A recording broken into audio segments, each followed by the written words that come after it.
The day my family gave me a death sentence, they wrapped it in a ribbon and threw a party. Picture the scene. The great hall of Tulip Castle, banners everywhere, a count on a chair big enough to qualify as furniture-based intimidation, and me, Caelan Thorne, second son of a minor baron, kneeling on very expensive tile while a herald read out my prize. By the ancient generosity of Count Reginald, the second son Caelan is hereby granted the rank of knight and the lordship of Storm Territory. Applause. Genuine, warm applause. Here's what the applause was actually saying. Storm Territory is the place everyone in the duchy calls the Land of Doom. Meteors fall on it every single week. Not romantic shooting stars, actual screaming rocks from the sky, and half the time something crawls out of the crater afterward and eats a village. 4 barons had ruled that land in the last decade. All 4 were dead. The last one didn't even finish unpacking. So when Viscount Oswin, the Count's own brother, smiled at me and said the words rising star, what he meant was, this one annoyed me, send him somewhere the sky itself will handle it. Now, why was anyone handing territories to second sons at all? Because of a contest. Count Reginald had exactly 1 child, a daughter, and a succession problem the size of a county, so he'd announced a grand 3-year trial. Every promising second son of his vassals would receive a small territory to govern, and whoever built the best one by the deadline would win a hereditary barony and, the part that made every young noble in the hall sweat through his silk, the hand of the Count's daughter. A dozen spare sons got real land with real prospects that day. Fertile valleys, river towns, crossroads with markets. I got the 1 territory in the program with a body count. That was Oswin's editorial touch. The Viscount handled the assignments, and the Viscount had a long memory for small grudges. And this body's previous owner had once managed to offend him in some petty way I never even got the details of. So while the other contestants unpacked in their vineyards, my entry in the great contest was, technically, still eligible. The way a man falling off a cliff is technically still in the race. And the worst part? I had to say thank you. I bowed. I smiled. I accepted my beautiful gift-wrapped grave, because that's what a second son with no money, no backing, and no title does. My own family couldn't protect me. My father, Garrett, a plain fighting baron with more scars than acreage, looked like he was attending my funeral early to beat the crowds. Honestly, efficient of him. Oh, and one small detail I should mention. I wasn't from around here. 3 months earlier, I'd been a perfectly normal guy from a world with traffic jams and instant noodles. And then I woke up inside the body of a 16 going on dead noble boy in a world of knights, battle chi, and burning people at the stake. I'd had 3 months to learn the rules. The rules were bad. The ride to my new domain took a week. My entire inheritance rode with me. 10 guards led by Captain Flint, a man built like a door and loyal like a rented mule, 5 swords, 12 bows, and 10 gold coins. 10. My predecessor's estate ledger listed the previous 4 barons' causes of death in a neat little column. Skeleton horde, hellhound, unknown, presumed sky. Flint deserves a proper introduction, because he's in this story until the end. Captain of my 10, a veteran who'd taken the doomed posting because it paid double and he had debts, a man who called me sir in a tone that meant kid. On day 3 of the ride, he pulled his horse alongside mine and gave me the only honest briefing anyone had bothered with. Sir, when the sky falls, don't be a hero. We run for the cellar, and we let the land eat what it eats. That was the standing military doctrine of Storm Territory. Cellar. I thanked him for the strategy session and privately decided we'd be revising the field manual. The castle itself sat on a hill like a bad tooth, leaky roof, moss on the walls, a butler named Sebastian who greeted me with the face of a man welcoming his 5th doomed employer and already budgeting for the funeral. He gave me the tour in the tone of an estate agent legally required to disclose the murders. Here is the great hall, the roof leaks. Here is the study, the previous lord died at this desk. Here is the master bedroom, the lord before him died in that bed, we have since changed the linens. My tent on the road had fewer holes than this castle's defensive strategy. Dinner was black bread with a side of black bread. The fields outside were more crater than crop, and when I asked Sebastian about the treasury, he brought me a small box with the ceremony of a man delivering crown jewels, and inside were my 10 gold coins and a button. The first night, I dreamed. And I need you to understand, this wasn't a dream. I stood in a gray fog and watched two skeletons crawl out of a smoking crater, walk to a specific bend of a specific road, and get cut down by Captain Flint. Every detail sharp as a photograph. I woke up, shrugged, ate my sad black bread. 2 days later, Flint came back from patrol and described killing two skeletons, at that bend, of that road, in exactly that order. I sat down very slowly. And that's when the voice spoke inside my skull, calm as a hotel receptionist. Ding! Lord survival system bound successfully. I'd like to tell you I reacted with dignity. I did not. I checked behind the curtains, then under the bed, then, and I'm including this because it's true, I asked the empty room whether it was a ghost, and the voice said no, and I sat back down on the floor. But the voice kept going, and what it laid out changed everything. A weekly lottery, spinning me one prize every meteor shower. A search function that could sniff out treasures fallen from the sky. And a compendium of something called Daughters of Luck. That last one needs context because it's the single most upside-down thing about this world. Every so often, a girl's eyes change. A gold ring appears around the iris, and from that day, she's called a daughter of misfortune. People believe she attracts calamity the way honey attracts flies. So they burn her, publicly, with a crowd. Her whole family gets exiled to, guess where, congratulations, my new front yard. Half my territory's population were exiled relatives of burned girls. The system's compendium said, in plain letters, that every so-called daughter of misfortune was actually a daughter of luck. A girl carrying a sleeping talent so absurd it bent fate around her. The gold ring wasn't a curse mark, it was a power gauge. Humanity had spent centuries finding its own lottery winners and setting them on fire. Cool. Very cool. Love that for this world. And before I could digest any of that, the system dropped its first quest on my desk.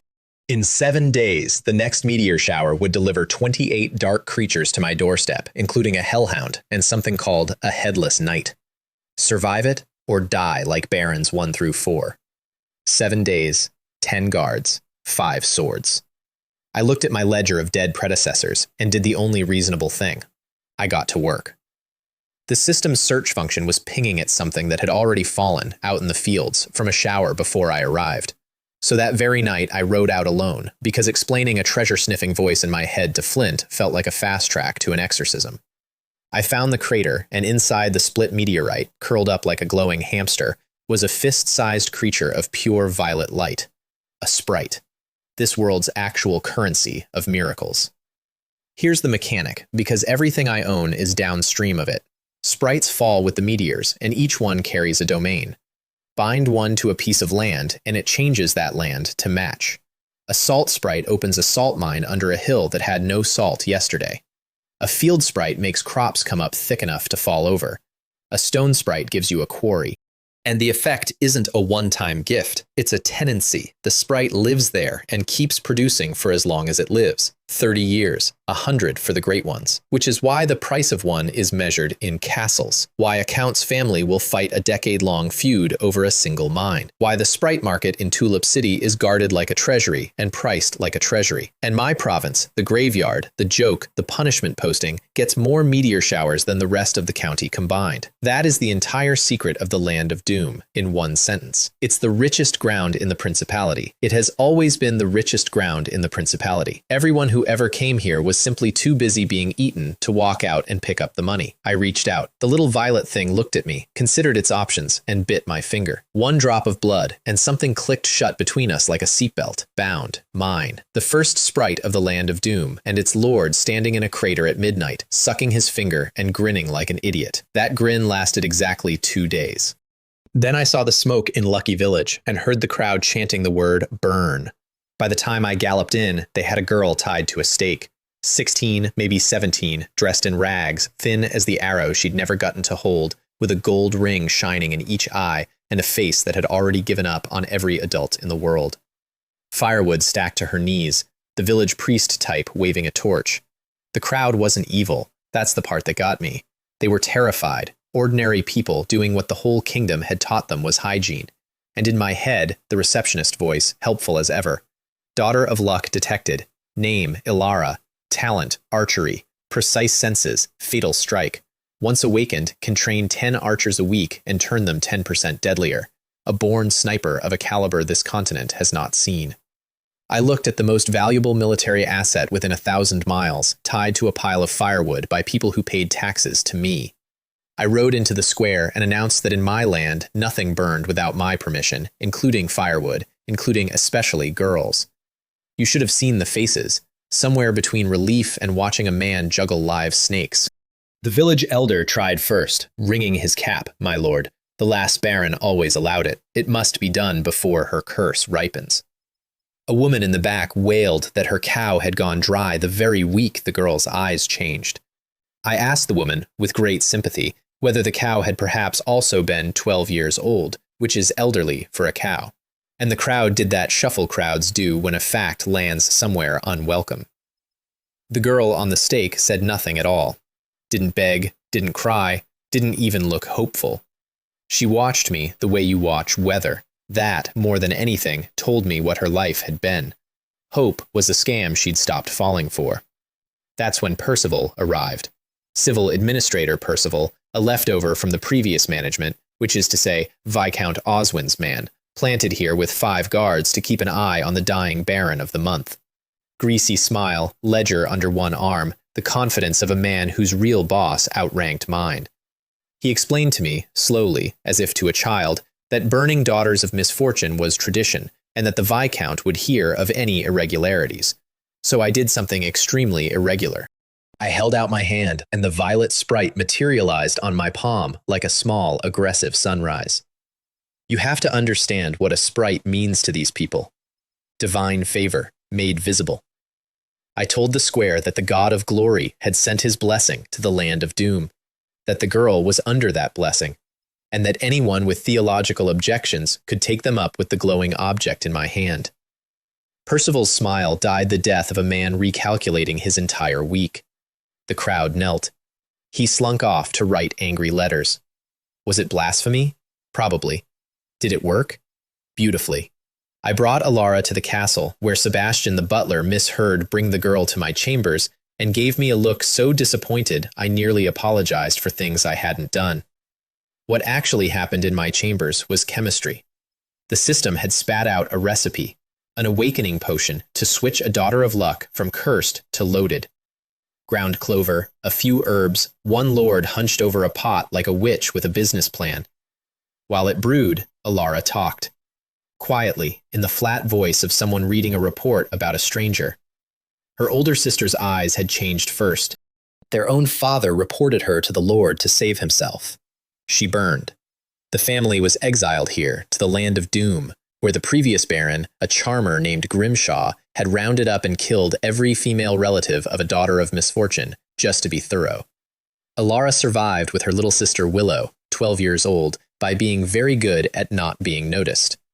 Then her own eyes had changed, 3 days ago. She'd been waiting for the firewood ever since. I handed her the cup. She looked at it, looked at me, and asked if it was poison. And here's the thing that broke me a little. She asked it hopefully, like poison would at least be efficient. She drank. She slept. And in the morning, a girl who had flinched from her own shadow stood in my courtyard, holding a bow for the first time in her life. Her first arrow flopped into the dirt like a dead fish. 10 guards politely examined the sky. My stomach dropped through the floor, because I had bet my entire theological credibility on this moment. Her second arrow glowed red.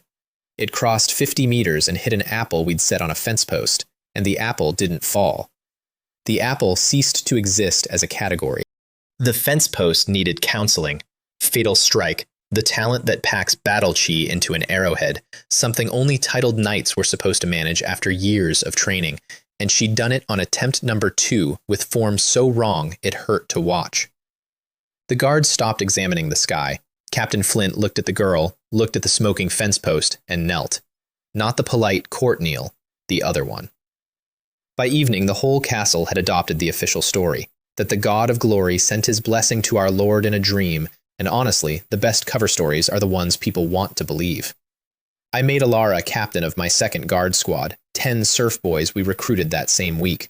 And I put a mask on her for public appearances, because gold-ringed eyes still meant torches in every land except mine. Her sister Willow got hired as a castle maid at 10 coppers a day, which is how I learned that the fastest way to buy a sniper's soul is to pay her little sister a salary. The recruitment of those 10 boys, by the way, was its own little theater. I offered food, lodging, 5 coppers a day, and a sword, and half the village pushed their sons forward, and the other half pulled theirs back. Because serving the doomed lord was either salvation or a shortcut, depending on your theology. The 10 who signed got their oath ceremony in the courtyard, hands on a sword hilt, repeating words most of them couldn't read, and I watched hungry teenagers stand up from that oath 2 inches taller. Feed a man, and he works for you. Give a man a uniform and something to be, and he'll follow you into the weather. Then Alara, in her new mask, walked the line of her recruits for the first time, and one of the boys fainted. From fear or devotion, we never established. She apologized to the unconscious body, which set the tone of her command style forever, and the castle changed around her faster than I expected. Willow took to mating like it was a heist, learning every corridor in a day, and the sisters ate dinner together in the kitchen every night, actual food at an actual table. I caught Alara on the 3rd evening just watching Willow eat, doing nothing else, watching her little sister eat until she was full, like it was theater. When she noticed me noticing, she stood and started apologizing, and I told her that in this castle, watching your sister eat was considered a productive use of an evening. Her first week training the 10 recruits was its own comedy of accidental leadership. She'd never given an order in her life, so she phrased everything as an apology. Sorry, could you perhaps draw? Sorry, the target is the other way. And the boys obeyed her like scripture anyway, because they'd all seen the fence post. By day 4, the apologies were gone, and the 10% talent bonus was visibly kicking in. Farm boys grouping shots like second-year soldiers, and Flint walked the line with his arms crossed, making the specific frown he makes when he's impressed and doesn't want to encourage anybody. 6 days until 28 monsters. 1 sniper who'd held a bow for 1 day, 10 archers with a week of experience between them, and me, a lord whose personal combat ability was best described as enthusiastic. We spent the 6 days turning the castle approach into a cheater's paradise. Barricade carts at the choke points, sharpened swordwood stakes, and out in the field, under cut turf, the horse traps, which the guards dug in shifts, while openly wondering why monsters would bring horses. I told them the god of glory mentioned cavalry.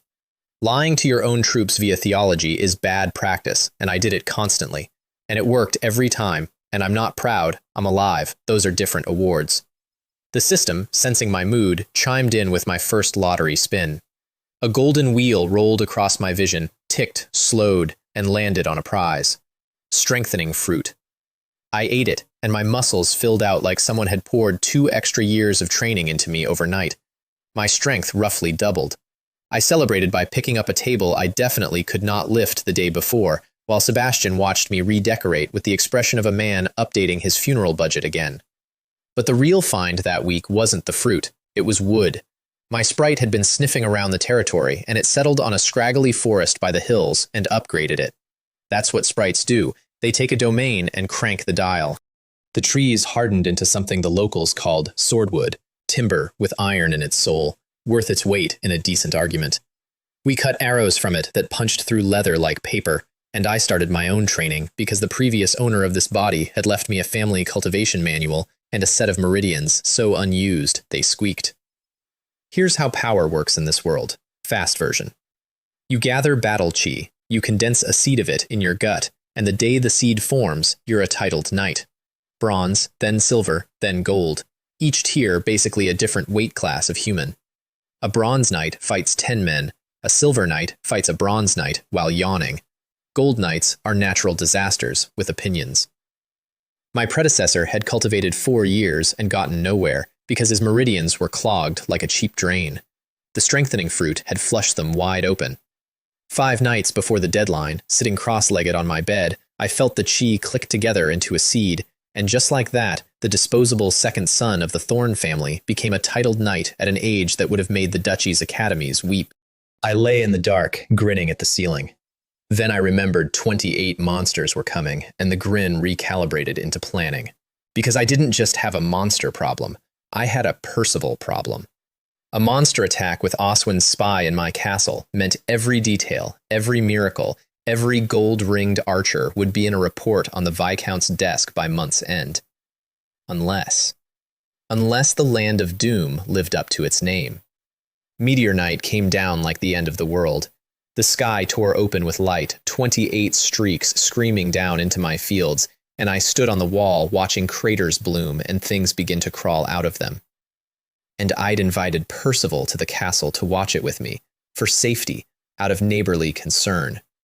He refused to lend me his 5 guards for the defense. Of course he did. Then he went one better. As the first skeletons formed ranks out in the dark, Percival gathered his men in my courtyard and loudly announced that the castle was lost, that survival lay in flight, and that any sensible guard should ride with him. Right there, in front of my 10 men and my 6-day-old plan, Oswin's administrator tried to trigger a rout.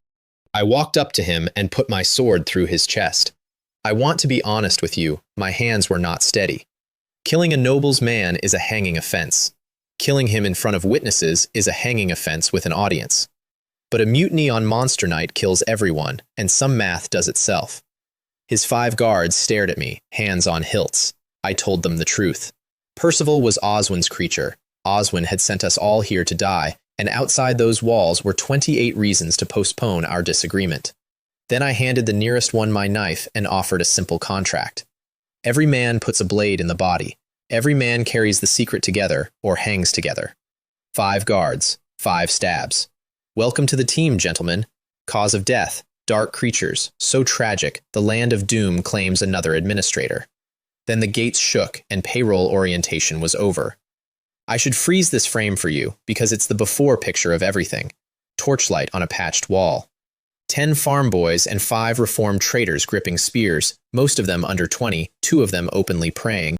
Ilara on the tower with her quiver planted in a row before her, 6 days into being allowed to exist. A butler on the stairs, holding, for reasons he never explained, a warming pan, and holding it like he'd been to war with it before.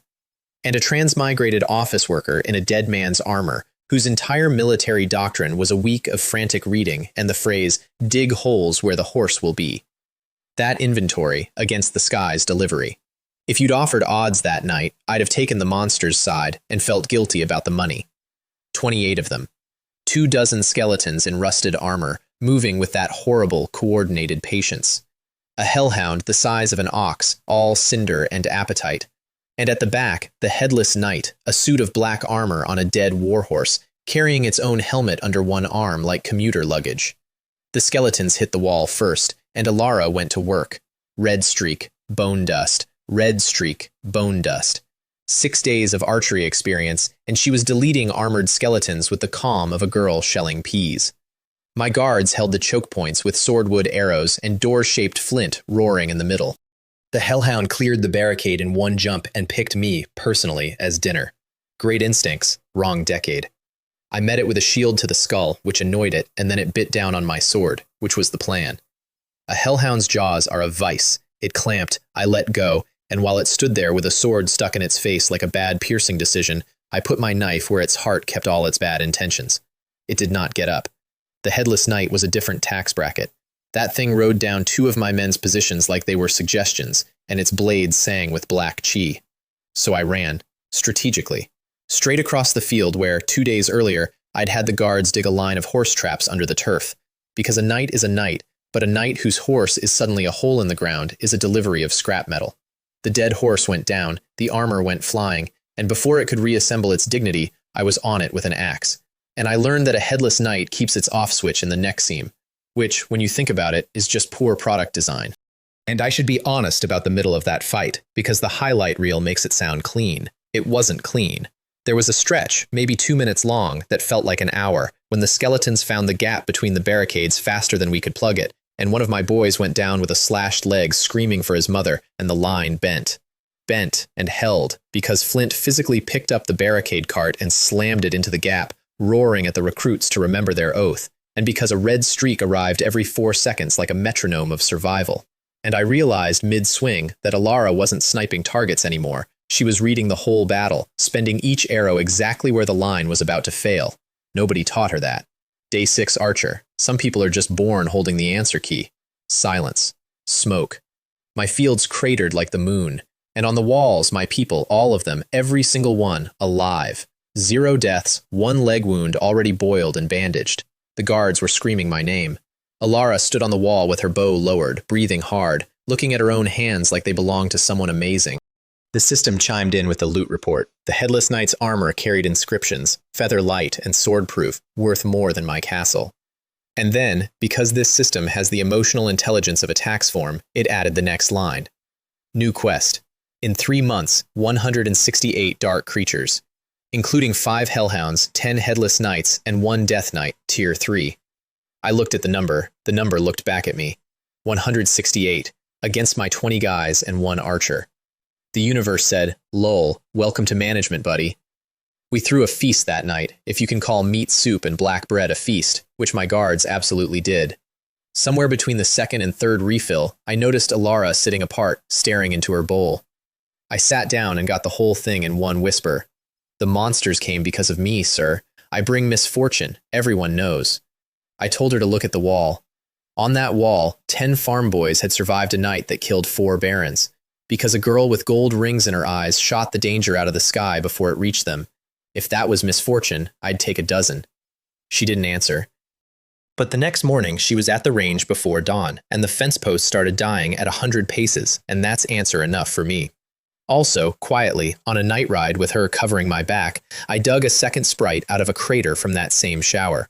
Blue this time, water domain, cool to the touch. My collection was growing. My plans for it were growing faster.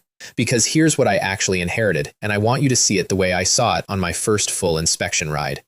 Maye Village, my biggest settlement, was a museum of despair. Roofs like fishnets, children with arms like the arrows we'd run out of.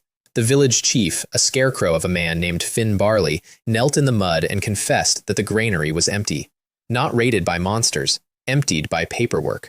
Administrator Percival, rest his complicated soul, had been selling my people's grain across the border to a neighboring lord, Baron Roderick, and pocketing the coin. My serfs were starving on schedule, by invoice. Finn Barley himself is worth a sentence. 60 years old, held together by stubbornness and rope, he'd been chief through 4 dead barons. And he delivered the granary confession on his knees, expecting a whipping, because reporting bad news to a lord traditionally went that way here. When I instead asked him what the village needed first, he looked up at me and, I swear, checked whether I was mocking him. Nobody had ever asked him a question that had his people inside it. By the end of the hour, he'd given me a complete audit of the territory from memory, field by field, family by family, and I promoted him on the spot, from kneeling scapegoat to my chief of agriculture, at which point he tried to kneel again, and I had to institute a general policy about that. We searched Percival's house and found 15 gold coins and enough receipts to hang him twice more. I fed the villages out of his stash and rode on, and the system, seeing the state of my accounts, issued a very on-brand quest. Keep every serf alive for 4 months, and it would point me at a second Daughter of Luck. I also toured the exile settlement, the village of the daughter's relatives, and it recalibrated my whole scale of poor. Maie was a museum of despair. This place was despair's basement. Families the kingdom had thrown away twice, once from their homes and once from the census, led by a magnificent old rogue named Gareth Pete. And yes, that's the name, and no, he saw nothing wrong with it. His clan had proudly fertilized fields for 6 generations. These people flinched when I rode in because lords historically only visited to count them or cull them. They stopped flinching around the time the food wagons started arriving weekly. Remember this village. Almost every miracle in this story gets built by somebody the world threw away.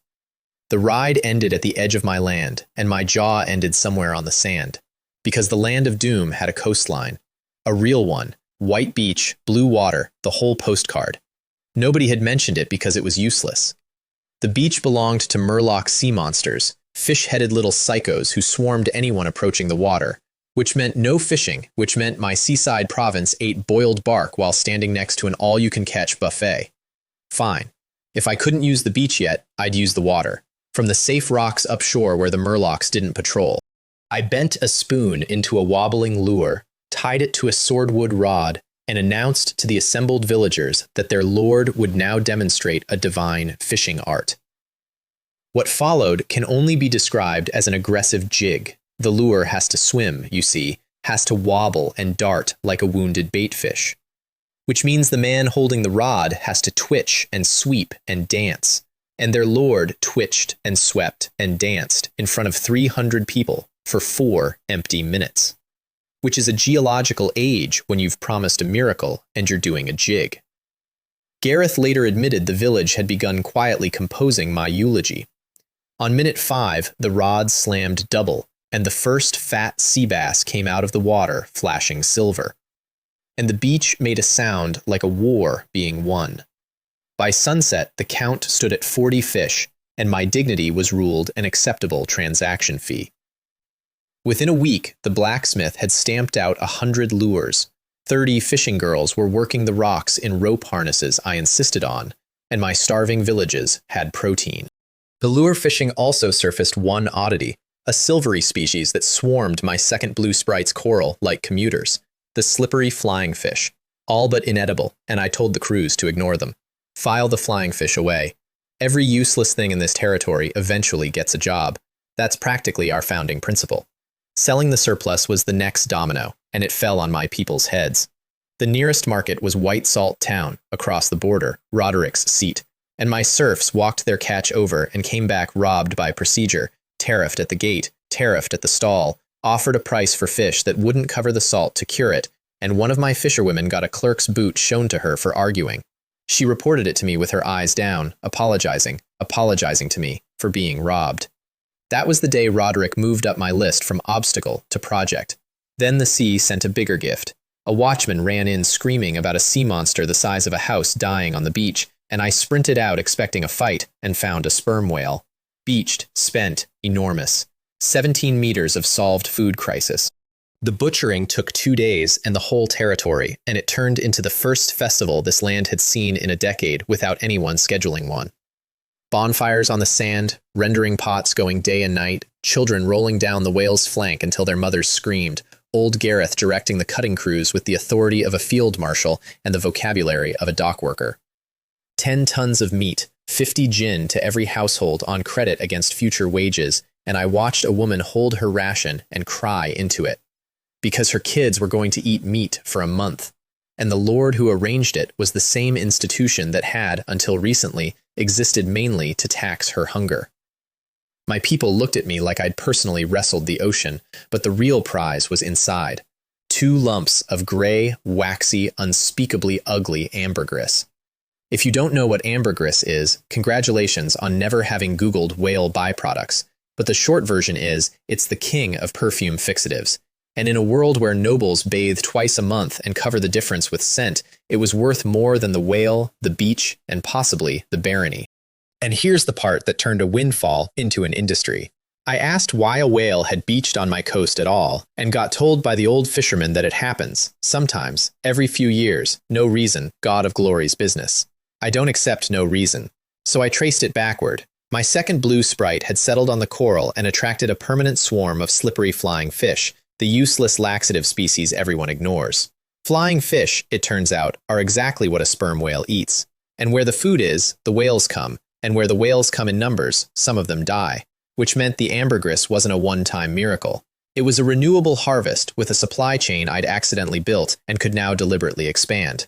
And it meant that a species I'd been dismissing as worthless was in fact the foundation of my most profitable industry. I keep saying this because this territory keeps proving it. There is no such thing as a useless resource. There's only a resource whose job hasn't been assigned yet. I stood there holding 2 lumps of solid money and a business model. And the system pinged that my Keep the Serfs Alive quest was already trending toward complete. And somewhere out there, my second daughter of luck was getting closer. And that's exactly when my first proper neighbor introduced himself, in the traditional way of neighbors everywhere, by trying to strangle my economy in its crib. Baron Roderick. Remember the name from Percival's receipts, the buyer of my stolen grain. Picture a man shaped by a lifetime of winning arguments against people who weren't allowed to argue back. A bastard son of Count Blackiron, parked on the border in White Salt Town, sitting on 3 salt mine sprites like a dragon on a very seasoned horde. My serfs walked to his town to sell their fish, and Roderick's response came down in writing. Salt sales to Storm Territory, banned. Taxes on my people's goods, doubled. And a standing offer to buy our fish at a price best described as an insult with numbers on it. Salt, you see, isn't seasoning here, it's survival. No salt, no strength in your arms, no way to preserve fish, no economy. Roderick had his boot on my territory's throat, and he knew it, and he smiled the smile of a man who'd done this to 4 barons before me. The system, which by now I suspected of enjoying drama, issued the quest before I'd even finished swearing. Solve the salt problem. Reward, a combat technique. Solve the salt problem. I looked at my new coastline, my infinite, salty coastline. Sometimes I genuinely felt like the only person in this world who'd finished school. The first test batch happened in Claralist days, in a borrowed kitchen, me and 1 iron pan and a lot of steam. And when the water cooked off and left its white crust, I tasted it and laughed out loud, alone, like a movie villain. Then we scaled. Boiling sheds went up along the coast, seawater in, brine filtered through charcoal and sand, and out came salt whiter and cleaner than anything in Roderick's mines. Because his product was rock salt with bonus gravel and a laxative aftertaste, and mine was the pure stuff. The first villagers to see it refused to believe it was salt, on the grounds that salt is gray. Everyone knows salt is gray. And I had to eat a pinch in front of witnesses, which was becoming my signature move as a ruler. Lick the product, win the argument. I declared the coast a restricted zone with patrols because the process was my whole moat, and put old Gareth in charge of the salt sheds, a promotion he celebrated by developing, overnight, the managerial gravity of a treasury official, barking at his workers about spillage with the words, "Every grain is the Lord's grain, show respect." Output went 20 gin a day, then 40, then more. And I ran the numbers with Sebastian by candlelight. Roderick sold his salt at 14 coppers. I could sell better salt at 7, pay wages this territory had never seen, and still print money. I wasn't going to compete with Roderick. I was going to hollow out his entire business and wear it as a hat. And while the first salt dried in the sheds, the system delivered on its earlier promise. The compendium lit up. Second Daughter of Luck located. Right there in my own territory, in the exile village. Name, Briar. Age, 14. Talent, beast taming. Any demonic beast alive could become her friend, her scout, or her extremely large attack pet. Briar's rescue is the one I'd have paid to see from the outside, because I arrived to find the situation already handled by a 14-year-old with a hostage negotiator's instincts and no sense of proportion whatsoever. I found her in the crowd the day her eyes turned, this round-faced dumpling of a child staring down her own execution, and I watched her open negotiations with the mob. That's not a joke. She raised her little hand and asked, very seriously, whether they could hang her instead of burning her, because fire would ruin her looks, and she wanted to be a pretty ghost. The crowd didn't know what to do with that. Honestly, neither did I. Nobody in the history of this custom had ever tried to renegotiate the format. I took her off the firewood, and I did it the loud way this time, from horseback, with the phoenix-less but growing authority of a lord who'd already killed 28 monsters and 1 administrator. Then I brought her home and handed her the awakening potion, and she sniffed it and asked if it was poison, and unlike Alara, she asked with deep culinary suspicion, as though the vintage might be off and she'd be within her rights to send it back. Drank it anyway, in one go, then asked whether death came with dessert. She woke up able to gossip with every animal in the province, which she demonstrated within the hour by informing me there was a rat in my laboratory, that his name was, phonetically, a sort of chirp, and that he had strong opinions about the inadequacy of my cheese storage. I went and checked. There was a rat. The cheese was, in fairness, poorly stored. By week 2, my castle's security posture had been quietly revolutionized by a child with a sweet tooth. Sparrows on the roads, bees over the border, a rat network in the storerooms that I was informed reported directly to her and not to me on the grounds of professional independence. She priced her services in honey and later, catastrophically, in ice cream, and she has never once given me a discount. Her mother came with her, and this was the actual jackpot, though I didn't know it yet. Clara, a widow with the kind of looks that started tavern brawls and the kind of cooking that ended them, formerly the most famous cook in a Tulip City tavern. She marched into my castle, slammed 10 gold coins on the table, her entire life savings, and offered it all if I'd spare her daughter. I did the math on that. A woman who'd hand a strange lord everything she owned for her kid was the most trustworthy person in my territory. I pushed the coins back and hired her as head chef instead, at a salary, with the condition that she could see Briar every day. Clara cried. Then she cooked. And after 3 months of black bread, the first bite of her demonic beast stew nearly made me cry, so we were even. My castle was starting to fill up with the strangest garrison in the duchy, and daily life in it had developed a texture I wouldn't have traded for a palace. Mornings opened with drill in the courtyard, formation marching, left face, right face, which the guards were spectacularly bad at until I tied cloth to every left arm, and which every visitor assumed was some exotic military art, instead of me recreating gym class from memory. Breakfast smelled like Clara had personally negotiated with heaven. Briar conducted her rounds of the animal kingdom like a tiny minister of the interior, collecting reports from bees, complaints from chickens, and tribute in honey, some of which even reached the pantry. Alara's range echoed until noon, and at some point every day, without fail, somebody would run in with the newest small miracle. The salt count was up again. A caravan was asking for us by name. The bees had caught another one of Roderick's spies. That last item became a genre. The spies kept coming, and they kept being undone by the fact that my counterintelligence service had compound eyes and held grudges. One got marched in covered in stings, having been discovered because he'd swatted at a scout bee, which Briar classified as assault on a state officer. Another was turned in by a sparrow. There is no dignified way to explain to Baron Roderick why the mission failed because a sparrow disliked you, and I like to think several men chose to simply never return home rather than file that report. Roderick banned salt to starve me out. Instead, he'd locked me in a lab with nothing to do but get rich. I almost sent him a thank you note. Almost. The ambergris, meanwhile, had been drying in my study, and once it cured, the smell alone rewrote my business plan. Fresh ambergris smells like a crime. Cured ambergris smells like the reason perfumers commit them. Warm and animal and impossible. And more importantly, it does the thing no other substance in this world does, which is make every other scent it touches last on skin all day instead of dying by noon. In my old world, that's a fixative. Here, it's magic with a supply chain.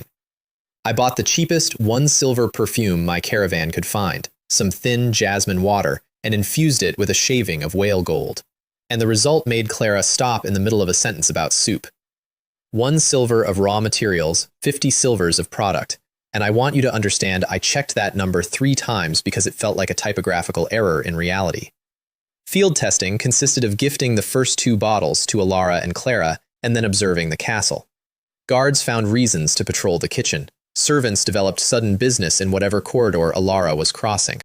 By afternoon, my entire staff was orbiting 2 women like confused moons, and Alara, who had spent her life being avoided as a walking curse, kept turning around to check whether people were following her for the old reason.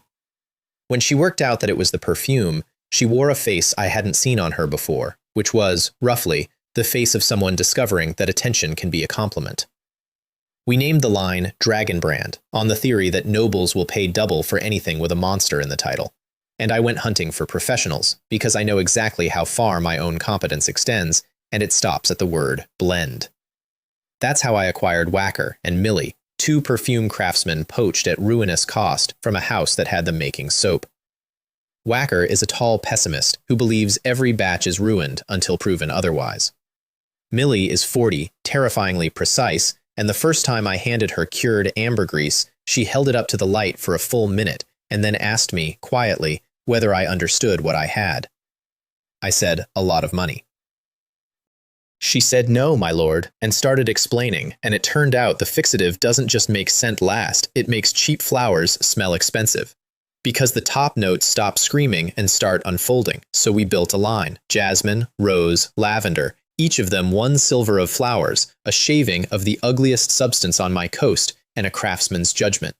And I made one strategic decision that Mario argued against and I'd make again, which is that we bottle everything at the castle and sell nothing in bulk. The recipe never leaves my walls. The raw material never leaves my coast. Because in a world where a good business is copied within a season, the only durable moat is a supply chain that starts inside a dead whale on a beach nobody else can reach. The system also finally paid out the salt quest, and it paid out with a sense of humor. It pointed me at a book in the castle's pathetic little library, a mildewed volume titled Biography of Baron Grimshaw, the previous owner, the child killer. Hidden inside the cover was a combat manual, triple flame slash, a knight's secret technique, 3 strikes stacking heat into 1 blow. Secret techniques are the dividing line in this world, the difference between a titled knight and a titled knight everyone is afraid of.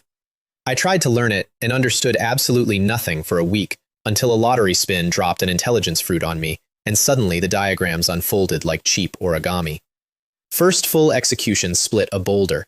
The guard's reaction was religious. My reaction was, boulder today, Roderick later, because Roderick had stopped waiting for me to starve. Briar's bees, which we'd promoted from insects to intelligence agency, found his response parked in the buffer zone between our lands.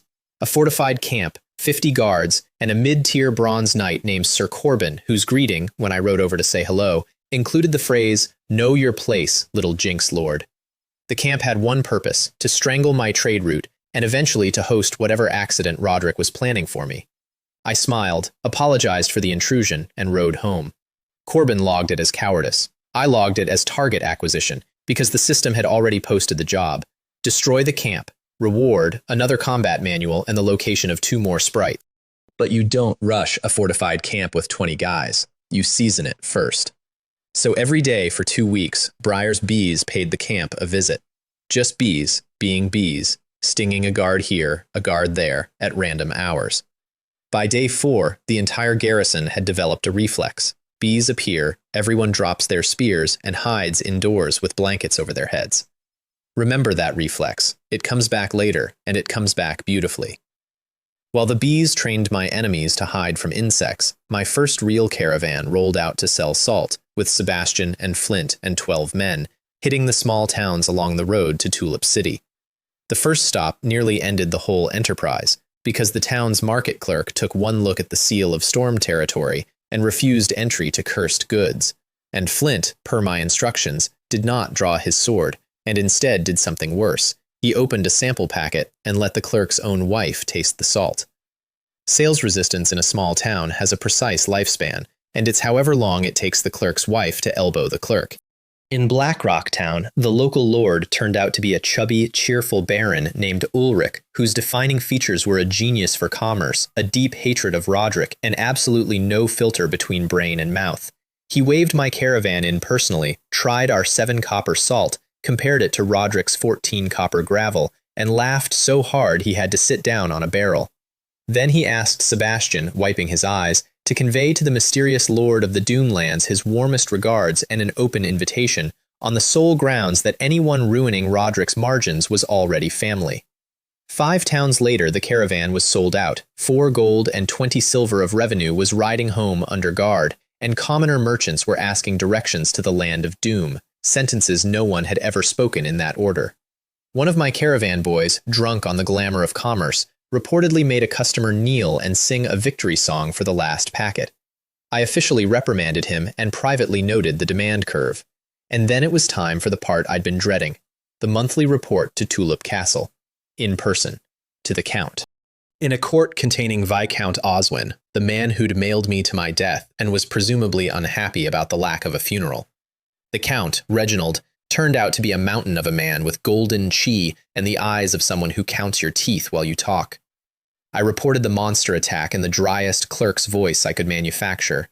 28 creatures, repelled, casualties 0, and let 2 skeleton skulls thud onto the presentation table as souvenirs. And the court's murmur did a lovely little key change from amusement to arithmetic. Percival I filed under tragically eaten, with a moment of silence and a face I'd rehearsed in a mirror. Oswin, to his credit, went straight for the throat. He stood, silk whispering, and wondered aloud, so smoothly, how a green knight with 10 guards had survived what slaughtered 4 seasoned barons, unless perhaps the report was, and here he let the pause do the accusing, embellished. The court leaned in. I opened my mouth to deploy a carefully lawyered answer. And that's when my father, Garrett, who I should mention had come to court that day, solved the diplomatic tension by grabbing a ceremonial axe off a wall display and chasing Oswin across the hall, bellowing that a man who ships boys to graveyards doesn't get to audit the survivors. 2 knights had to hang off his arms. Oswin took shelter behind a pillar and conducted the rest of his argument from cover, which cost his dignity more than any rebuttal of mine could have. You have to respect a man whose entire political toolkit is one axe. It has a 100% engagement rate. Reginald separated everyone, listened to the whole report, and then made me an offer in front of his entire court. A transfer, a different territory, a real one, farmland and a market town, out from under the falling sky. He didn't dress it up. He said, more or less, that he had assigned me that land without examining the assignment closely enough, that 4 men had died on it, and that he would not require a 5th. I want to say something about Reginald here, because he is not a nice man, and this is not a nice world. And he did that anyway, publicly, at some cost to his brother's dignity and his own. The Count of Tulip is a gold-rank knight who has hanged people. He is also the only man of rank in this story who has ever corrected a mistake of his own without being forced to. The court held its breath, waiting for the doomed boy to grab the lifeline. I declined. And I did it in the most annoying way available, which was to thank His Excellency for his generosity and then explain, with a completely straight face, that Storm Territory is no land of doom but a land of fortune, personally blessed by the God of glory. That I would not trade it for a seat in the capital. The court laughed for a solid minute. Somebody actually applauded. Oswin, from behind his pillar, called it charming madness. Reginald didn't laugh. Reginald sat forward slightly and looked at me the way you look at a puzzle piece that's the wrong shape in an interesting direction, and asked me one question, which was whether I meant it. I said yes. Then he granted the request I'd walked into that hall to get. A tax exemption for Storm Territory, in perpetuity. In writing, sealed, entered in the county rolls, on the entirely sound reasoning that you cannot tax a graveyard, and it costs a count nothing to be generous with nothing. I bowed very low. I have rarely enjoyed a bow more. Because the salt sheds were already running, and the sugar line was already boiling, and the perfume was already curing in my study, and I had just been granted permanent tax-free status on all of it by a hall full of people laughing at my optimism. Oswin's face did something I would pay to see again, and before leaving the city, I ran one small commercial experiment. I set up a street stall in East Square selling my ambergris perfume under the name Dragon Brand, and learned an important lesson about luxury goods, namely, that nobles won't buy miracles from a folding table. The stall was dying quietly all morning, right up until a girl in white silk stopped, unstoppered a tester, and went very still. Let me set that scene properly, because it's the first time I ever saw her, and I had no idea what I was looking at. The stall had been dying all morning. East Square, best pitch in the district, folding table, my product laid out on velvet I'd borrowed, and nobles walking past with their eyes sliding off me like rain off glass. A knight in provincial clothes selling scent from a table is not a luxury experience. He's a vagrant with inventory. 2 ladies stopped, sniffed, complimented it sincerely, and walked away without buying, because buying would have meant admitting in public that they shop at tables. Then a small procession came through the square, and the crowd parted around it without being asked to, which is a thing I'd only read about. Maids, guards, and in the middle, a girl in white silk, 17 or so, walking like the square belonged to her family, because it did. She stopped at my table. She unstoppered a tester, and she went completely still, for long enough that her maid glanced over. Her name, the crowd's whisper informed me, was Lyra, the Count's only child, heir to the whole territory, silver knight before her 18th birthday, universally nicknamed the Flower of the Tulip, and just as universally described as a beauty carved from lake ice. She bought 7 bottles. At double the asking price, because apparently haggling down was beneath her, so she haggled up. Then she walked away without a single word, and behind her the square went insane, and I sold out in a quarter hour and stood there holding 17 gold coins and revising my opinion of folding tables. Remember her. She remembers me, unfortunately, and that becomes a whole thing. Home again, and the economy started compounding in earnest. The sugarcane, I should credit properly, was Alara's find. The exile village had always known about a tough, sweet reed growing wild in the wet lowlands, chewed by hungry children, ignored by everyone with a full pantry. And when Alara mentioned it in passing, my head snapped around fast enough to alarm her. We planted every stalk we could cut, put a bounty on wild canes, and I resurrected another recipe from my past life, a line of 8 pots over grated fires, juice ladled down the line, each pot thicker than the last. At the end of the line, brown sugar. The workers on that first boil kept sneaking fingerfuls off the cooling trays until Gareth instituted corporal poetry, his term, meaning he yelled rhymes at thieves. Then we pushed further, ran the syrup through charcoal, and out came white sugar, actual white crystal sugar. a substance this continent had never seen, a substance that in the capital would shortly be worth its weight in silver arguments. Clara baked the first brown sugar bread, and a caravan guard named Rory Stonehand took one bite, stopped chewing, and stood motionless for so long his friends checked his pulse. When he rebooted, he bought his entire month's wages in bread, explaining solemnly that his wife deserved to know what heaven tasted like before she died, his wife being, for the record, 26 and in excellent health. That bread became my trade route's secret weapon. Merchants came for salt, tasted the bread, and left as missionaries. Roderick, meanwhile, had noticed his salt revenue developing a Kalen-shaped hole, and his spies started showing up in my villages. That went poorly for them, because my counterintelligence service was a 14-year-old girl with bees, birds, and boredom. 6 spies caught in a month. There's no dignified way to be arrested because a sparrow ratted you out. And then the ore convoy arrived at Corbin's camp. Wagons, crates, heavy escort. Whatever Roderick was stockpiling in my buffer zone, it was valuable enough to guard and secret enough to hide, and my window was closing, so we went that night. I gave the guards a speech in the courtyard, all fire and destiny, 20 farm boys and reformed traders standing in the dark with their swords, and I got carried away and finished with a war cry from a video game of my previous life. Demacia. Don't ask me why, it was the first thing that came out. 20 men roared Demacia into the night with absolute conviction, and to this day my guard corps charges into battle shouting the name of a fictional kingdom from a game about clicking on minions, and I have never once explained it. Some things you carry alone. The approach march was 2 hours of held breath, no torches, hooves wrapped in cloth, my 25 men strung out along a stream bed with the camp's watchfires winking through the brush. Doubt picks that kind of hour to visit. I remember crouching in the wet grass doing the math again, 25 of mine against 50 of theirs behind a palisade, with a bronze knight in the middle, and every military textbook in 2 worlds calling it madness.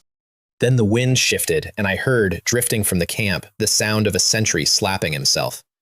The bees had done a courtesy pass at dusk. The garrison was already sleeping in fear of the air itself.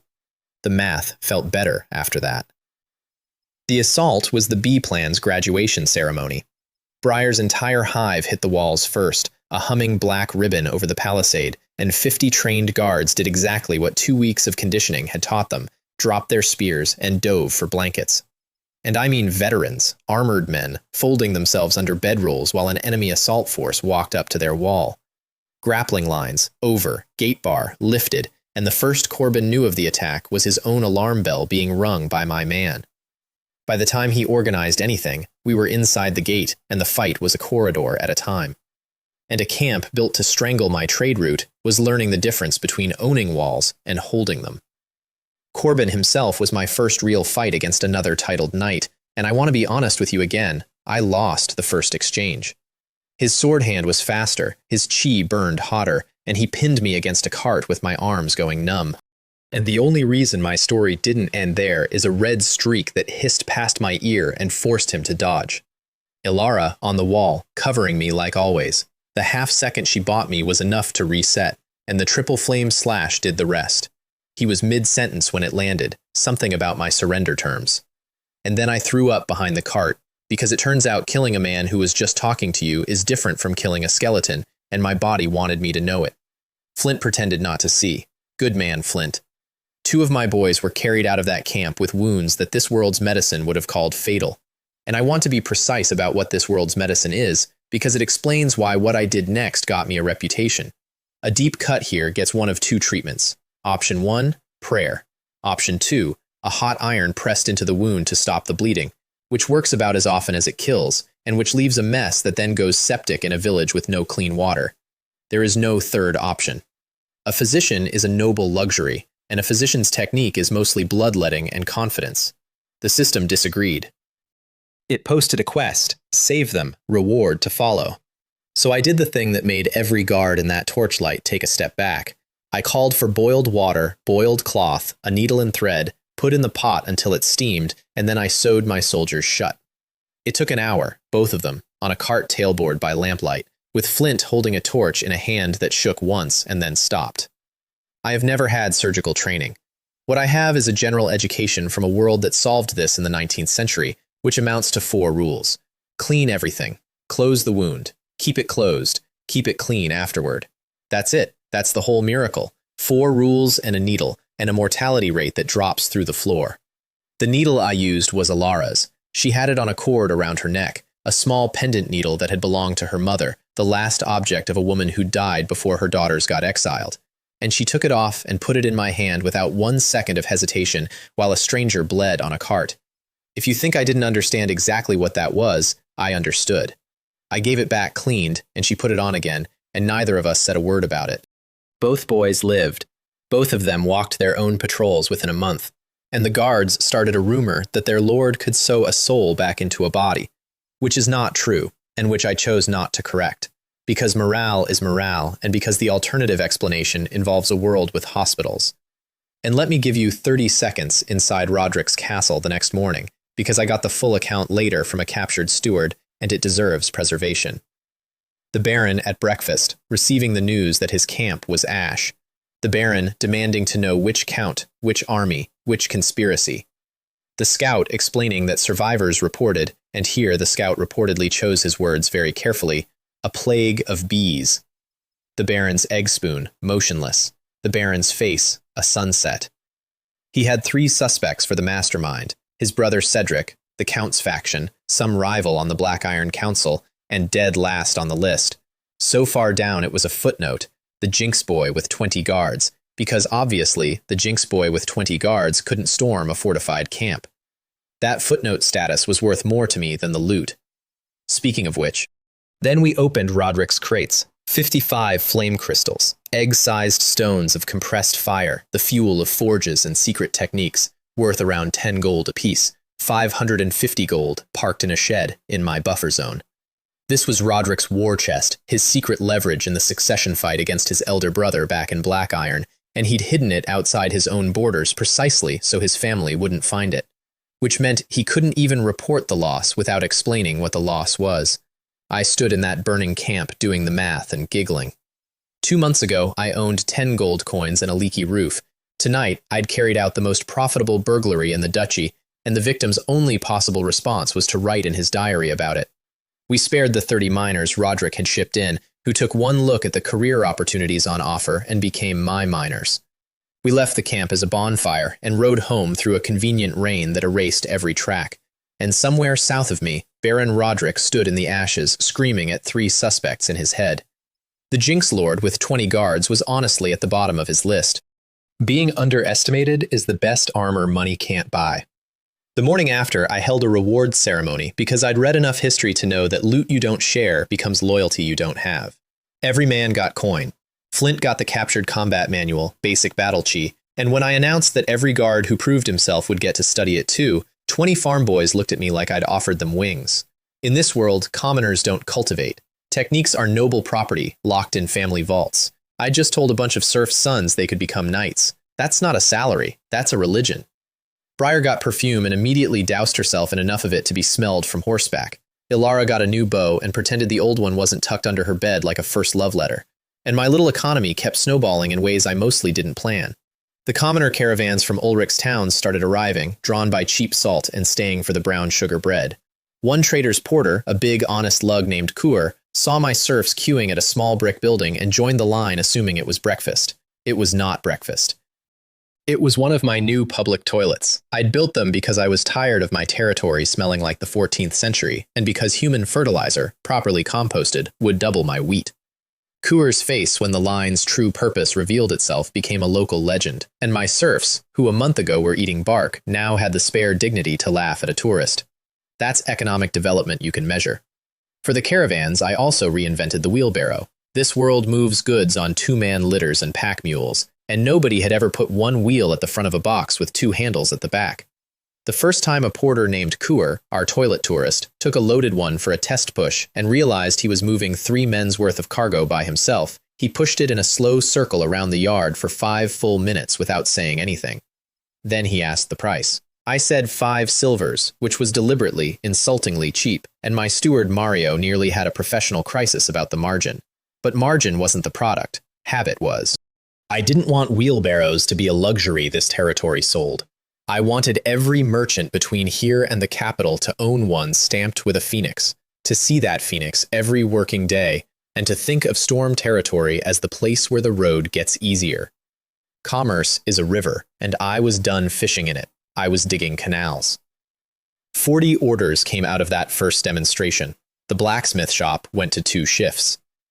The same logic drove the least glamorous reform of my reign, which was, and I want to be dignified about this, the toilets.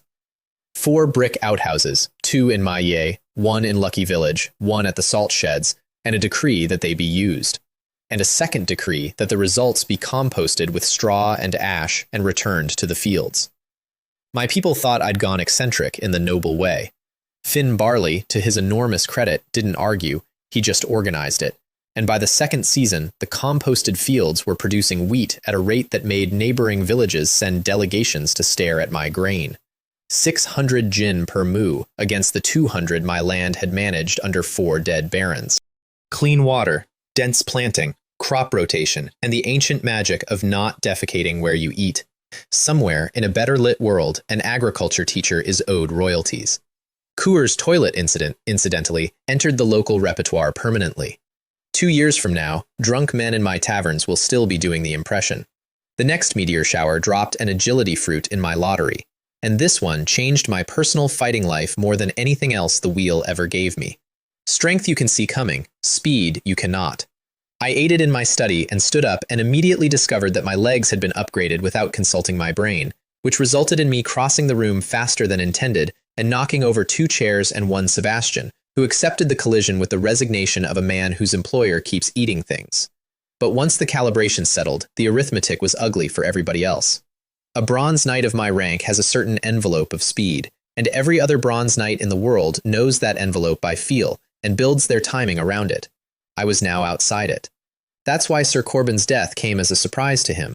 That's why a bronze peak knight will later throw a punch at me in a war camp and hit air. It isn't that I'm better trained. I'm not. Rowan corrects my footwork daily. It's that my opponent's instincts are calibrated to a person who no longer exists. Speed on top of doubled strength, on top of a titled knight's chi, on top of a secret technique I shouldn't have. I was quietly becoming a very unfair person to fight, and I intend to keep being one, because fairness is a thing you offer people who can't kill you. The system also cashed in the camp quest's other half and marked 2 sprites for me, which meant 2 more nights of theater. Because by now I had to actually perform the discovery of things I already knew the coordinates of. My method had become elaborate. I'd take Alara, ride out with a great show of searching, wander plausibly, and then experience a sudden divine inspiration in the correct crater. Ilara, who has watched me do this 5 times, has never once questioned it, and I have a private terror that she has a complete file on my acting and simply enjoys the show. The first was green, crop growth domain, which went straight into my main fields and started paying rent immediately in wheat. The second was blue, and I dropped it into the lake north of the castle to see what water would do this time. And what water did was summon a flock of 58 3-colored chickens. Demonic beast chickens. Which sounds like a joke, and is, but the numbers are not funny at all. 4 times the egg rate of an ordinary hen, meat that's nourishing enough to matter for a cultivating soldier, and a flock leader with rainbow tail feathers and the personal temperament of a small warlord who attempted a coup against Gravel Rock on day 1 and had to be diplomatically contained. Briar negotiated a lasting peace treaty with the entire flock in 1 afternoon, terms undisclosed. And my breakfast situation entered a golden age that has never ended, and then Ulrich invited himself over. The official card said a neighborly visit. The actual reason was that brown sugar bread had reached his table through his own guard captain, and Ulrich was not a man to let a mystery carbohydrate go uninvestigated. He rolled in with gifts that told me exactly how he'd priced me, which is to say, charitably. Cows, sheep, seed grain, the sort of package a wealthy neighbor sends to a struggling one, wrapped in language about neighborly goodwill. I have never resented a gift less or enjoyed correcting an assumption more. I met him at the gate with my guards executing a full sword salute, 40 blades snapping up in one sound, and Ulrich nearly went off the back of his horse. He'd come expecting a doomed hovel with a clever boy in it. He got a drill parade and a castle with glass in the windows. Watching a man recalculate you in real time is one of life's cleaner pleasures. He got down off his horse, looked at my guards, looked at the walls, looked at the cattle he'd brought as charity, and had the grace to laugh at himself out loud. The tour before lunch was calibrated theater. I showed him the salt sheds from a distance, close enough to see scale, far enough to hide method. I showed him the drilling guards, who by now could march in step well enough to make a career soldier frown thoughtfully. I let him hold a swordwood arrow and watch it punch through a leather target. And I watched him do merchant math behind his cheerful little eyes the entire time, revising his estimate of me upward in visible increments, like a man watching an auction he's losing. Lunch was the ambush. Clara brought out white sugar bread, then cream cake. This world has honey and it has fruit, but it does not have whipped sweet cream on a soft sponge, and watching a grown baron meet cake for the first time is genuinely moving. He went quiet. He had a second slice with his eyes closed. Midway through the third, he recognized Clara, because her tavern in Tulip City had apparently been the stuff of his youthful pilgrimages. And he stood and bowed to my chef, actually bowed, and informed me that I was hoarding a national treasure. Clara curtsied and told him the cake recipe was the Lord's invention, which promoted me, in Ulrich's cosmology, from interesting neighbor to religious sight. Then he pushed the plate away, looked at me with the sudden focus of a man who has stopped being polite, and said, "Name your terms." We spent the afternoon building the deal. Ulrich became my white sugar agent, 1,000 jars at 85 silvers each, resell at a gold, his network, my product. He tried for exclusivity on the bread, and I refused, because bread was my customer magnet, and magnets don't get sold. And then, at the very end, I slid the real clause across the table, a mutual defense pact. His guards ride if I'm attacked, mine ride if he is.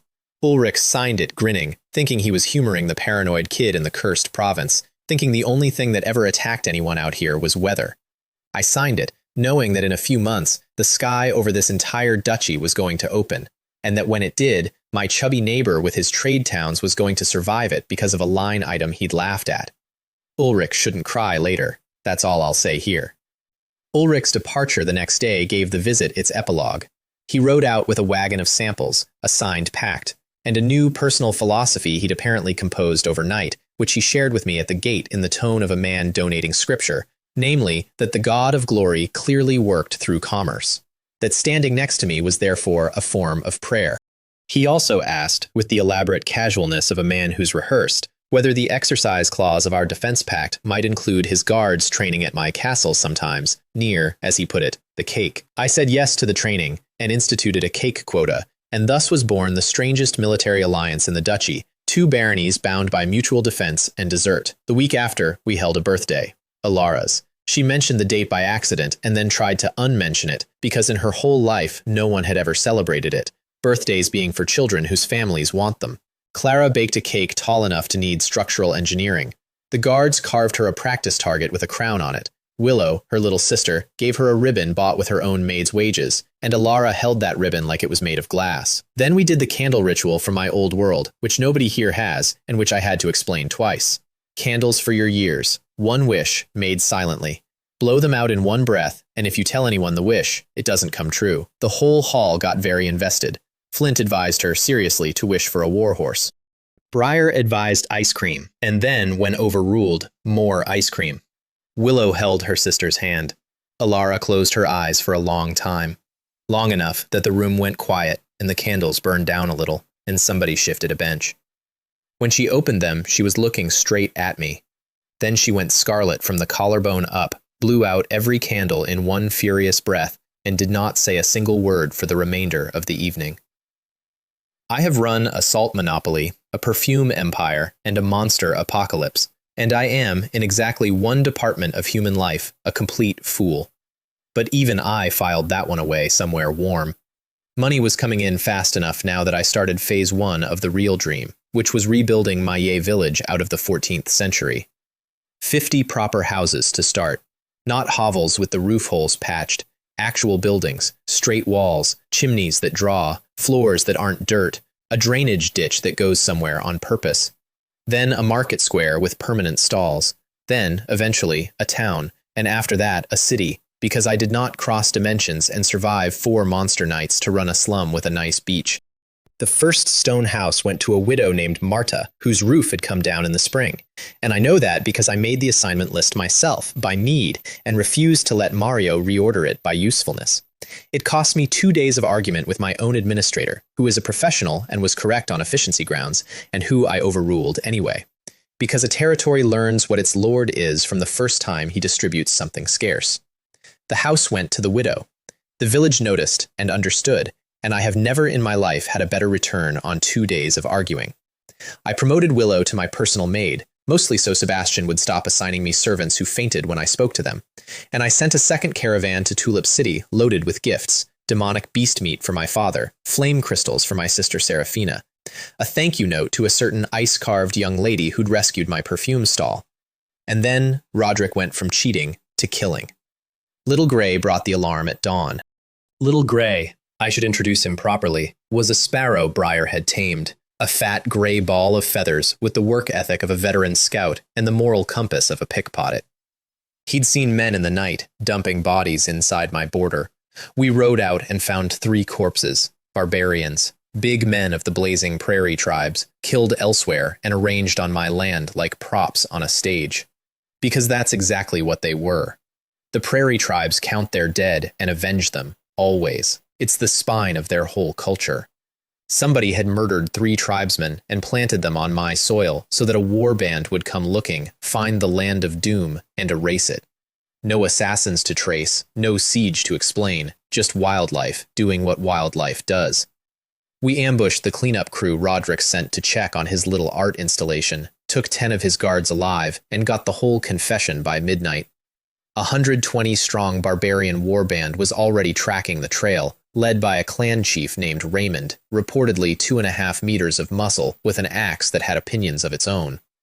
My entire military was 30 men and 1 sniper. The system posted the quest with its usual warmth. Avert the invasion. Reward, a 3rd daughter of luck. Fighting Raymond head-on was suicide, so I didn't plan a fight. I planned a menu. Step 1 involves a species I'd been ignoring, the slippery flying fish, a silvery nuisance my blue sprite attracted by the ton. Useless meat, one memorable property. Eating it loosens the bowels with the force of prophecy. Step 2 involved the murlocs, my beach squatters, 2,000 fish-headed maniacs I'd been saving for a special occasion. We stacked smoked flying fish in an abandoned village right on the warband's path, like a supply cache someone forgot. Barbarians live off the land on the march. Free smoked fish is free smoked fish. They ate everything, because of course they did, and continued toward my castle as the fish began its dark work. Then Ilara introduced herself with a few arrows from horseback, and I personally rode out and waved. And 120 insulted barbarians chased us across my territory. Raymond, I will testify under oath, outran the horses for the first stretch, on foot, axe in hand, roaring. And it was the single most terrifying thing I'd seen in 2 lives, right up until the fish said hello. Watching a legendary war chief's sprint collapse into an emergency waddle is the kind of memory that keeps you warm in winter. Before the chase, though, there was the night that made it possible, and it was pure horror comedy. We needed the flying fish, tons of them, and flying fish live out past the coral where my blue sprite keeps them. So 30 of us went out at night on rafts with nets, in the dark, over deep water, on a coast that until quite recently belonged to 2,000 murlocs. Nobody was relaxed. Gareth prayed continuously, in a whisper, about garlic. And halfway through the second haul, something the size of a barn came up under us. Not a murloc. A whale, surfacing to breathe, close enough that the raft lifted on the swell of its back, and the blow went off like a burst pipe 6 meters away and rained on us. 3 men went in the water. 2 men prayed. 1 man, and I will not name him because he has a family, screamed the word I hadn't heard before and have not heard since. We got everyone back aboard. The whale, having ruined our evening for no reason at all, went about its business, and we finished the haul at a pace best described as motivated, and Gareth has since incorporated the incident into a song. The song has verses, and I am in 2 of them, unflatteringly. The chase the next day deserves a fuller frame too, because it was the most cartoonish life-or-death experience of my career. Picture it from above. 1 lord on horseback, riding in deliberately catchable-looking zigzags. 1 masked archer pacing him, turning in the saddle to place arrows exactly rude enough to keep tempers hot. Behind them, 120 of the most feared warriors on the continent, at first in proud loping formation, then in increasingly individual postures of crisis, peeling off behind bushes in 1s and 2s and sprinting to catch up afterward, with the haunted eyes of men learning that the body is a temple with plumbing. Raymond himself refused the bushes on pure pride for an extra half-mile, and I watched the exact moment pride lost. Somewhere in the archives of the God of Glory, there is a fresco of that moment, and I hope the artist captured his dignity, because he spent all of it. We led them, stumbling and furious and increasingly desperate, down onto the beach, onto my beach, at low tide, at feeding hour, into 2,000 murlocs. Fire arrows behind them cut the retreat, and the blazing prairie's finest fought the ocean's angriest for a solid hour, and it was horrible and magnificent. By the end, about 1,000 murlocs were dead, and the barbarians who remained were on their knees in the wet sand, too exhausted to lift their axes. My beach problem and my barbarian problem had spent the afternoon solving each other. I walked down with 30 men and offered terms. And here's where it stopped being a caper, because Raymond, bleeding, propped on his axe, answered me in the Empire tongue, and what he said wasn't a warrior's curse. He asked for his men's lives, not his own. He listed the wives and children waiting on the prairie, and he offered his own head for the rest, matter of fact, like quoting a price. Ilara's arrow had already shattered his axe blade at the first exchange. The man was defenseless, and he negotiated like he was holding a fortress. I liked him instantly. So instead of heads, I took oaths, though not immediately, because trust between a lord and 120 men who tried to sack him that morning is a construction project. The first weeks, they lived under guard, in chains at night per Flint's flat insistence, and I fed them from my own kitchens anyway. Real bread, fish stew, salt on the table. I watched Raymond watch his men eat with the same face Ilara used on Willow. Then came the wound care, and this was the hinge. Their worst hurt fighters were dying the slow way that untreated wounds die, and I came into the holding barn with my boiled needle and thread and worked down the row by lamplight, stitching men who could have crushed my throat with one hand and instead held still and stared at me like I was performing weather. Raymond stood over me the entire time, arms crossed, silent. Somewhere around the fourth patient, something in his face rearranged itself permanently. The oath, when it finally came, was theirs to offer, not mine to demand. And it came through Rowan later, in their own tongue and their own form, kneeling with bare axes laid flat on the ground, blades toward themselves. Housed as laborers first, with an open road to becoming soldiers, wives and children to be brought off the prairie. And the duchy would have called every syllable of it madness, arming the savages. The duchy also burned its luckiest daughters. I'd stopped grading myself on their curve. Integration produced comedy at industrial volume, I should say. Barbarians meeting the public bathhouse, barbarians meeting bread with sugar in it and going back 7 times. Barbarian children colonizing the castle courtyard and adopting gravel rock as climbing terrain, and one memorable market day when a visiting merchant fainted upon being politely helped with his cart by a smiling man the size of the cart. My villagers went from barring doors to trading recipes inside 2 months. Hunger to hunger, it turns out, is a short introduction.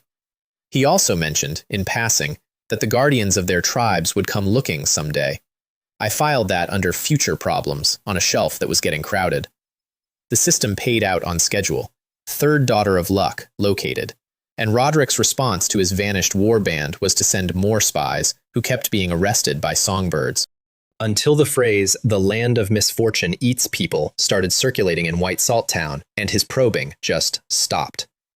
16 guards and spies lost, nothing to show. Somewhere south of me, a fat baron was starting to sleep badly. Good. Around this time, I also got my first look at how the other side's boardroom operated, because a captured spy sang about a meeting he'd driven a carriage for. A cloaked gentleman had visited Roderick's temporary lodgings, a smooth professional who never gave a name and paid in fresh minted gold, and offered the baron a simple commission: the death of one Jinx Lord, 10 gold down, 30 on completion, plus a sweetener of salt caravan rights. The cloaked man, the description made clear enough, worked for Viscount Oswin. So let's chart the org, because I had to. Oswin wanted me dead, but needed distance, so he rented Roderick. Roderick wanted me dead, but kept failing, so he rented kidnappers, spies, and eventually, corpses. Everyone in this kingdom outsources their murders, and everyone's subcontractor was incompetent, and the audit trail of all of it kept washing up on my desk via bees. I filed the confession next to the others in a strongbox I'd started thinking of as the evidence pantry. A good pantry wins winters. A good evidence pantry wins trials. And there was a trial coming, worth stalking for. The caravan came back from Tulip City with news that my little perfume had gone metropolitan. Dragon Brand Jasmine was now the name every noble lady in the capital of the county dropped at parties. My sister Seraphina had cried over the flame crystals and written me a letter I read 3 times, and Lyra, the ice princess herself, had answered my gift with a return gift of her own. Not jewelry, not a compliment, a person. His name was Mario, and he arrived in a plain coat with 2 boxes of his own ledgers and the air of a man who has been reassigned to a frontier and intends to be professional about it. I need you to understand what an administrator is worth here, because it isn't obvious from outside. Literacy in this world is a noble privilege and a clerk's trade. A territory without a numerate steward runs on the Lord's memory, which means it doesn't run, it drifts, and every silver that isn't counted is a silver somebody steals. I'd been doing my own books at midnight for a year, badly, in a made-up notation, while also fighting monsters and inventing sugar. Mario read my books for one evening. Then he came to me, extremely politely, and told me that my territory's accounts were the work of an enthusiastic amateur, that 7 of my headcounts contradicted each other, and that if I would authorize a full census and a standard ledger system, he could have the whole province auditable in 6 weeks. He had it in 5. Then he built a wage schedule, a tax roll that didn't exist before, an inventory system for the salt sheds, and a filing method for contracts that I still don't fully understand, but which produces the right paper within a minute of my asking. Within 3 months, half the decisions I'd been making personally simply stopped reaching me because they'd been solved correctly by a man in a plain coat before they got that far. And to pull a man of that quality out of the Count's own service, Lyra had gone to her father, personally. Sit with that. The Count's daughter had looked at a cursed province she'd never visited, identified precisely what it lacked, not gold, not soldiers, but a competent clerk, and delivered exactly that, while also, incidentally, taking an administrator off Viscount Oswin's staffing turf, which was her uncle's one remaining source of leverage in the city. I stood there holding the transfer papers thinking, this woman gives gifts like a chess player. That same caravan carried a letter from my sister, and it flattened me in a way no battle had. I'd sent Seraphina 5 flame crystals out of Roderick's 55, which for a girl at the Noble Academy is walking around money, tuition, gowns, standing. She wrote back 4 pages. 3 of them were news, her classes, her friends, a scandal involving a Viscount's daughter, and a hat. The 4th page said that when the family had gotten word I'd been assigned the Land of Doom, she'd cried for 2 days and been told by everyone to stop. Because the appropriate response to a second son's posting is dignity. She said she'd kept a candle lit anyway. She said she hadn't told anyone that either.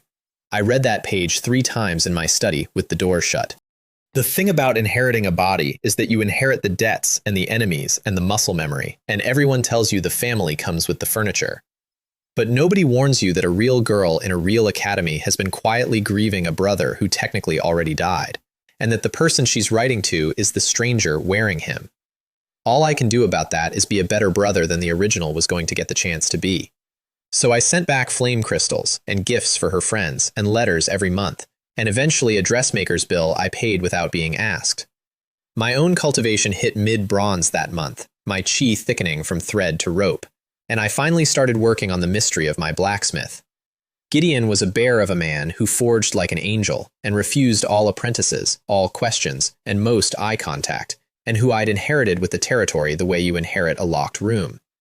The village's version of his story was that he'd come from Black Iron lands years back, that there'd been a daughter, and that she'd died, and that he didn't discuss it, ever, with anyone, including his own drink. I didn't push. Grief has a lock, and pushing just breaks the key off in it. Instead, I did the only thing I'm any good at, which is building people better tools. I gave him a new forge. Rectangular hearth instead of the round bowl, which sounds like nothing and is actually the difference between guessing at heat and controlling it. A proper chimney, and, the piece that got him, a water wheel on the creek driving the bellows. So that for the first time in his life, the man had continuous, even air without a boy pumping himself sick beside him. He walked around that installation 3 times without speaking. Then he asked, in the flat voice of someone who expects a trick, what it would cost him. Nothing, I said. Make me things. He made me things. Better lures, better arrowheads, then armor fittings, then, unasked, a set of surgical needles in graded sizes, because he'd heard what I'd been doing with sewing thread and had opinions about my equipment. Somewhere in those weeks, a broken man rediscovered enthusiasm, one hammer stroke at a time. Remember Gideon. His story comes back later in this episode, and when it comes back loud enough to shake the yard. The territory kept handing me presents. On a beach day, and yes, my staff meetings had started including beach days, we found oyster beds, and I introduced the continent to garlic-grilled oysters over the protests of old Gareth, who held that garlic was for warding off spirits and not for food, and who then ate 11. The coral where my blue sprite lived turned out to host a giant clam of a magical persuasion, and inside it, a luminous pearl the size of a duck egg, glowing softly with its own light. Nobles pay fortunes for those. My beach kept turning out to be a bank vault with waves, and I should introduce the man who'd become my most reliable instrument in that period, because Flint has been in every scene without getting a paragraph. He came to me as a mercenary captain with debts, taking a doomed posting for double pay, and his professional opinion of me on day one was that I was a child who would shortly be dead.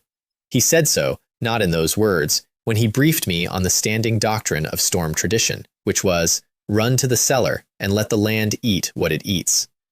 What changed him wasn't the monster knight, it was the fence post. Flint had spent 20 years around soldiers and knew exactly what a red glow fatal strike from a 6-day archer meant, and the man who knelt in my courtyard that afternoon has never once wavered since.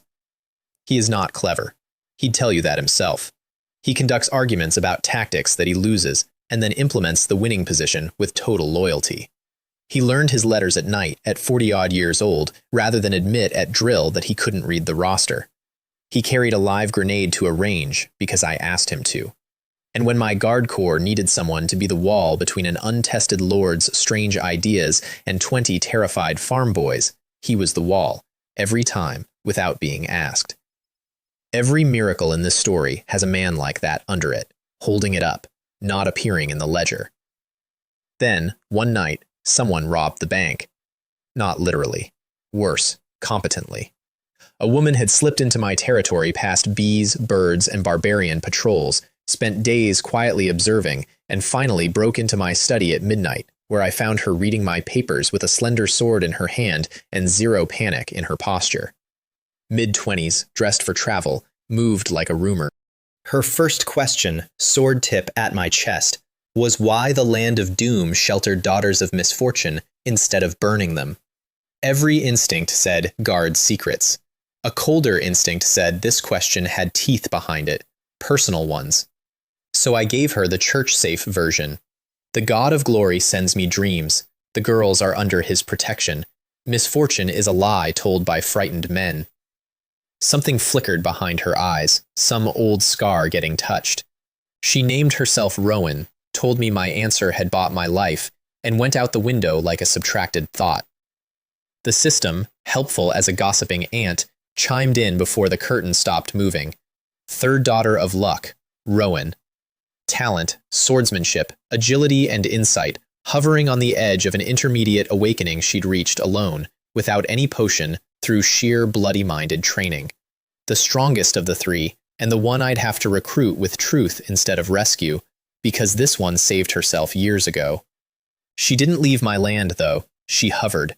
Patrols kept half-spotting her at the edges of things, a silhouette on a ridge at dusk, a stranger buying bread in Maye with her hood up. And I gave standing orders to leave her alone, which confused everyone, since standing orders about intruders traditionally run the other way. But I'd read her file, so to speak. You don't net a hawk that's deciding whether to land. You keep the yard quiet and the food visible. And 2 nights later, that hovering saved us all, because my castle had visitors of the other kind, too. Among the traders in the noble caravans that had started arriving was a planted man, Jasper, one of Roderick's, smuggled in with paperwork borrowed from a knight named Lothar in Oswin's orbit. And if that sentence sounds like a conspiracy diagram, welcome to my life. Jasper's job was to kidnap my village chief, find my salt operation secret, and salt my crops on the way out, pun fully intended. The night he moved, everything happened at once. Jasper's crew grabbed old Finn Barley, my village chief, and dragged him to a barn to ask pointed questions. Finn, bless his stubborn scarecrow heart, gave them nothing. Ilara and Briar, staking out the barn, took down 2 kidnappers before the crew's numbers told, and then it was the girls who were cornered, 15 men closing in. And out of the dark came Rowan, and I finally saw what an almost intermediate awakening looks like with a sword in its hand. It looks like the 15 men are moving through honey, and she isn't. Jasper, cornered, went assassin, lime powder to her eyes and a poisoned dagger, and he cut her. One line across the forearm, and the poison in it was paralytic, and Alara's arrow ended him one heartbeat before his follow-up. I'd been closing in with the guards, close enough to see it, and there was no physician within 100 miles and one option older than medicine.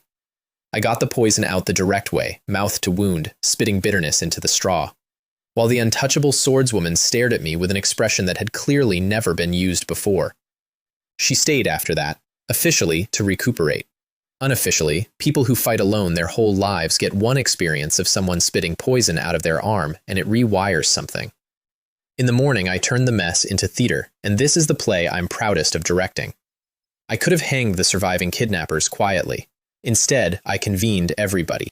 Every visiting caravan manager, every merchant camped in Maye, every village chief in the square at mid-morning with my guards at parade rest and the prisoners kneeling on the stones. And then I did nothing but ask questions and let them answer, because I'd already checked the answers overnight. Who sent you, Baron Roderick? Whose papers brought you through my border, Sir Lothar's, out of Viscount Oswin's household? What were you instructed to do? Take the village chief, find the salt works, poison the fields on the way out. And what did the village chief tell you under the knife? Nothing, said the kidnapper. Finn Barley was standing in the front row with his hat in his hands, an old scarecrow of a man who'd been beaten in a barn all night for a secret. And when the man who beat him said the word nothing, in public, in front of the entire trade road, the square made a sound I'll keep. I put my hand on Finn's shoulder and told the crowd that this territory was defended by men like this one, and Finn cried in front of everyone, and none of the merchants laughed. Then I let the caravans go about their day. Merchants gossip faster than pigeons fly. Inside a week, the whole road knew the story. Baron Roderick had sent kidnappers into a land under the God of Glory's protection. A Viscount's knight had smuggled them through, and the Jinx Lord's peasants had been threatened all night and given up nothing. My father took the evidence to the Count and demanded justice at volume. Oswin spent the month writing explanations. I hadn't drawn a sword, and both my enemies were bleeding reputation into a river that runs downhill straight into the Count's hall. And overhead, right on schedule, the sky lit up again, and this shower finally delivered the sprite I'd been begging every deity in 2 worlds for. Yellow. Mineral domain. I carried it around my territory like a divining rod, dreaming of iron, dreaming of gold. And it settled with the smug finality of a cat on a hill of clay. Clay. My legendary mineral sprite dug me a dirt mine. I sulked for 1 full evening, and I sulked with an audience. Because the whole castle had gathered to see what treasure the famous yellow sprite would open, and the treasure was mud. Flint tried to console me by observing that it was very smooth mud. Sebastian suggested, with butler diplomacy, that perhaps pots. Briar asked if the mud was edible, was told no, and left, taking most of the crowd's morale with her. Then I remembered what clay plus fire equals, and I stopped sulking, because bricks were about to build me a city, and no one in this entire world knew it yet. That's the strange privilege of my situation, honestly. In my old world, I was nobody, a guy with a diploma and a commute. But a mediocre education from a world that finished its homework is, in a world that hasn't, a legendary grimoire. I keep a mental list of my most devastating spells. Boil the water, wash your hands, rotate the crops, burn the mud. Terrifying arts, all of them. Her recuperation week rewired the castle's chemistry in small, watchable ways. Rowan had survived alone so long that group meals visibly confused her. She'd take her plate and drift toward the wall until Briar, who has no respect for anyone's trauma, physically herded her to the table and appointed her official meat cutter, a duty invented on the spot to give her a place. Alara, who recognized the wall drift from the inside, started leaving the seat beside her own empty in a way that wasn't quite an invitation and wasn't quite not. By day 5, my untouchable intruder was being taught a card game by a 14-year-old who cheated, openly, as a hospitality gesture, and the swordswoman was letting her win the cheating. Family assembles out of scraps like that. Nobody signs anything. Rowan's story came out slowly, over evenings, the way real ones do. Her father had been a master blacksmith in Count Blackiron's own castle. When her eyes changed, he defended her instead of reporting her, and an apprentice sold them both out. But she wasn't burned. That's the part that still puts a cold finger on my spine. The church took her. Quietly, off the books, for study. She was held in a cell for transfer to their holy city in the far north, and only escaped because a demonic beast attack broke the convoy, and she'd spent the years since as a hired guardian for small barbarian tribes, one sword against the world that wanted her ash or her body on a slab. Sit with that a second.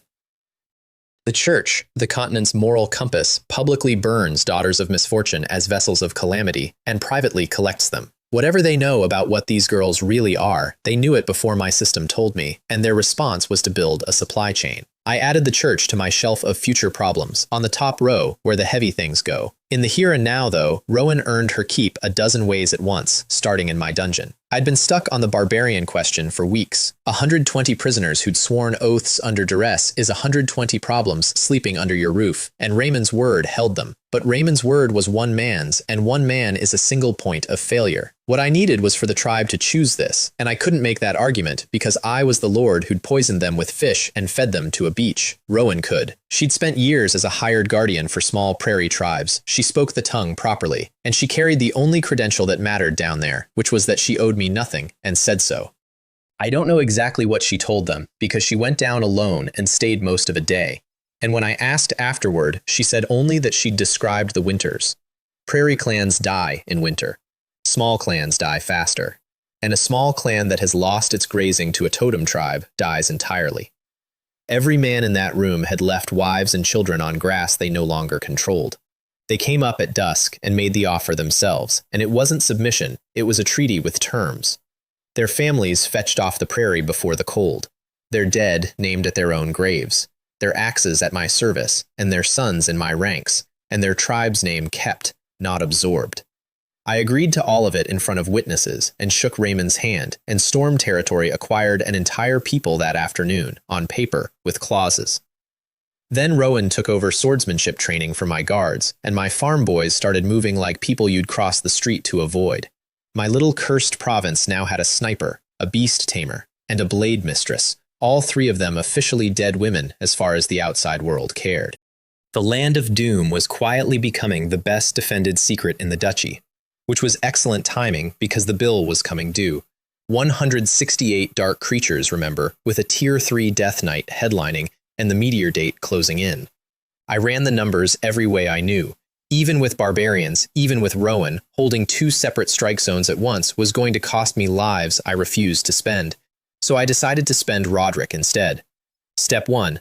I needed more swords without confessing why. So I wrote to Ulrich proposing a joint military exercise, a friendly war game between neighbors, on my land, on a very specific week. Ulrich, who'd been dining out on stories of his exotic vassal for months, arrived delighted, with 80 guards and a picnic attitude. Step 2. Terrain, and this is where the 3 months of quiet paranoia paid off. 7 arrow towers went up around Maye village, timber, 12 meters, overlapping fields of fire, positioned by walking the ground with Alara until she was satisfied that no approach existed that 2 towers couldn't answer. A moat dug by every able body in the territory over 5 weeks, not deep enough to stop a man, but exactly deep enough to break the stride of something that runs on 4 legs. Sharpened swordwood stakes in the ditch. Fire buckets staged on every street. Brick shelters designated for civilians, with the assignments posted and drilled twice. All of it, every stake and every drill, filed publicly under preparations for the joint military exercise with Baron Ulrich, which is the finest cover story I've ever run, because it's the only lie in this world that lets you build a fortress in the open while your enemies watch and take notes on your paranoia rather than your engineering. And then, the delicate part, we cleared a wide lane through the buffer zone brush, a beautiful, convenient 100-meter-wide highway leading from my monster-prone fields straight to the border of Roderick's land. Call it landscaping. Call it foreshadowing. Step 3. The invitation. I rode to the border and met Roderick face-to-face for the first time. And he was everything his receipts had promised.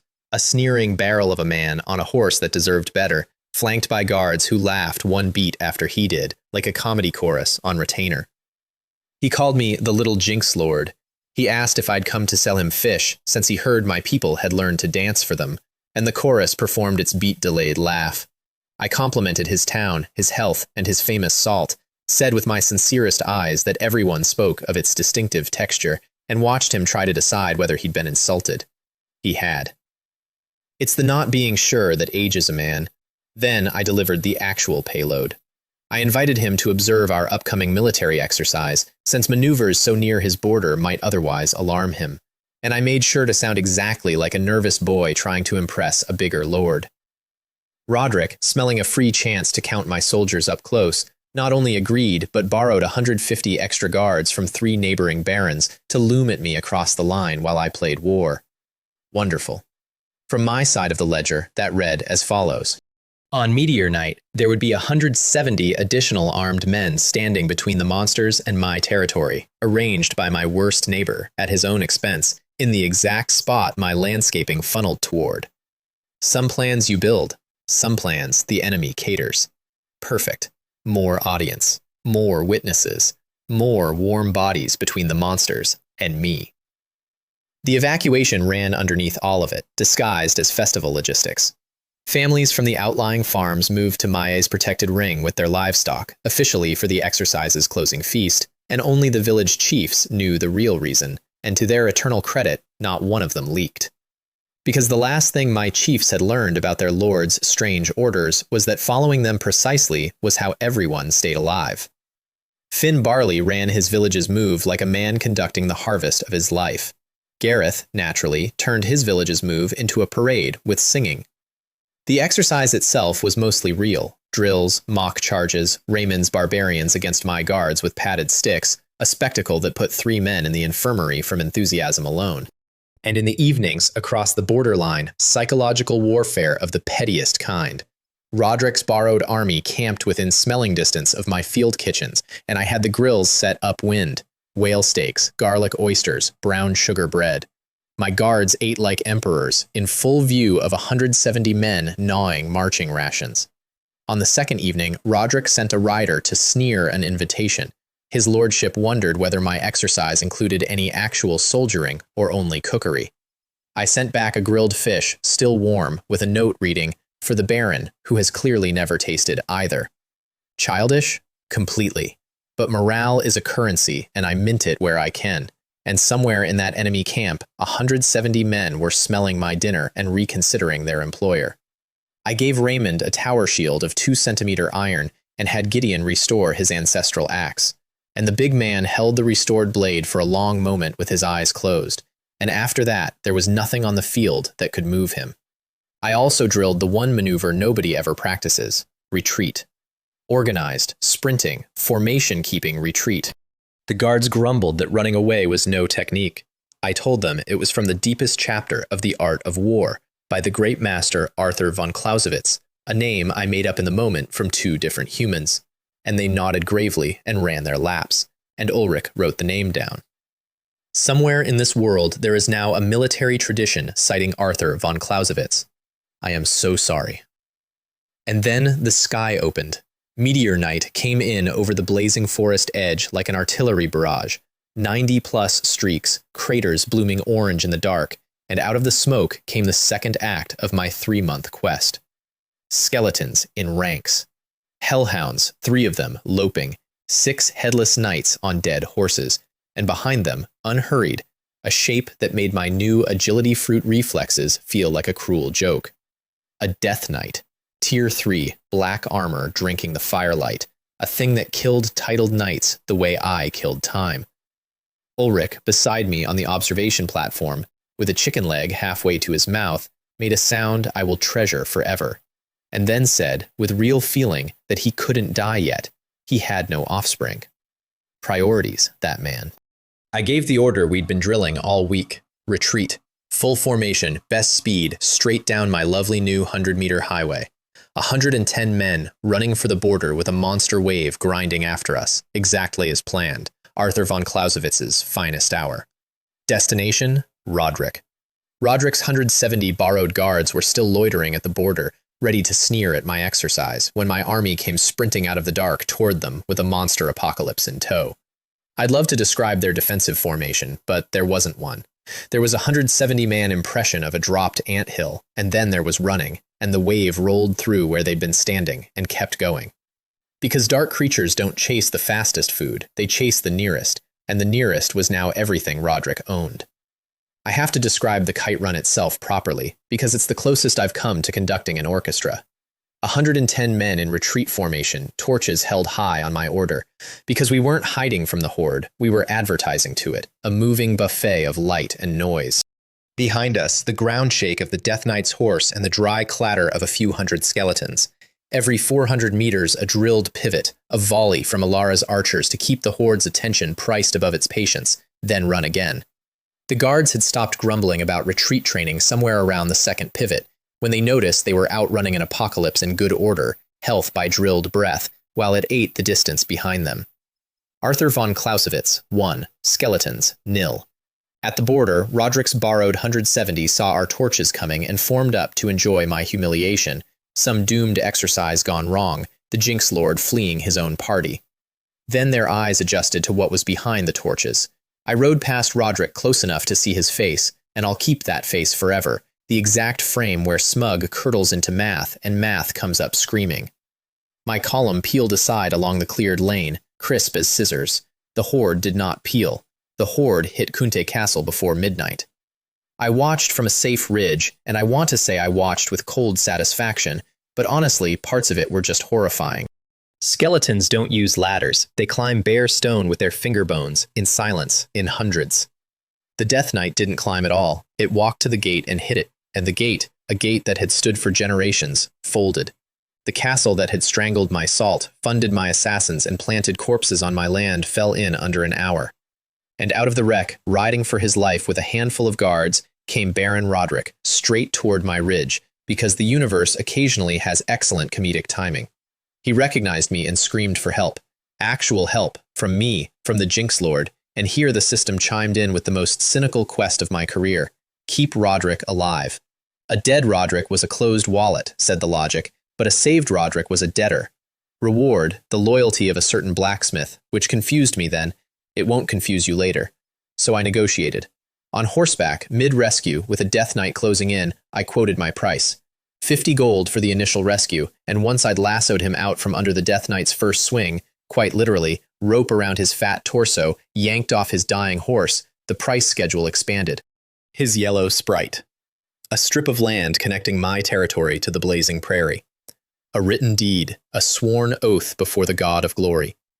Every time he hesitated, I glanced meaningfully at the approaching armor, and Roderick discovered depths of decisiveness he never knew he had. Somewhere in there, his leg got broken, and I'll be honest about the mechanism. Ulrich landed on him during a scramble, all of Ulrich, from a height. The scream harmonized with the battle horns. I set the leg afterward for a fee of 3 catapults, and if you're thinking that setting a leg is not worth 3 siege engines, you clearly haven't priced healthcare in a feudal economy. The rescue itself, let me slow that down, because it was simultaneously the bravest and pettiest hour of my life. Roderick came galloping up the ridge with the Death Knight's cavalry-shaped nightmare closing behind him, and his opening bid was, "Save me, I'll pay anything," which is the negotiating position of a man who has never read a contract in his life. I named 50 gold just to establish the currency. He agreed before the number finished leaving my mouth. So I revised the deal upward on the fly, and here's the beautiful mechanism. Every second he spent haggling, the hoofbeats behind him got louder, which meant the market was moving in my favor in real time. The yellow sprite, and by the way, the sheer poetry of that item. Because the yellow sprite Roderick owned was the exact one I'd released from his camp during the burglary, my own catch and release, now returning to me with interest. Then the corridor of land connecting my territory to the blazing prairie, deed to be drawn on the spot. And I actually made the man dictate boundary landmarks from horseback while a monster hunted him, which, as a legal proceeding, would impress no court and every lawyer. When the Death Knight finally arrived at conversational distance, I lassoed Roderick off his stumbling horse mid-sentence, hauled him across my saddle like laundry, and the black sword split the air where his spine had been. He made a sound I won't transcribe. The deed got signed at the bottom of the ridge with a shaking hand and witnessed by Ulrich, who kept looking from the paper to the apocalypse and back, muttering that this was the finest thing he'd ever attended. But between the extortion and the invoicing, there was the actual fight, and the fight nearly ended me. We baited the Death Knight into my horse trap field, took its mount, dropped it into the dirt where the thing stood up unbothered, and then Rowan and I learned what Tier 3 means. My triple flame slash, the technique that split boulders, rang off its blade like a spoon off a bell, and the counterstroke snapped my sword and most of my confidence. Rowan's blade dance kept it turning, buying seconds, and I burned my emergency lottery horde on the run, crunching an agility fruit like an apple mid-battle. Even then, it was chess with death, until the least elegant tactic in military history presented itself. Ulrich, of all people, wrapped the thing from behind in a bear hug of pure, desperate Baron. Rowan pinned the sword arm for one heartbeat, and I put my broken sword's remaining half through the neck seam, the same design flaw as its headless little brothers. Poor product line consistency. Fatal, this time, for them. The quest bells rang in my skull while I was still on my knees in the mud. Third quest complete. And then the fourth unrolled, and I stopped hearing the celebration around me because the system had decided to show me the actual map of the future. In 6 months, dark creatures would fall not on my land, not on my county, but across the entire duchy. Every territory, every lord, waves of them, including things the system described only as giant and unknown. My reward for helping would scale with every territory I saved. 6 months, the whole realm. And me, the only man alive holding the weather forecast. I looked over at Ulrich, cheerfully looting a dead hellhound, a man with a defense pact he'd signed as a joke, and I thought, keep laughing, neighbor. In 6 months, you're going to frame that piece of paper. The Death Knight duel deserves one more beat of honesty before the accounting, because the moment my sword snapped is the moment this stopped being a game to me, permanently. Up to then, some back room of my brain had been treating this world like content, quests, loot, comedy villains, a very immersive subscription. Then a piece of my own blade went past my ear with a sound like a struck bell, and the thing in black armor came through the gap with absolute patience. And I understood with my whole body that there was no menu, no respawn, and no audience, just cold air and a swing already in motion. The next 4 seconds were Rowan's blade dance buying me 2 of them, and Ulrich's ridiculous, magnificent bear hug buying the rest. When it was over, I sat on the churned ground shaking, and Ulrich sat next to me shaking, and Rowan stood over us not shaking. And we agreed without words never to describe the details to anyone who'd have to sleep near us. The accounting from Roderick's disaster, since I know you're wondering. 1 yellow sprite, transferred with a blood contract and a face like a funeral. 1 land corridor to the prairie, deeded and mapped. 3 catapults, wheeled home. 2 of the 3 I gave to Ulrich, partly because the pack deserved feeding, partly because I'd already sketched the catapult's little brother in my notebook and needed only 1 to reverse engineer. Plus the battlefield harvest, hundreds of dead guards worth of leather armor and swords from the castle's fall, which my men collected with the solemn efficiency of people who've been poor. And I haven't told you about the other battle, the one I wasn't at, which is the one that actually mattered. Because the shower hadn't put all of its 90-plus meteors in one place. The second cluster, 70 or so, had come down closer to Maye village, and while I was busy kiting an apocalypse into my neighbor's front hall, my own biggest settlement had spent the night fighting for its life without me. I got the account in pieces, from Alara, from Raymond, from a dozen guards who all wanted to tell it, and here's how it went. Alara had command. 19 years old, in a mask, holding a village of 800 with 10 archers, 30 barbarians, 7 arrow towers, and a moat we'd dug 3 weeks earlier under the cover story of an exercise. The evacuation had emptied the outlying farms into the ring. The civilians were in the brick buildings, the wells were covered, the fire buckets were staged, all of it out of the drill book, all of it done before the first crater stopped smoking. They came at the wall in 3 pushes. The first push was skeletons, and she broke it with archery alone, walking the towers, calling targets, spending exactly as many arrows as the situation cost. The second push had headless knights in it, 4 of them, and that's where Raymond earned every meal I've ever fed him. 30 barbarians with 2-centimeter iron shields formed on the gate line and simply refused to be moved, and the big man stood in the center with his restored ancestral axe and traded with a headless knight for over a minute, which is a very long time. Until Alara's arrow found the neck seam I'd told her about, and the thing came apart on his shield.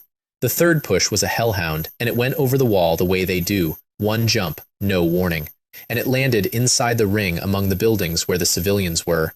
There was no formation to hold, and no clean shot to take. Alara took the shot anyway, off a tower, downward, into a moving target 12 meters from a doorway full of children, and she put it through the eye. Then she came down off the tower to confirm the kill, because you always confirm, and the dying thing got 1 claw up, and that's the bandage. 0 civilian deaths, 0 guard deaths, 70-odd dark creatures cleared by a teenage girl this world had tied to a stake 14 months earlier for the crime of attracting misfortune. So when I rode back through the gate at dawn, filthy and shaking with the Death Knight's echo still in my arms, and saw her waiting there with her arm wrapped, my stomach did a complicated thing. I stood a beat too long looking at the bandage. She noticed me looking, hid the arm behind her back, and apologized. Apologized for getting hit. I held an award ceremony the next day in the Maillet Square, and I built it to do 2 jobs at once. Job 1 was coin, and I paid heavily, because loot you don't share becomes loyalty you don't have, and I'd just come home from the richest night of my career. Job 2 was the one that mattered. I called the barbarians up first, by name, one at a time, in front of the villagers who'd spent months bolting their doors against these men. I read out what each of them had done on the wall, and I put coin in their hands. I named Raymond captain of the shield line in front of everyone, and the square, which had come expecting to watch its own people honored, watched its lord honor the savages first. It was quiet for a moment. Then someone at the back started clapping, and it caught, and then it was a roar. Because these villagers' children had slept behind those shields, and a village will forgive a great deal of foreignness in a man who stood between the door and the dark. Then I announced the thing the duchy would have considered actual madness. Every man in my service, farm boy or tribesman, would receive a copy of the basic battle chi manual and an open road to knighthood with a stipend for anyone who condensed a seed. 200 people went silent, then very much the opposite of silent. You have to understand what techniques mean here. Nobles hoard them the way dragons hoard gold, in vaults, by bloodline, because cultivation is the actual border between the classes. A serf's son doesn't become a knight. There's no path. There's not even a rumor of a path. And I just stood in a village square and open-sourced the middle class of violence to a crowd of former beggars and former enemies. Because here's my real military secret, and it isn't the catapults or the powder or the archer with impossible eyes. It's that every man in my service knows exactly what he's fighting for, and it isn't me. It's the version of himself this land keeps promising him, and which this land, so far, has delivered every single time it promised. Feed a man, and he works. Show a man a door out of the caste he was born into, and he'll hold your wall against a death knight. Also, quietly, in the loot pile, 2 of the fallen inscribed armors still worked, and the death knight's sword turned out to be twice as hard as anything Gideon had ever forged, and Gideon turned it over and over at his anvil with an expression I couldn't read yet. I'd survived my second deadline. The third one was 6 months wide and duchy-shaped. Time to stop preparing a territory and start preparing a country. And one evening in those weeks, I found Rowan alone on the wall, watching the moon with her sword across her knees, and got a look at the bill she'd been quietly paying. The dark creatures, she said, without turning around. Everywhere I have ever stayed, they come. Perhaps the stories are simply true. She'd built her whole wandering life around that arithmetic, never staying, never rooting, pre-punishing herself for disasters she hadn't caused. I leaned on the parapet next to her and told her the actual meteorology, as much as I could dress in church clothing. The sky falls on this land because of the land. It fell on 4 barons before any of you arrived. And the God of glory warns me precisely so that people like you can stand on this wall and watch it come, and be ready. She was quiet for a while. Then she said, more to the moon than to me, that she would stay, then, and test the theory.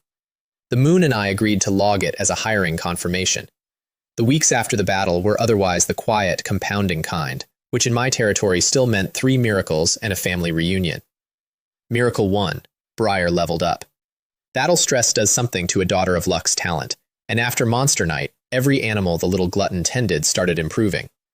The bees made sweeter honey, which I discovered because Briar was stealing it, which I discovered because she confessed mid-chew when I walked in, cheeks full, eyes enormous, negotiating her sentence before I'd said a word. Little Gray the sparrow gained night vision and something adjacent to tactical thinking. And the fire lizards, oh, I haven't told you about the fire lizards. Rewind slightly, because that family arrived by way of the single worst 4 seconds of restraint I've ever failed at. Weeks back, Alara's patrols had reported 2 demonic beasts in the blazing forest, and 2 is a number that ruins sleep, so we rode out to scout. What we found was a fight already in progress in a clearing, and I signaled the halt and we watched from the tree line because scouting is scouting. A mother fire-breathing lizard, a scaled thing the size of a hay wagon, was circling a wind-blade wolf, and the wolf was thinner, faster, smarter, and losing on paper. Except the wolf had read the board better than she had. Behind her, half hidden under a fallen trunk, 5 cubs the size of dogs kept peeking out, and every time they moved, the wolf drifted a step toward them. Every time the wolf drifted, the mother broke her stance to cover them. And every time she broke stance, the wolf opened another line on her flank. It wasn't a duel. It was a slow bleeding, engineered by making a mother choose, over and over, and the wolf was going to win it in about a minute. I have a whole speech I give my captains about not spending men on animals. I got about 4 seconds into applying it to myself. Then the wolf fainted at the cubs again, and the mother screamed, and I was out of the tree line before Alara finished saying my name. The agility fruit earned its entire purchase price in the next 20 seconds. A windblade wolf's whole art is not being where your sword is, and mine was faster than the art. I took its first pounce on the shield, let the second one sail past my shoulder, and put my blade up under its jaw on the third. And that was that. I stood in the clearing, breathing hard, with a dead apex predator at my feet and an enormous, gravely wounded mother lizard staring at me from 6 meters away, deciding. Briar came out of the trees against every order I'd given, walked past me, and sat down in front of a bleeding demonic beast like she was joining a picnic. Then she started translating. The mother wasn't asking for help. She was negotiating custody. Her side of the wound tally was fatal, and she knew it, and what she wanted, through a 14-year-old, was a promise about the 5. So I did the only thing I'm reliably good at. I lied to fate and got out my needle. Stitching a demonic beast is a 2-person job, and Briar was the other person, standing at the head talking her through it, telling her when the pulling would start, apologizing on my behalf for my handwriting. It took 2 hours. Alara held a torch and never once suggested we leave, and when it was done, the mother got up, tested the leg, looked at me for a long moment with an expression I will not pretend to have understood, then lay back down and let her cubs climb over me. Storm Territory acquired an armored family with flame breath that afternoon, and Briar named the cubs Fireball 1 through 5, which I approved on efficiency grounds, and which the mother, per Briar, found insulting but survivable. They took over the old horse farm. They developed a taste for grilled oysters, which turned out to be the entire training lever, since a beast that will cross a province for garlic butter is a beast you can steer. And now, post-level up, Fireball 1 had graduated from apologetic smoke rings to actual bowl-sized fireballs, and my cavalry plans grew a dragon-flavored appendix. Miracle 2 happened at the anvil, and I need to set it up properly, because I've been carrying 2 half-stories for months without seeing they were one story.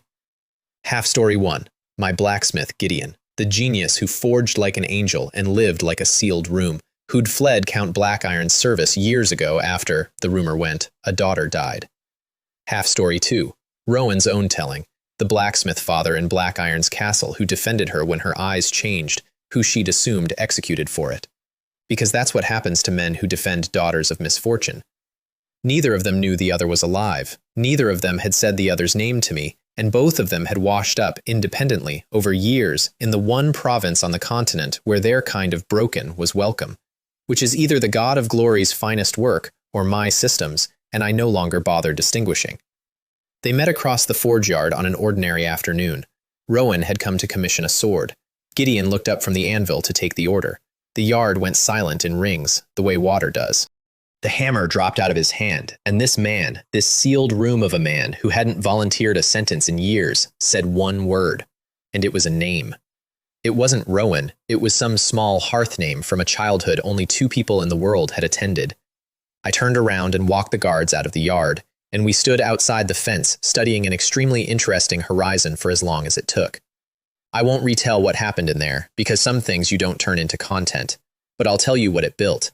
Gideon came to me that night, still gray around the eyes, and knelt, and this time I didn't stop the kneeling, because some oaths need their full ceremony. Himself, his forge, and every black iron forging secret in his head, sworn to Storm Territory for life. The system quietly stamped the Roderick rescue quest paid in full, blacksmith's loyalty, and I finally understood the shape of what it had been steering me toward all along, months back, when it insisted I keep a fat, drowning baron alive. Save Roderick, gain the refugee flow. Gain the refugees, gain Rowan. Gain Rowan, restore Gideon. The system plays chess in years. I've stopped being surprised and started taking notes. Miracle 3 was made of clay and water. The watermill came online, which meant my territory stopped grinding its grain by hand and got back roughly 400 woman-hours a week. And the big kiln fired its first true brick batch. I stood holding a fired brick like Simba over the savannah, because a brick is boring right up until you're the only person on a continent who can mass produce one. But underneath the miracles, Mario came to me with the arithmetic that keeps administrators awake, and it was ugly. My population had roughly tripled in a year. Barbarians who couldn't farm yet, 200 exiles Black Iron had dumped on me, refugees drifting in on the rumor that the land of doom feeds people. Grain reserves, 1 month. 1 month, and the next harvest 4 months out. That's the number that ends principalities. Not monsters, not wars. Bread. We fought it on 4 fronts at once. The whaling gave us protein by the ton, but you cannot live on meat. The fisheries went to double shifts and salt curing everything they landed. I bought grain through Ulrich at prices that made Mario physically wince, spending banquet money on bulk wheat like a man burning furniture to heat a house. And out at the forest edge, the sweet potatoes from the ghost ship went into the ground under a green sprite's supervision, which was a bet on a plant nobody in this world had ever grown, in soil nobody trusted, with the entire winter riding on it. I stood at that field a lot that month.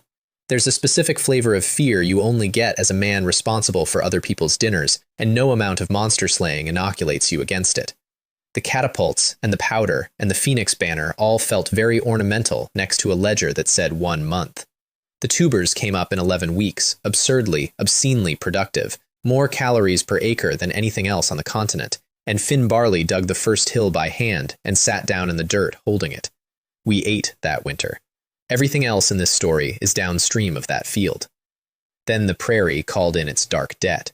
Raymond's tribe's families, the wives and children we'd promised to fetch, hadn't arrived. We rode out with 5 carriages and the fire lizards as escort, and found Raymond's old camp under new management. The Blazing Fire Tribe, one of the prairie's 3 totem powers, had rolled over the leaderless little tribe and put everyone in ropes. We arrived in time to watch a chieftain's son with power tattoos glowing down his arms beat Raymond into the dirt for sport, and then start an execution line with the elders. Ilara's arrow arrived before the first stroke did, splitting the executioner's blade hand at 40 meters, and the camp detonated into motion. I want to linger on the totem son for a moment, because he was my first taste of the prairie's real power system. The 3 great tribes of the Blazing Prairie each keep a totem pillar, and their chosen warriors carry its blessing as living tattoos, glowing lines down the arms that flare when they strike, strength on loan from something older than the kingdoms. When this one moved, the air smelled of hot iron, and his first blow caved in a shield like wet bread, and I understood why the settled lords have feared the prairie for 1,000 years. But borrowed strength has a repayment schedule, and mine was already paid. Agility fruit, strengthening fruit, a titled knight's chi, and a coward's honest footwork. He was stronger. I was never where the strength arrived. Briar made her combat debut over our heads about then, standing barefoot on Fireball One's back as the lizard thundered through the camp trailing smoke, shrieking a war cry she'd invented that morning. And the Blazing Fire Warriors' morale did something complicated, because their totem grants fire, and here was an enemy child using fire as a taxi. When the totem son's arms finally gave out, cracked at both forearms by Raymond's shield rushes and my sword's flat, the camp surrendered in a wave. Raymond handled the sentence himself, as was his right and his people's law, and I gave him the privacy of it. Then came the accounting that doesn't fit in a victory. A few of the tribe's elders had died in the first raid, before we ever arrived, and we buried them on the ride home, prairie style, facing the open grass, and Raymond stood at the graves and named each one and what they'd taught him. My guards, farm boys who a year ago called these people savages, stood bareheaded in a row and listened to the whole thing. The Blazing Fire Tribe went into the ledger of people who owed my people blood, and I do keep that ledger. And it does get settled, but not this episode. One of the fleeing prisoners also mentioned, mid-babble, a herd of wild horses that had bolted off the prairie into my blazing forest during the raids. Pin that. Horses are about to matter enormously. Home again, I decided my patchwork nation needed a flag, and I made the mistake of asking for input. The design meeting ran 2 hours and produced the following serious proposals. Flint argued for a rabbit on the grounds of speed and defended it against sustained ridicule for 20 minutes with the doggedness of a man who has never surrendered anything. Gareth proposed a fish, then a better fish, then a fish holding a salt packet. A guard suggested a leaf, could not explain why, and left the room. Raymond proposed his own axe, and when challenged, proposed it again, louder. Briar proposed a bee wearing a crown, which honestly had merit. Ulrich, contributing by letter from 2 territories away, proposed his own face, with a note that he was happy to sit for it. Sebastian, the butler, proposed the traditional heraldic option, which is whatever your family already uses. And I pointed out that my family's device belongs to my father's house, and my house is a year old and made of exiles. So, in the end, I drew the thing myself, badly, and had it redrawn by someone competent. A fire phoenix, wings spread, rising. For the land everyone called doomed, for the girls everyone called cursed. For every person in my territory the world had thrown away and called it garbage collection. Reborn from ashes. On the nose? Absolutely. Symbols are supposed to be. The castle got renamed Lucky Castle. The exile settlement became Lucky Village. And when the first Phoenix banner went up the wall, the cheering scared the chickens. Same week, the sea joined the rebranding effort by delivering a ghost ship. An actual abandoned 3-master, scorch-marked and empty, beached on my coast like the universe misdelivering a parcel. The system, never one to waste a set piece, quested me to clear the surrounding coast of murlocs.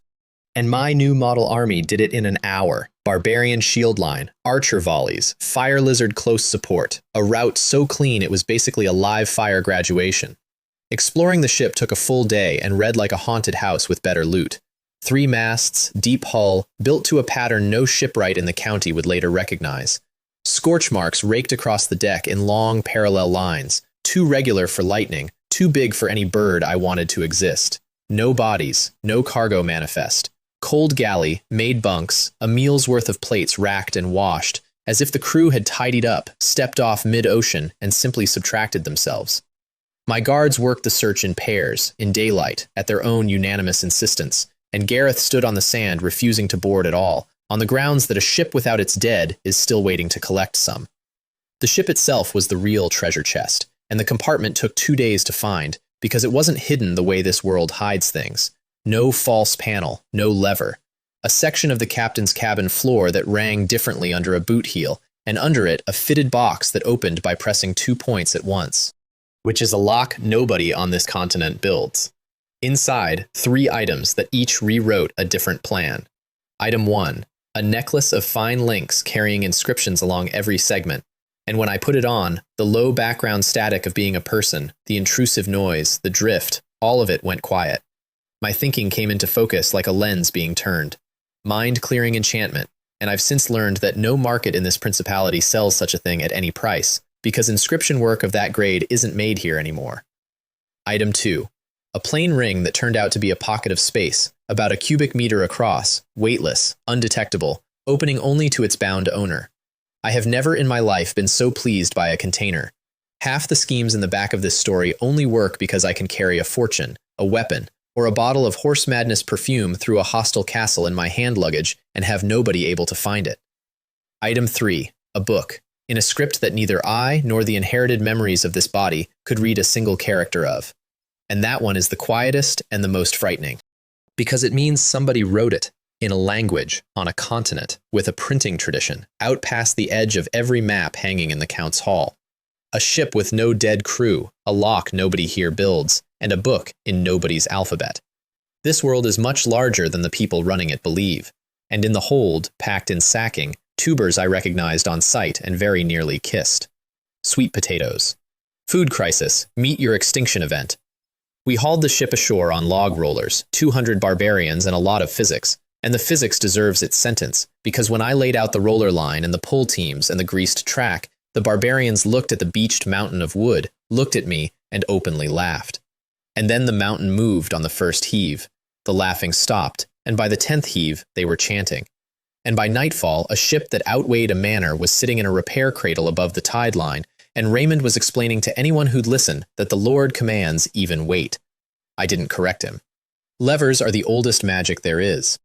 And with the coast clear, the population growing, and the loot armory bulging, I founded my army in earnest, starting with the selection contest for my personal guard, which became the territory's first sporting event. Open entry, any man, any origin, wrestling, running, weights, and a final gauntlet against Rowan that no one passed. Though the ones who lasted past 10 seconds got hired anyway. The winner of everything was a young quarry worker built like his own name, Gravel Rock, who ended the wrestling bracket undefeated, threw a log most men couldn't roll, and, in the moment that actually got him the job, stopped mid-final match to reset an opponent's dislocated shoulder because, as he explained, the man was screaming and the match could wait. Strength hires easy. Decency you take the moment you find it. Final structure: 50 barbarian heavy guards under Raymond, 10 personal guards under Gravel Rock, Rowan as swordsmanship captain over everyone's training, Alara over the archers, night drills, special assault exercises that the guards named cruel things after.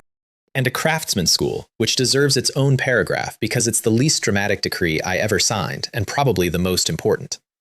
The problem was single points of failure. My salt process lived in Gareth's head and mine. My forging lived in Gideon's hands. My perfume lived with 2 craftsmen I'd poached. My bricks lived with Hiram. Kill any 4 of those men, and my entire economy limps. So I passed an apprenticeship decree, mandatory. Every transfer craftsman in my service takes and trains apprentices, paid for by the castle, with the apprentice's wage guaranteed for 3 years. And every graduating apprentice free to set up his own shop in my territory under a 5-year tax holiday. The masters hated it. Craft secrecy is the entire retirement plan of a skilled man in this world. You hoard your method, you teach it to one son, you die owning it. Gideon argued with me for an hour. Hiram refused outright, and then discovered that his apprentice allocation had already moved into his workshop. I told them the same thing I told the guards about the battle chi manuals. A secret you hoard makes you valuable in a village. A secret you teach makes your village valuable in a kingdom, and I intend to own the kingdom's supplier. 2 years from now, when this territory has 40 brickmakers instead of 1, that decree is why. Empires aren't built out of geniuses, they're built out of the second best guy, in quantity. Storm Territory, the disposable province, now had a flag, a food surplus, an arms industry, a spy network of songbirds, and the beginnings of a professional military. Which was lucky, because an envelope was coming that would drag me out of my sandbox and into the deep water where the real sharks swim. It had a tulip on the seal. The envelope, when it came, was 2 letters deep. The first was from my father, and it was a bundle of news wearing a warning as a hat. The Lothar affair, the knight whose papers had smuggled Roderick's kidnappers into my land, had gone to the Count's court, where my father's evidence and my father's volume had won the day. And the settlement handed our family a shop in Tulip City worth 60 gold. Garrett, being Garrett, was giving the shop to me. He'd also enclosed 10 gold coins, which I sent back with double the value in demonic beast meat. Because there's a version of being a son that involves taking your father's savings, and I'm not playing him. The second letter had the tulip seal, and it moved the whole board. The Count was hosting a birthday banquet for Lyra, every noble in the county summoned, every second son in the running invited. And this year the stakes had an extra floor. The best performing young noble at the banquet would win the honor of hosting Count Reginald himself at their territory's harvest festival. Read that again the way I read it. The Count, in person, in my territory. Every skeptical noble in the county following him. One day of showing the right people the right things, and the land of doom stops being a punchline and becomes an address. I didn't want to win that banquet. I needed it. Preparation month, then. The lottery blessed me with an affinity fruit, after which animals liked me so much that meetings kept being interrupted by sparrows landing on my head with total confidence, which does things to a lord's gravitas. The sweet potatoes went into the ground with a green sprite supervising, and the gift question ate a week, because what do you give an ice princess who owns everything? Answer: something no one owns. We went diving off the coral reef, Rowan and I, down where the giant magic clams live, and came up with a luminous pearl the size of a half egg, worth 40 gold and 1 near drowning. The dive itself deserves telling, because it nearly went badly, and because it's the closest Rowan and I came to a conversation neither of us was ready for. The magic clams live deep, out past the coral shelf, 30 meters down in cold green light where your chest starts filing complaints at the halfway mark. We went down in pairs on a rope, and on the 4th descent I found one, an old giant the size of a wash tub, and got my knife into the hinge. And the thing did what old giants do, which is clamp. not on me, on the knife, with my hand still through the loop of the lanyard, at 30 meters, with maybe 15 seconds of usable air left in a body that had already spent most of them. I want to be honest about the next part. I panicked. 2 lifetimes of composure, and I burned through all of it in about 4 seconds of yanking at a shell that had no interest in my plans. Rowan came down the rope like a dropped anchor, and she didn't waste emotion on me. She put her blade into the hinge above mine and levered once, with an intermediate awakening strength behind it, and the shell gave. Then she had a fistful of my collar, and we were going up faster than is medically advised. And we came apart on the surface, both coughing, and I got out an apology, and she said one sentence. "Don't do that again, my lord." Then she swam to the boat and did not look at me for the rest of the afternoon. And I sat there in the water, holding a pearl the size of half an egg, with the distinct sensation of having been shouted at by someone who hadn't raised their voice. The pearl was worth about 40 gold, and the plan was a perfume bottle carved from that pearl, my best rose ambergris blend inside, a gift no treasury on the continent could duplicate. We rolled out for Tulip City in real style this time, 40 guards in phoenix surcoats, 10 of them barbarians, my 3 masked captains, Clara commanding a kitchen wagon, Willow as maid, and a strong box of trade goods that would have ransomed a viscount. The road itself measured how much had changed. On my first trip to the Count's city, I'd ridden it as a curiosity, the doomed boy going to report his own survival. This time, village markets held up their business to watch the Phoenix Column pass. Innkeepers came out personally, and twice, merchants flagged us down on the highway to ask, hats in hand, whether the Salt Lord was taking new wholesale accounts. Ulrich joined us for the last leg with his own column, and immediately began introducing me to fellow travelers as his business partner, his neighbor, and, after the second wineskin, his brother, in ascending order of volume. Family business took up my first evening in the city, and it went the way family business goes when a household has one spare son and everyone has quietly recalculated his value. My father was magnificent. Garrett met me at the townhouse door, looked at the Phoenix Column behind me, at the barbarians, at the loaded strongbox, and hugged me hard enough to rearrange ribs. And then spent the entire dinner telling stories about my childhood to people who had been present for my childhood. My sister Seraphina hovered at my elbow like a small, proud shadow. And then there was Barrett, my elder brother, heir to the family, a perfectly adequate young man who had spent his whole life knowing exactly what he was for, and who now had to sit at a table while a viscount's letter about his little brother was read aloud twice. He congratulated me. He asked correct questions about my territory, and every so often his eyes did something tight around the edges. Because the arithmetic of our family had inverted while he was doing everything right, and nobody in the room, least of all me, had a graceful way to say so. I've been the disposable one. I know that seat. I did not enjoy watching somebody else get moved into it, and I made a note to find him something real to run before the resentment set like concrete. Younger brothers who become bigger than their heirs are a standard tragedy in this world, and I'd prefer to be a different genre. The city announced itself over the horizon the way Tulip City does, walls within walls climbing the mountain, the Count's castle at the crown, banners like a flower bed gone vertical. And my guards, most of whom had never seen anything taller than our own keep, rode the last mile with their heads on swivels, and Raymond's barbarians, men who feared no living thing, went visibly quiet before all that stone. At the city gate, tradition demanded an incident, and tradition provided. The gate guards took one look at Raymond's shoulder width and decided, barbarians don't enter the Count's city. And the queue got loud, right up until a small tornado in a maid's uniform arrived and unstuck everything. Tessa, Lyra's personal maid, dispatched, in her words, entirely coincidentally on an errand that happened to involve the gate. I tipped her a perfume bottle for the coincidence. She smelled it, gasped, and informed me with dazzling shamelessness that she'd always believed in me. I decided on the spot that whatever game her mistress was playing, the maid was my favorite piece. The banquet season opened with a luncheon for the young nobility, and the young nobility opened with a hunt. Sir Lothar, fresh off losing his court case and blaming me for it, tripped Willow as she served, then loudly pitied the beggar knight who dressed his servants in rags. The room tittered. My rivals in the Second Son contest arranged their faces into sympathy, which is how nobles point and laugh. So I did show and tell. I set a bag on the table and let it fall open, and let the room count the luminous pearls and flame crystals inside. The tittering died of natural causes. And into that lovely silence, Lothar, now committed and cornered by his own mouth, challenged me to a duel.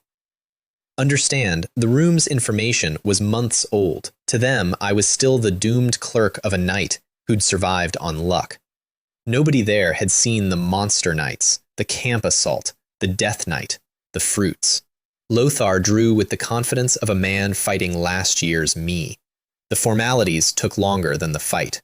Seconds appointed, terms recited, first blood or surrender, a circle of chalk on the luncheon lawn, and Lothar doing warm-up flourishes for the ladies, beautiful spirals of chi off his blade, the fencing of a man who's won every duel that mattered at parties. I stood flat-footed and let him enjoy the marketing. Then the marshal dropped the cloth. The duel lasted 2 moves. First move, he lunged, elegant as calligraphy, and I was not where the calligraphy was addressed. Second move was mine. He left the circle without his sword hand, and I want to be precise here. I'd aimed for the sword. His wrist volunteered. The hall's silence had texture. Somewhere at the back, a young noble dropped a grape, and in that acoustic environment, it bounced twice, audibly. Then the healers hustled Lothar off. The marshal declared what everyone had seen, and 60 conversations restarted at once on a single theme. The doomed boy is not the doomed boy. Update your files. By evening, the rumor mill had run the story through its usual gearbox and produced 3 versions. Version 1, sober and boring, the frontier knight is secretly a sword prodigy. Version 2, dramatic, Lothar had insulted the knight's secret noble lover and paid for it. Version 3, which took the city by storm within a day, held that Sir Lothar had provoked death delay deliberately because he harbored a forbidden passion for me, that the wrist had been a lover's quarrel, and that the maid he'd tripped was a jealous decoy. Version 3 was the popular vote by a landslide. It was still gaining detail 3 days later. By the weekend, there was a version in which I had spurned him at a previous banquet neither of us attended. Lyra reportedly heard all 3. Tessa made sure of it, I am morally certain, because Tessa's loyalty to her mistress expresses itself primarily as entertainment procurement. I have never in 2 lives wanted a rumor recalled so badly, and there is no recall mechanism. And every attempt to correct a rumor in this city is treated as fresh evidence. My new shop opened that week too, and it was very nearly strangled at birth. West District, a modest frontage, selling salt, salted fish, sugar and brown sugar bread to ordinary people at prices that undercut everything on the street. Because my strategy in this city was never the nobility, it was the 80,000 people who cook their own dinners. Opening morning had a good crowd and a better queue. Then 4 men appeared at the edge of that queue and went to work. Not violence, worse. Questions, delivered loudly to nobody in particular. Isn't that the salt out of the land of misfortune? Isn't that the cursed province, the one that eats its barons? Do you know what cursed goods do in a house with children in it? My cousin bought food from there once. Ask me what happened to my cousin. Crowds are cowards. I watched my queue come apart from the back the way a rope frays, people suddenly remembering errands, and my shop's entire future being dismantled by 4 men who had cost Oswin maybe 2 silver. What saved it was Caleb. A grocer from Blackrock Town who'd been buying my salts since spring and had ridden in for the opening, who shoved through the thinning line with his porter Jared behind him, slapped coin on the counter, and ordered his usual in the enormous voice of a man who argues with hagglers professionally. Then he turned around and asked the hecklers whether any of them had actually eaten the salt, since he'd been eating it for months and had gotten fat on it, and invited the street to inspect the evidence, which was substantial. The laugh broke the spell. And I stepped out and finished it the way I finish every version of this argument, by licking the product, a pinch of my own salt off my own palm in front of everybody, cursed goods and all. Sales tripled by sundown. The hecklers were identified by Little Gray, that fat feathered informant, who trailed them home and then sat on a fence looking smug until Breyer translated the address. Rowan and Gravel Rock paid the visit, and the men were persuaded to name their employer, and persuaded is doing some gentle work in that sentence, but all 4 walked home unassisted. Mostly. Oswin again. Always Oswin. Fine. I added him to the queue. The luncheon circuit also introduced me to 2 people who matter later, both of them at a garden party at Sapphire Manor that I attended purely as reconnaissance. The first was Sudric, eldest son and legitimate heir of Count Blackiron, which makes him Baron Roderick's half-brother and, far more importantly, Roderick's rival for everything. He crossed a crowded terrace specifically to nod at me, nothing more. A nod, a held glance, a small remark about how interesting he found the border between his father's lands and mine, and then he moved on. Translation: my brother is your enemy, my brother is my problem, let us both continue to have him. I filed Cedric under useful knives found lying in the road, of which this world has an impressive supply. The second was Isolde Hawthorne, and she rearranged the room by entering it. The Hawthorne family are not nobility. They're something more dangerous. Merchant blood, so rich the crown borrows from it. A father who serves as Minister of Finance, a bloodline tangled into the Queen's own, and Isolde herself the acknowledged future of all of it. Brown hair to her waist, a laugh she deployed like a card, and a habit of asking questions with the structure of a customs inspection wearing a compliment's clothes.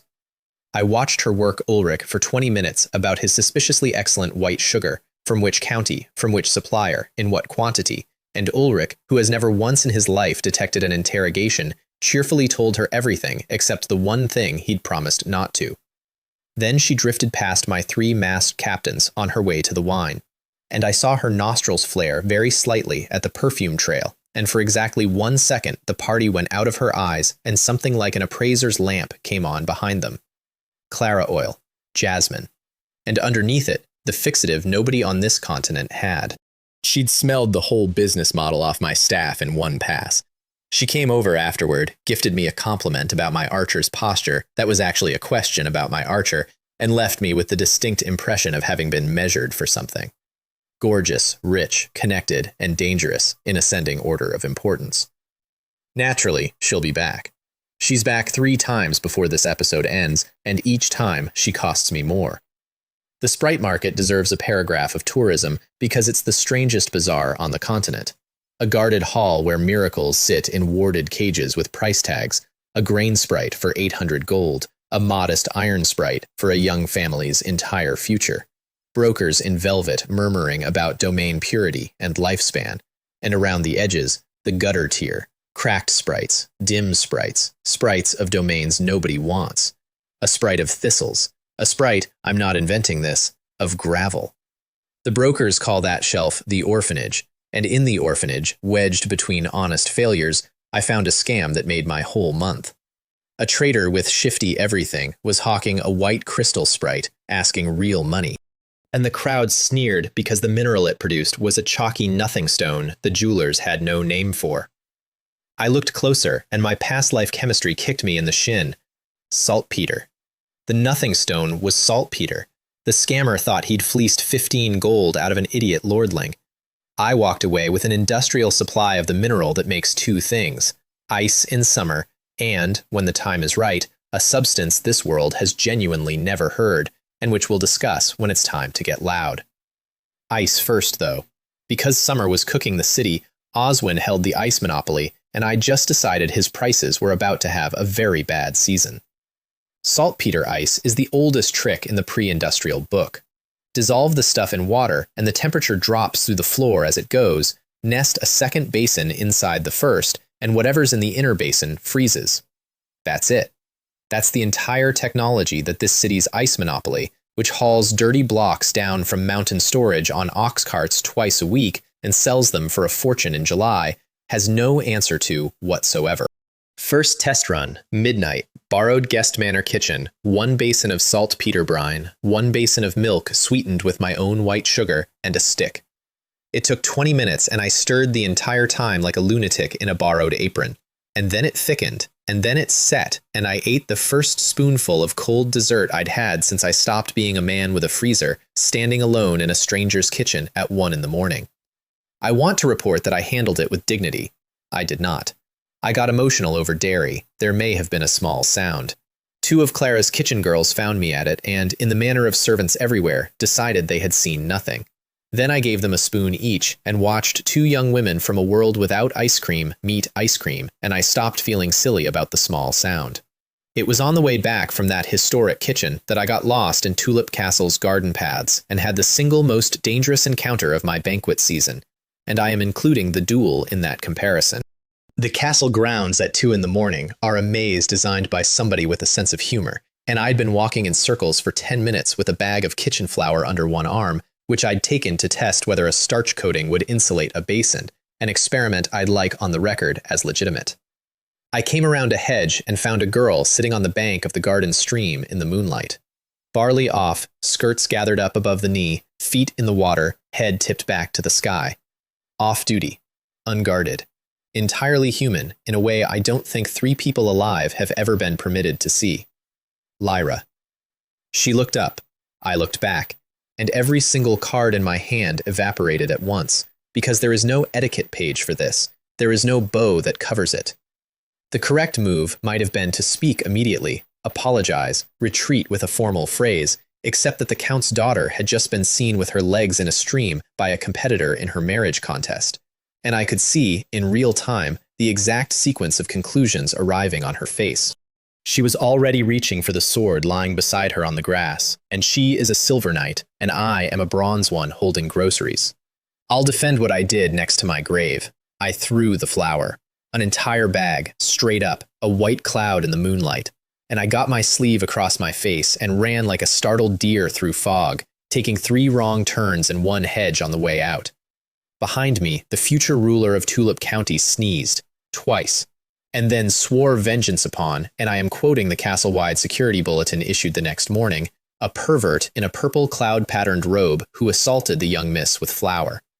The manhunt ran 3 days. Guards checked robes at corridor junctions. A minor noble was detained over a lavender coat. And in my own guest quarters, my 3 captains stood in a row looking at my purple cloud-patterned robe hanging on its peg, then at me, then back at the robe, in complete silence for an unbearably long time. Until Rowan said, deadpan, that the garment appeared to be a fire hazard and offered to dispose of it personally. The robe died a hero. Alara never asked. Briar asked 11 times. Also, thanks to the love triangle rumor, I'd become romantically fascinating to the entire maid population, one of whom, Faye, cornered me with a decanter and an agenda. And I escaped with my virtue by inventing an urgent meeting. My virtue's schedule was filling up alarmingly. The ice war, though, went flawless, and it opened with showmanship because I'd learned my lesson at the perfume stall, luxury needs theater. Opening morning, high summer, the square sweating, and my staff carried out a basin and built, in front of a gathering crowd, a visible mountain of fresh frost, out of water, in the sun, no ice wagon in sight. The crowd's first theory was magecraft. The second theory was fraud. The third theory arrived when I handed the first bowl, shaved fine as snow, drowned in fruit syrup, to a sweating dock porter free of charge, and the man's face performed a public miracle, and after that there were no more theories, only a queue. 40 coppers a bowl, against the 80 Oswin's monopoly charged for a lump of dirty winter ice hauled down from mountain storage with last year's leaves in it. We sold 1,200 bowls before noon.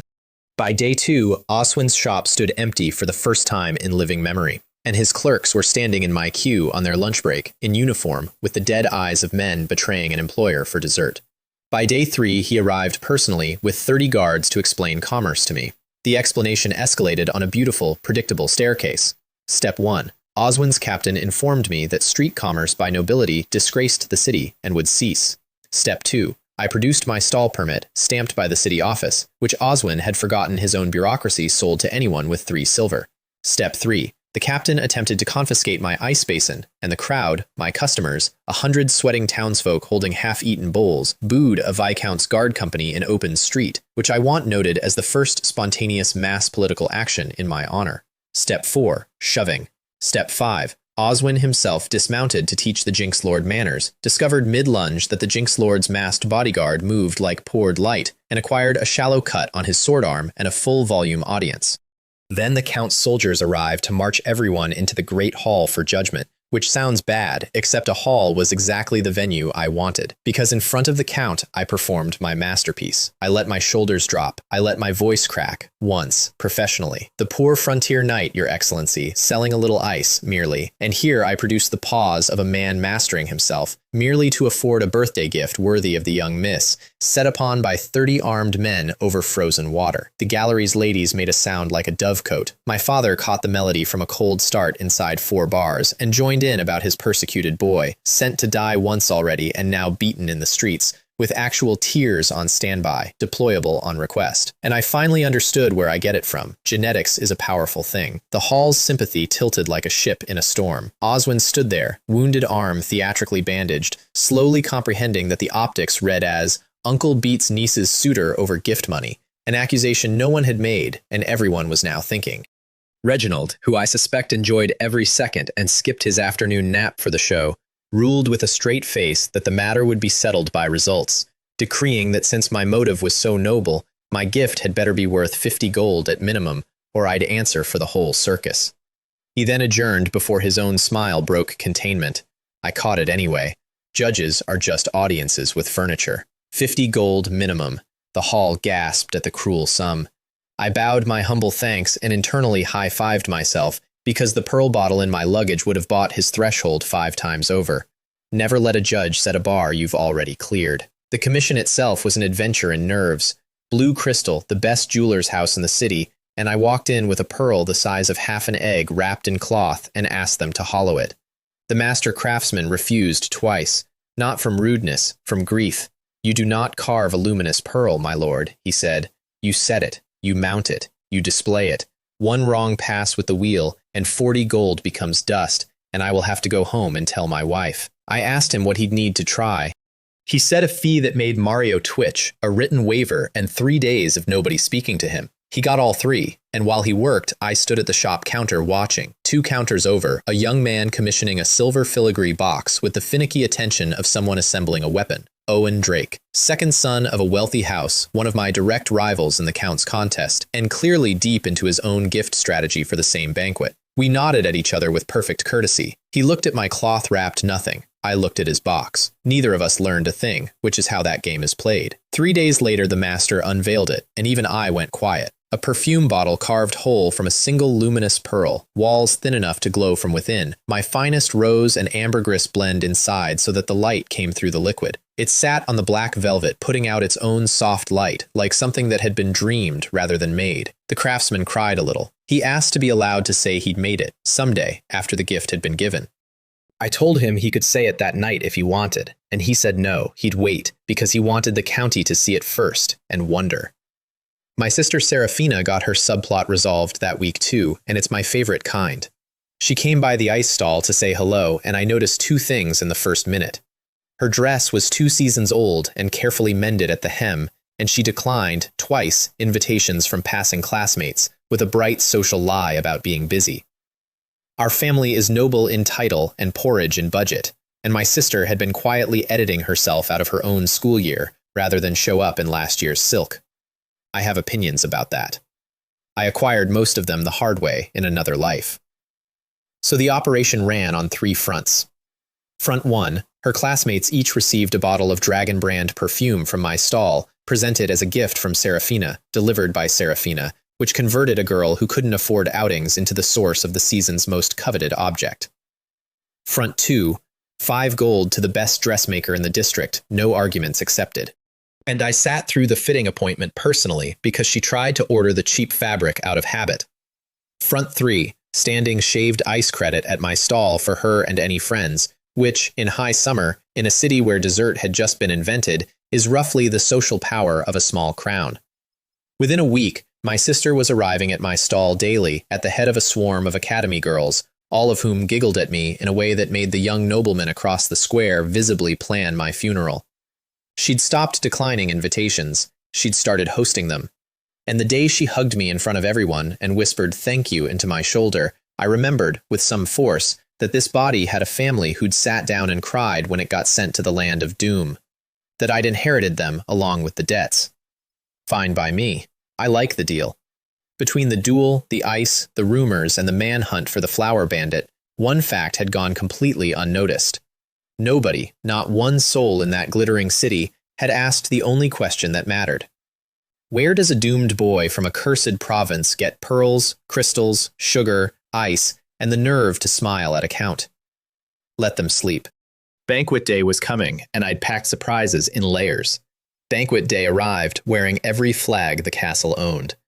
The bachelor luncheon came first, all the young nobility of the county penned into one garden, and it functioned exactly like a trading floor.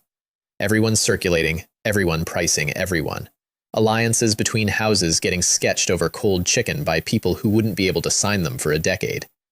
Ulrich arrived in a suit so aggressively green he registered as landscaping and spent the first hour introducing me to people as his partner, which, in that garden, was worth more than an introduction from a duke. Because Ulrich is a known quantity, and known quantities vouch. And my first piece of real intelligence came quietly, over a wine cup, from Cedric of Black Iron. His father, Count Black Iron himself, had arrived in Tulip City that morning, and he'd brought Roderick. Limping, vengeful, freshly castle-less Roderick, hauled before the Count's court to point a fat finger at the man who'd extorted him vid-apocalypse. Cedric shared this with the studied neutrality of an heir who'd be delighted to watch his bastard brother and me destroy each other, or better, watch me win. Nobles don't have friends, they have vectors. Lyra's entrance to the garden caused the usual gravitational lensing, every second sun bending toward her, and I handled it with the dignity of my station by crouching behind Ulrich. Because somewhere in her luggage was a warrant for a flower bandit, and I fit the description.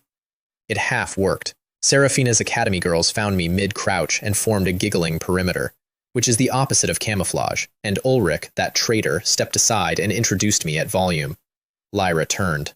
She looked at me for one geological era, with the whole garden watching, because the whole garden watches everything she does. I did the bow. I produced a greeting. I believe I mentioned the weather, and she said evenly, at a volume calibrated to reach precisely me and nobody else, that the flower I had sent her had been of very fine quality, that she looked forward to discussing the vintage. She knew. She'd known for days, and she was letting me live, publicly filing the crime under unpaid debts. If you think that's mercy, you've never seen a cat put one paw on a mouse's tail and yawn. Behind her, little Tessa was vibrating with delight. Isolde, watching from the side, narrowed her eyes at the exchange, then at me, then visibly did arithmetic she'd been assembling for weeks. Sugar, perfume, and now this, and arrived at a sum labeled Thorn. That woman collected my secrets the way Briar collected honey. Then came the arena, because a count's birthday party here includes an afternoon of military flexing, and this afternoon had been booked for an ambush. The Tulip Knights opened with the traditional demonstration, a shield charge formation against 10 captive flame wolves, and it was genuinely impressive, a wall of interlocked steel moving as one animal, with the Count's secret charge technique lighting the shield rims, wolves bouncing off it like thrown crockery. The stands applauded properly, home crowd, home cavalry, the county's pride doing its yearly turn. And then Count Lakufu took the floor, and the temperature changed. Iron Cavalry family, one of the 6 great counts of the realm, a man with the face of a satisfied debt collector. He'd brought his pet unit, the Heartless Ones, 10 archers slave-trained from childhood in the Sand Country to feel nothing and miss nothing. And he proposed a friendly wager to our host, his 10 archers against Tulip's 5 best sharpshooters. Stakes, a city shop against 5 warhorses. Reginald, cornered by hospitality, accepted. It was an execution, not a contest, an execution. The Heartless Ones didn't celebrate, didn't flinch, didn't blink between shots. They just disassembled the targets in machine time, while Tulip's 5 best marksmen, good men, veterans, shot well and lost anyway, and had to stand there afterward with their county watching. I want to say something about those 10 archers, because the crowd was cheering them and I was doing something else. Slave-trained from childhood in the Sand Country. The training process is documented, more or less, in the way that horrors get documented in this world, which is as a bullet point in a sales brochure. Children bought, drilled past feeling, the survivors sold as a matched set. What was standing in that arena was 10 ruined childhoods in a line, being rented out to humiliate a county at a birthday party. Lakufu collected the shop deed with a little speech about southern softness that made every Tulip vassal's knuckles go white, and I sat there with my hands very still, filing a plan. And then Roderick, seated in Black Iron's box like a boil in silk, saw his moment and called across the arena that Tulip's true archer was hiding, that the Jinx Lord of Storm Territory kept a masked marvel, and wouldn't the county love to see her shoot? Malice intended, favor delivered. I'd been trying to invent an excuse all afternoon. I sent my guard squad down first, and that was theater with a purpose. 40 men, boots hitting the sand in unison, phoenix banners snapping. And they crossed that arena in a march step no one on this continent had ever seen, arms swinging to a count, ranks square enough to draw with a ruler. It's just parade drill. It's the least tactically useful thing I taught them. but 40 bodies moving as one object does something ancient to a crowd's nervous system, and the stands went from murmur to a stamping chant inside 30 seconds, and Lukufu's heartless ones, who feel nothing, turned their heads. Then I halted my 40 and sent out exactly one person to answer Lukufu's 10. Ilara, alone. Masked, bow in hand, small against all that sand, walking out past 400 silent people. The stands turned on me instantly, sending a girl to die. Shameless Southern theater. A Viscount 2 boxes over said, loudly, that the Jinx Lord had finally found a way to lose that would also disgrace his host, and several people agreed with him. Lukufu smiled his collector's smile and said, generously, that his men would go easy. Reginald didn't stop it. That's the part I noticed at the time and understood later. He'd seen my guard's march step and my perfume and my cake, and he had decided to find out what I actually was, in public, at his own daughter's party, at the cost of his county's dignity, if I was wrong. The heartless ones took their line. She shot first at 130 meters, an opening statement through the center ring, and the arena's noise dipped like a missed heartbeat, because the standing benchmark for a master archer in this world is clean hits at 100, and she'd just moved the wall 30 meters and knocked on it. The heartless one's captain, if slave soldiers have captains, answered with their signature, a 10-man simultaneous volley, 10 arrows in one target's rings in one breath, the exhibition that had broken the tulip marksman's spirit an hour before. The crowd roared for it. Machines are impressive right up until the weather changes. Then the real exchange began. Moving targets, called shots, distance ladders, and the difference stopped being about archery. The heartless ones were flawless products of a cruel factory, every motion identical, every release a copy of a copy, and copies don't adjust mid-air. Alara's talent reads the world between the string and the target. Wind, light, the half-breath before a rival releases, the wobble a thrown disc will have 3 seconds from now. At 160 meters, she split a tossed plate they had all declined as unshootable. At the called shot round, she named her ring before drawing, quietly, through the mask. And the herald had to repeat it to the stands, and then she put the arrow there, and did it again, and again. Their perfect volley scores became a countdown. 10 events, 10-0, the other way, and the last heartless archer, a boy trained from childhood to feel nothing, stood staring down the field at her with an expression his manufacturers had failed to remove, and it looked a lot like wonder. The silence lasted 3 full seconds, and then the arena went off like a landslide. 400 people who had spent the last 10 minutes calling me a disgrace were now on their feet screaming for a masked girl whose name they didn't know, and the tulip vassals were screaming loudest, because their county had been publicly humiliated by a foreign count an hour ago and had just been publicly avenged by one of their own. Reginald stood up laughing, reclaimed his wagered shop deed off Lukufu with a hand held out flat, and then, without sitting down, awarded it to me. 400 gold of prime East District real estate handed across the box rail in front of everybody, which was both a gift and a very loud sentence about whose vassal I was. Lukufu's face performed a full seasonal cycle. Roderick, who had personally pointed at me and demanded my archer be shown, sat in the black iron box with the expression of a man who has posted his enemy a sword by mail and received the receipt. And Alara walked back across the sand through all that noise and stopped in front of me, and I saw her hands shaking. Not from nerves, from the noise. 14 months ago, that sound would have been a mob at a stake, and her body still knew that sound. And she had to stand in it while 400 nobles cheered her. Lyra watched all of it. Then she looked at me with an expression that said the file on Kaelin Thorne had just acquired a new folder, and possibly a lock. Black Iron wasn't finished, though. With the crowd still buzzing, the old count stood up in his box and formally accused me, in front of a birthday party, of extorting his son during a monster attack.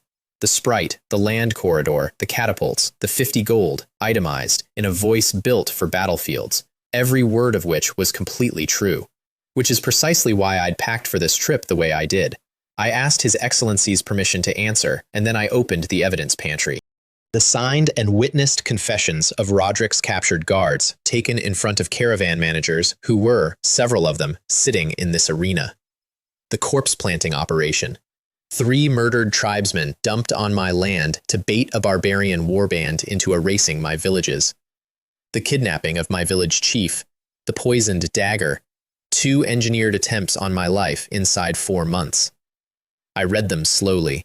I put pauses in the right places, and I finished by observing, with the mildest voice I own, that I had pulled Baron Roderick out from under a Death Knight's blade with my own rope on the same night he was scheduled to be my murderer, that I had charged him for the service, and that if the honorable Count found the price steep, he was welcome to compare it against the market rate for a life.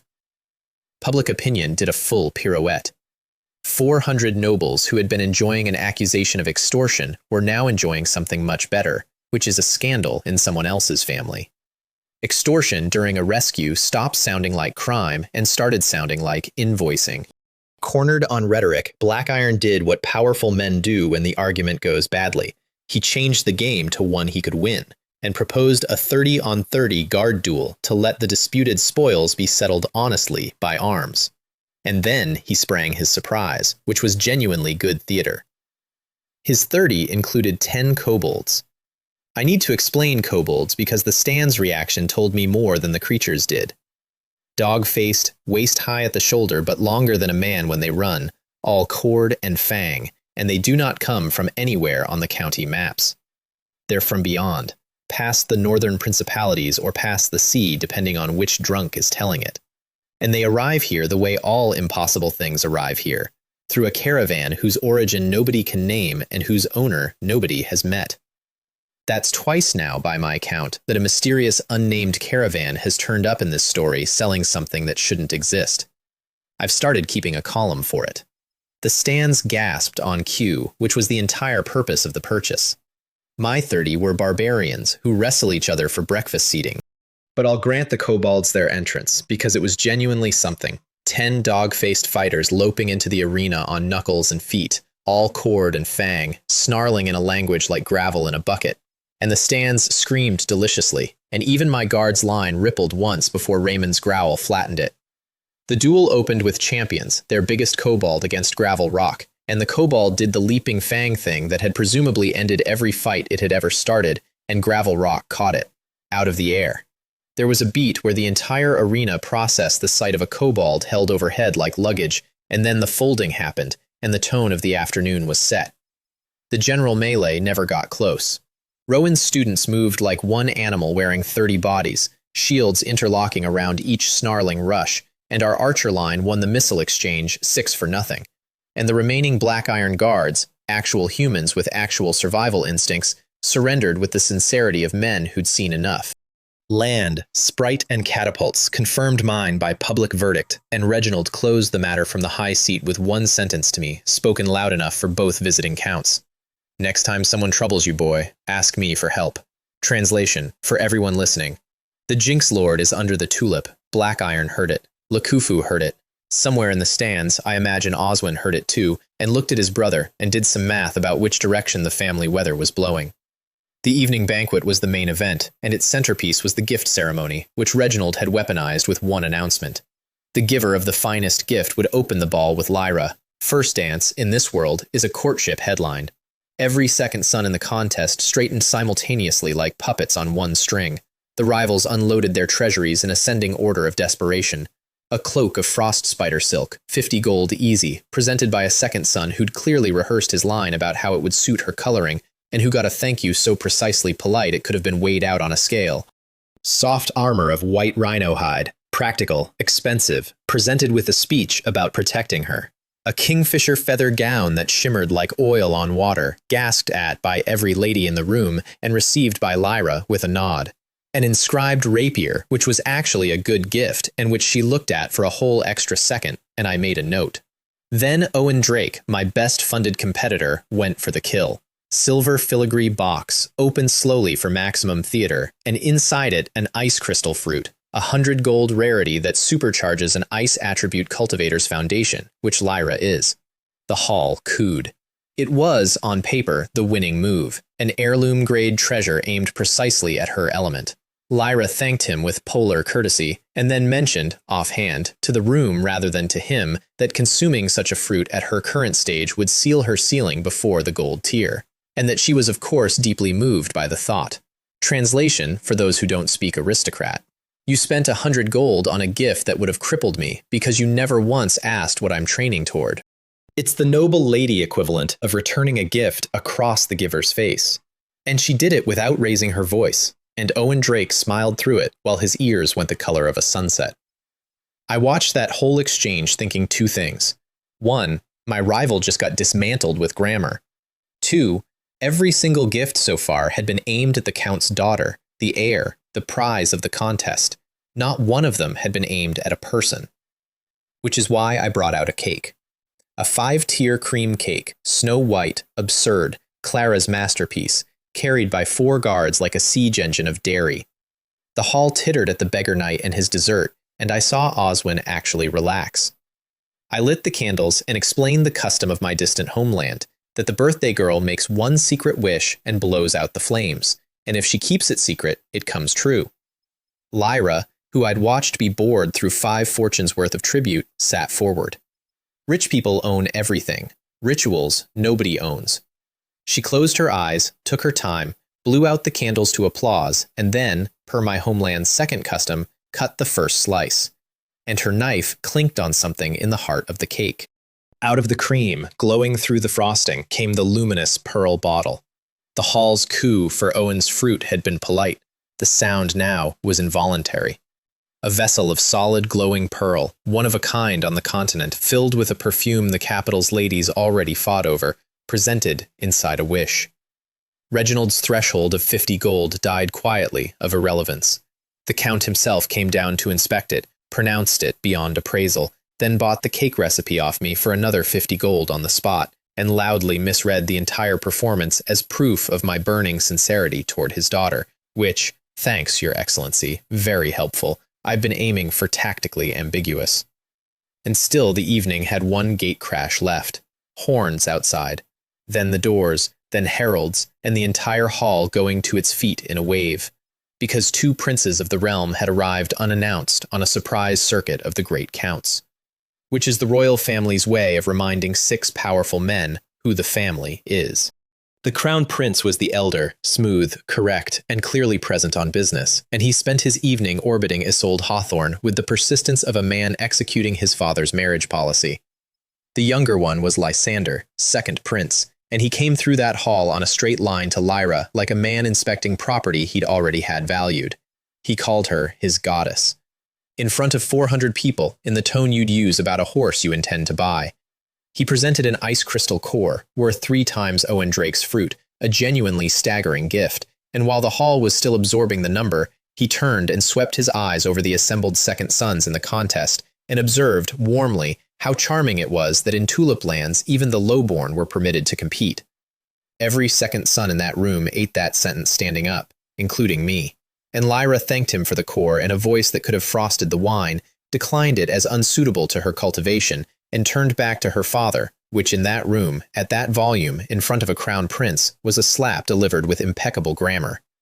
Lysander's smile did not move, but something behind his eyes went flat and stayed flat, and then those flat eyes tracked across the hall and landed on me. Because by then the gossip had already served him the cake story with my name on it. That's the moment I acquired a prince. Not through anything I did. I simply happened to be the specific lowborn who'd made the goddess smile that evening, in front of a man who does not lose. Lyra thanked him the way you thank a tax notice, and the temperature of her voice left frost on the chandeliers.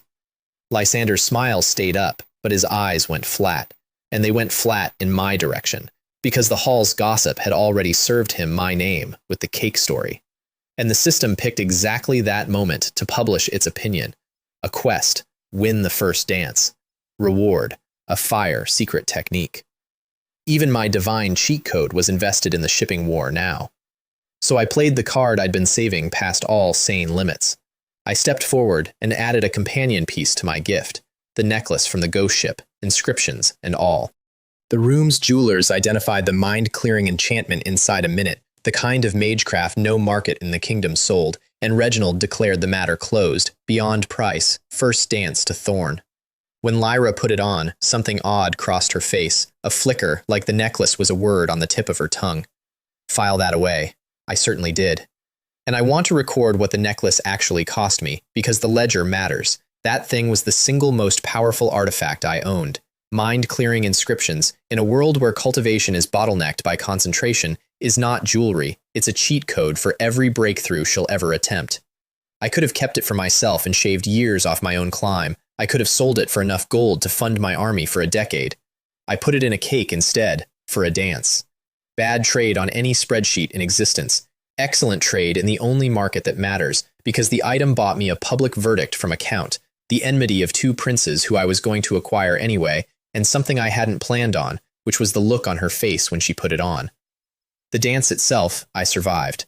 That's the honest verb.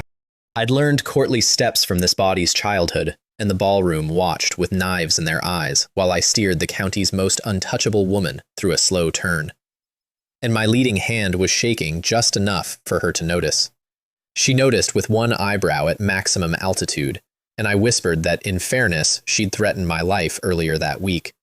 First joke I heard her almost laugh at. Almost. Lysander watched the whole dance like a man pricing assassins, and the prince officially joined my collection of enemies I could not afford yet, next to a church I could afford even less. Afterward, the party defragmented. I paid my dance debts to Seraphina's giggling classmates, and Isolde finally ran her play.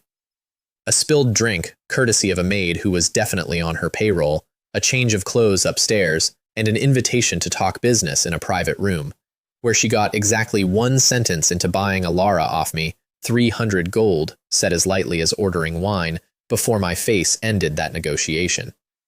To her credit, she pivoted without blinking to the real target, ambergris. She'd traced the perfume to its fixative, and she wanted the raw supply, exclusively, for the Hawthorne trade empire.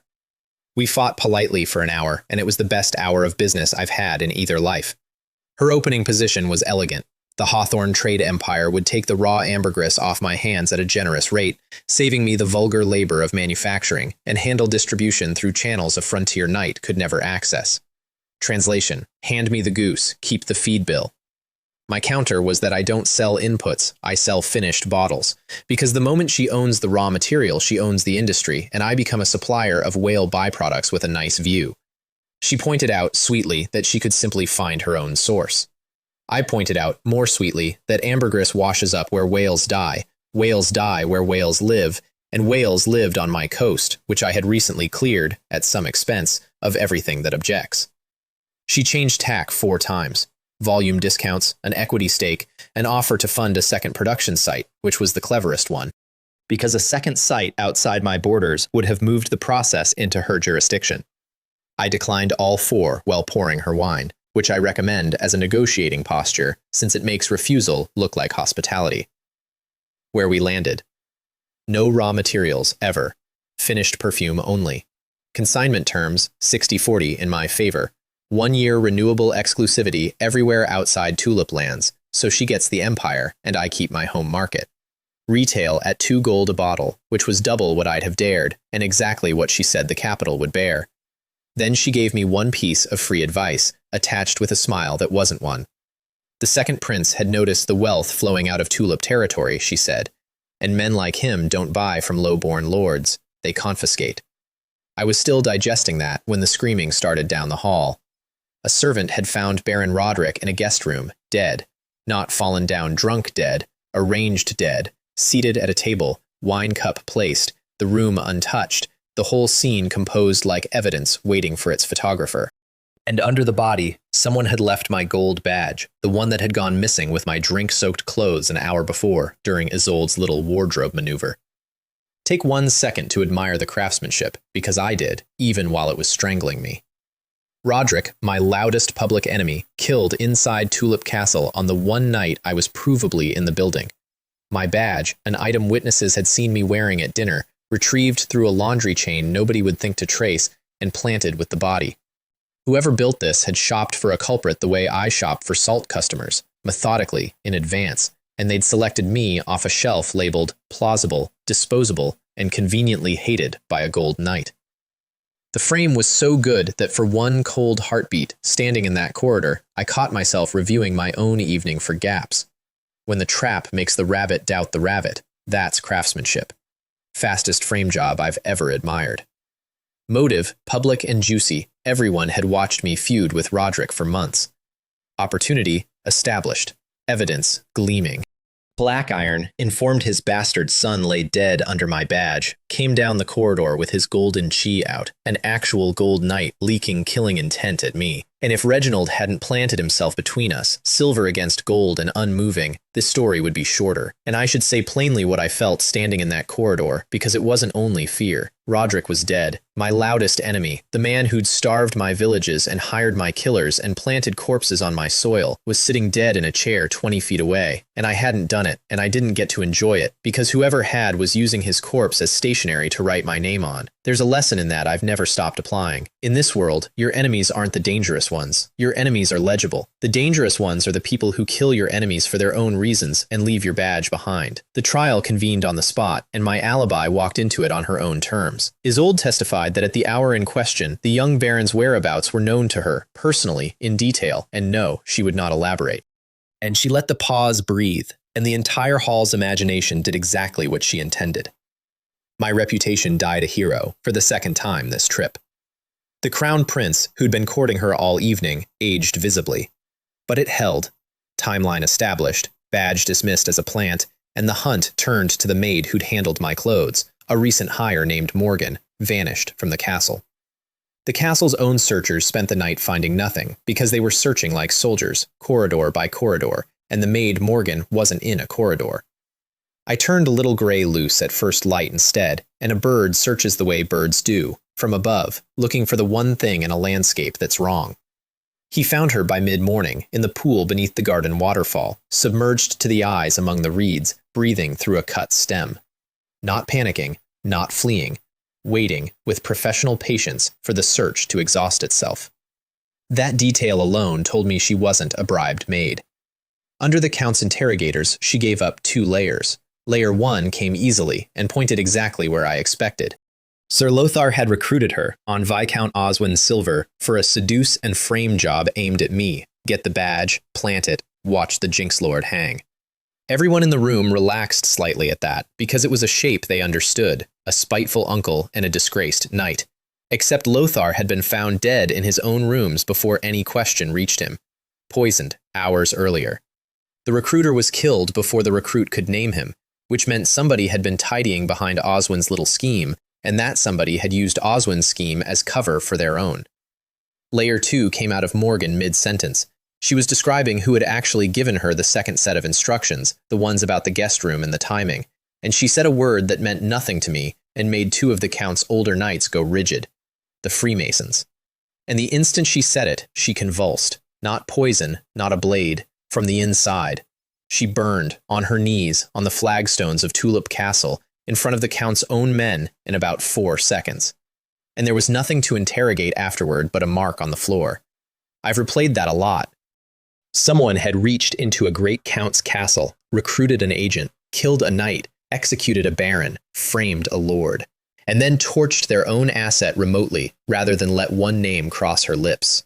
That's not a rival, that's an institution. The hall went very quiet after that. Counts who'd been at each other's throats an hour before stood shoulder to shoulder looking at the ash, because everyone had just understood the same thing. Somebody's hand reached into a great Count's castle, killed 2 people, framed a third, and erased its own fingers all in one night. Later, in the smallest hour of that night, when the hall had emptied and the castle had gone to the specific quiet that follows a death, Isolde found me on a balcony. She wasn't performing, that's what made it land. The laugh was gone, the tilt of the head was gone, and what was left was a young woman with a very old family's information, leaning on a rail, looking at the dark, telling me things she had no reason to tell me. The Freemasons, she said, are not a rumor and not a guild. They start wars. Border incidents, succession disputes, assassinations that make 2 houses that could have talked instead reach for swords. She said her family has tracked them for 3 generations the way merchants track weather, because wars move prices, and someone always knows first. And then she said the part I've never been able to put down. Every war they start, the church profits from. Not in gold, in authority.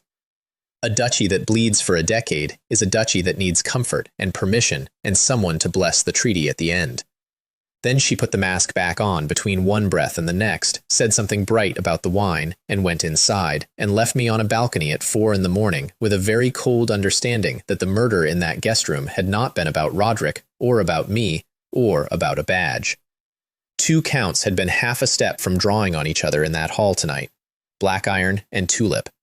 If Reginald hadn't stood between his brother count and me, there'd have been a body of rank on that floor and a feud by morning. The frame wasn't meant to hang me. Hanging me was the cheap version. Somebody was shopping for a war. And the morning after the murder, before the castle had finished scrubbing the corridor, Oswin's world came apart too.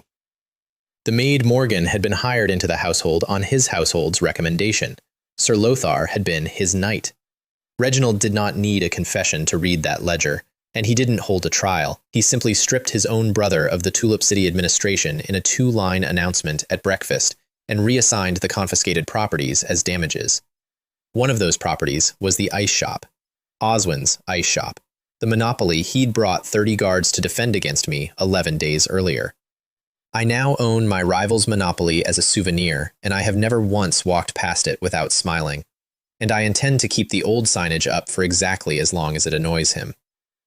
Before I rode home, Lyra summoned me to a private audience, and it was the most valuable hour of the entire trip. First, business. She wanted the necklace's twin technology, and settled instead for a trade, the Count's cavalry secret technique, Flame Spear, a 500 gold group charge art, against my promise of first refusal on future wonders. Second, a warning, delivered flat. Isolde was promised to the crown prince in the king's designs, whatever the lady herself pretended, and standing near her put me in royal crosshairs. Third, unprompted, she taught me the map of the real world, and it rearranged my furniture. She asked me, first, what I thought the strongest force in the kingdom was. I said the king, because I'm not an idiot in that particular direction. She said that the king of this principality could field, at absolute maximum, with every count's household stripped and every reserve called, something under 100 titled knights of silver rank or above. Then she told me that the church, within living memory, had fielded 1,000 titled knights in a single order, the Knights Templar, 1,000, and that they had used them once on a duchy whose nobility had gotten ideas about tithes and jurisdiction, that the campaign had lasted a single night, and that afterward there had been no nobility in that duchy at all, and the maps had been quietly redrawn.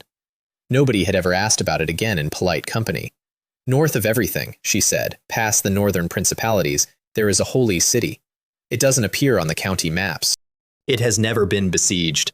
Every parish priest in every village in my territory, in her father's territory, in the capital, files reports upward through a structure that ends there.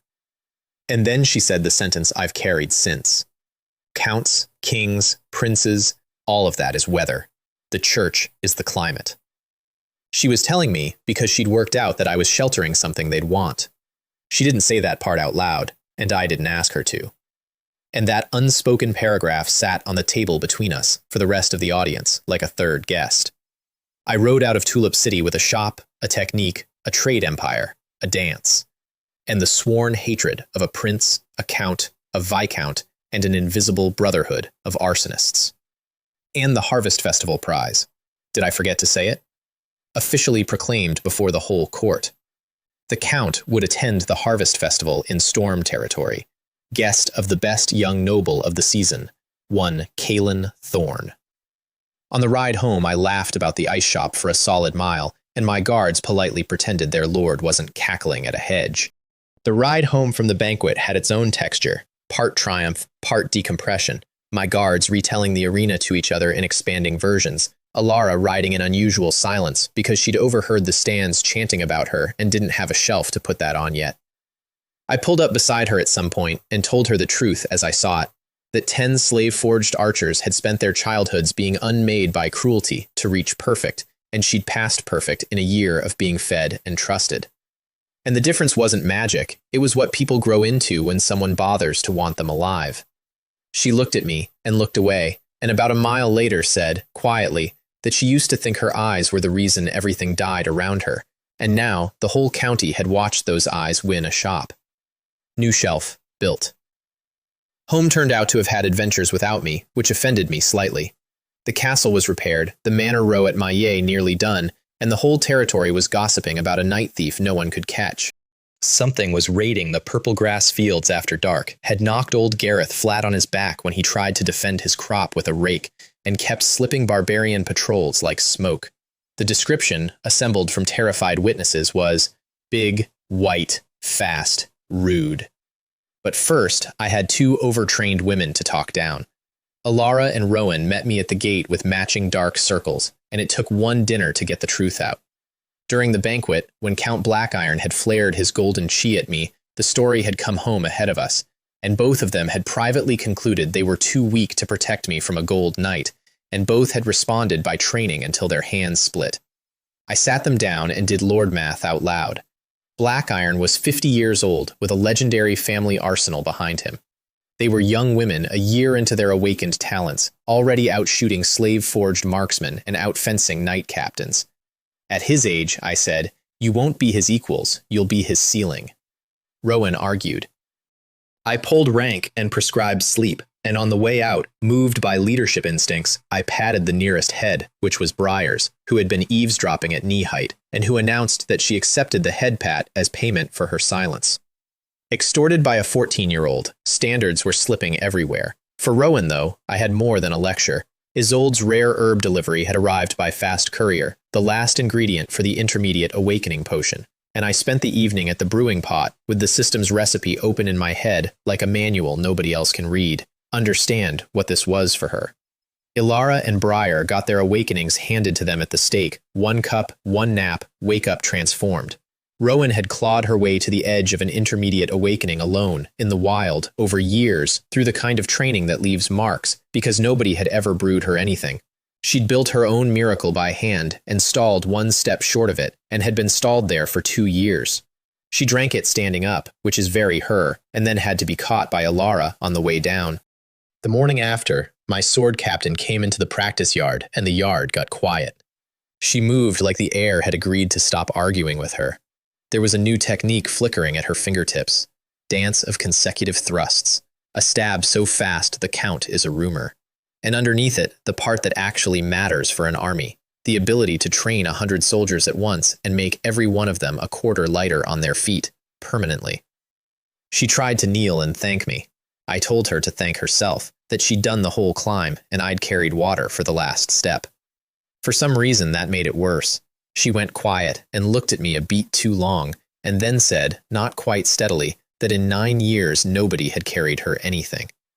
And I suddenly remembered that I was holding a report I urgently needed to read, which I then read, upside down, for some time. And I finally cracked the flame spear, which had been sitting in my head since Lyra traded it to me, resisting comprehension the way secret techniques do. Here's the thing about a knight's secret technique in this world. It isn't a sword move. It's a way of routing battle chi that produces an effect the untrained body cannot produce, and the manuals describe it in the dense allegorical nonsense that guild secrecy produces everywhere. Triple Flame Slash had taken me a week and an intelligence fruit. Flame Spear was worse, because it isn't a personal art, it's a cavalry art, a charge technique that projects a lance of chi ahead of a mounted line and, at full strength, does it for everyone riding in formation with you. 500 gold, that manual, on the open market. Which is the point. Cavalry techniques are how great houses stay great. It isn't the horses, it's that their 100 riders all hit at once with something 100 ordinary men can't answer. It took a month. The morning I finally executed it clean, on the practice field, from White Dragon's back at a canter, the lance of fire went out about 6 meters and bisected a target tree, and my entire guard corps stopped what they were doing, because they'd all done the arithmetic that I'd done the day Lyra handed it over. 25 men in my cavalry, 38 war horses in my pastures. Battle chi manuals in every guard's kit, and a knight's secret technique in their lord's head that scales to a formation. That's not an escort. That's the seed of a knight order, which is a thing minor nobles are not supposed to have. Then we hunted the White Thief, and the White Thief turned out to be the best week of my cavalry program's life. Night ambush at the purple grass field, Rowan at her new speed, Raymond's lasso team, chains, and what came up thrashing out of the dark was a horse. Except calling it a horse is like calling a wildfire a candle. White as a bank of snow, tall as a doorway, wind humming around its hooves, and on its forehead, under the forelock, a little bump of horn that made my past life brain whisper, unicorn adjacent. A magic beast horse. The kind kings ride in portraits, the kind this kingdom possessed exactly one of, in the royal stables. It did not surrender. It insulted us. Briar, translating with delight, reported that the horse had opinions about my ancestry, my castle, and my grandmother specifically, and that it would rather eat rocks than carry a 2-legged sack of coins. The system, purring, posted the quest. Tame it and find its herd. Reward, another yellow sprite. So began the Great Siege of Dignity, and I'm going to give you the campaign diary because it was a war, and I have the scars on my self-respect to prove it. The doctrine was falcon taming, patience and hunger. You don't break a proud animal, you out-stubborn it. Day 1, we offered the finest hay in the province. The horse looked at the hay, looked at Gravel Rock holding the hay, and spat at the man with the accuracy of a siege engine. Day 3, it accepted a carrot with every sign of gracious surrender, waited until the entire watching staff relaxed, and then kicked the paddock fence into next week and screamed what Briar refused to translate in front of the guards. Day 6, it went on hunger strike, and I want you to appreciate the interspecies theater of this, a horse on hunger strike, lying down with its back to us, and Briar running a negotiation shuttle between the paddock and my study, returning with demands. Release. Apology. The fat sparrow to stop laughing at it. Little Gray had indeed taken up a mocking perch on the fence, because that bird has never once been on the right side of an issue. I named it White Dragon somewhere in week 2, on credit, for the horse it could be if it stopped being a jerk. And the name leaked to the horse via Briar, and the horse, she reported, found the name acceptable, which was our first diplomatic breakthrough.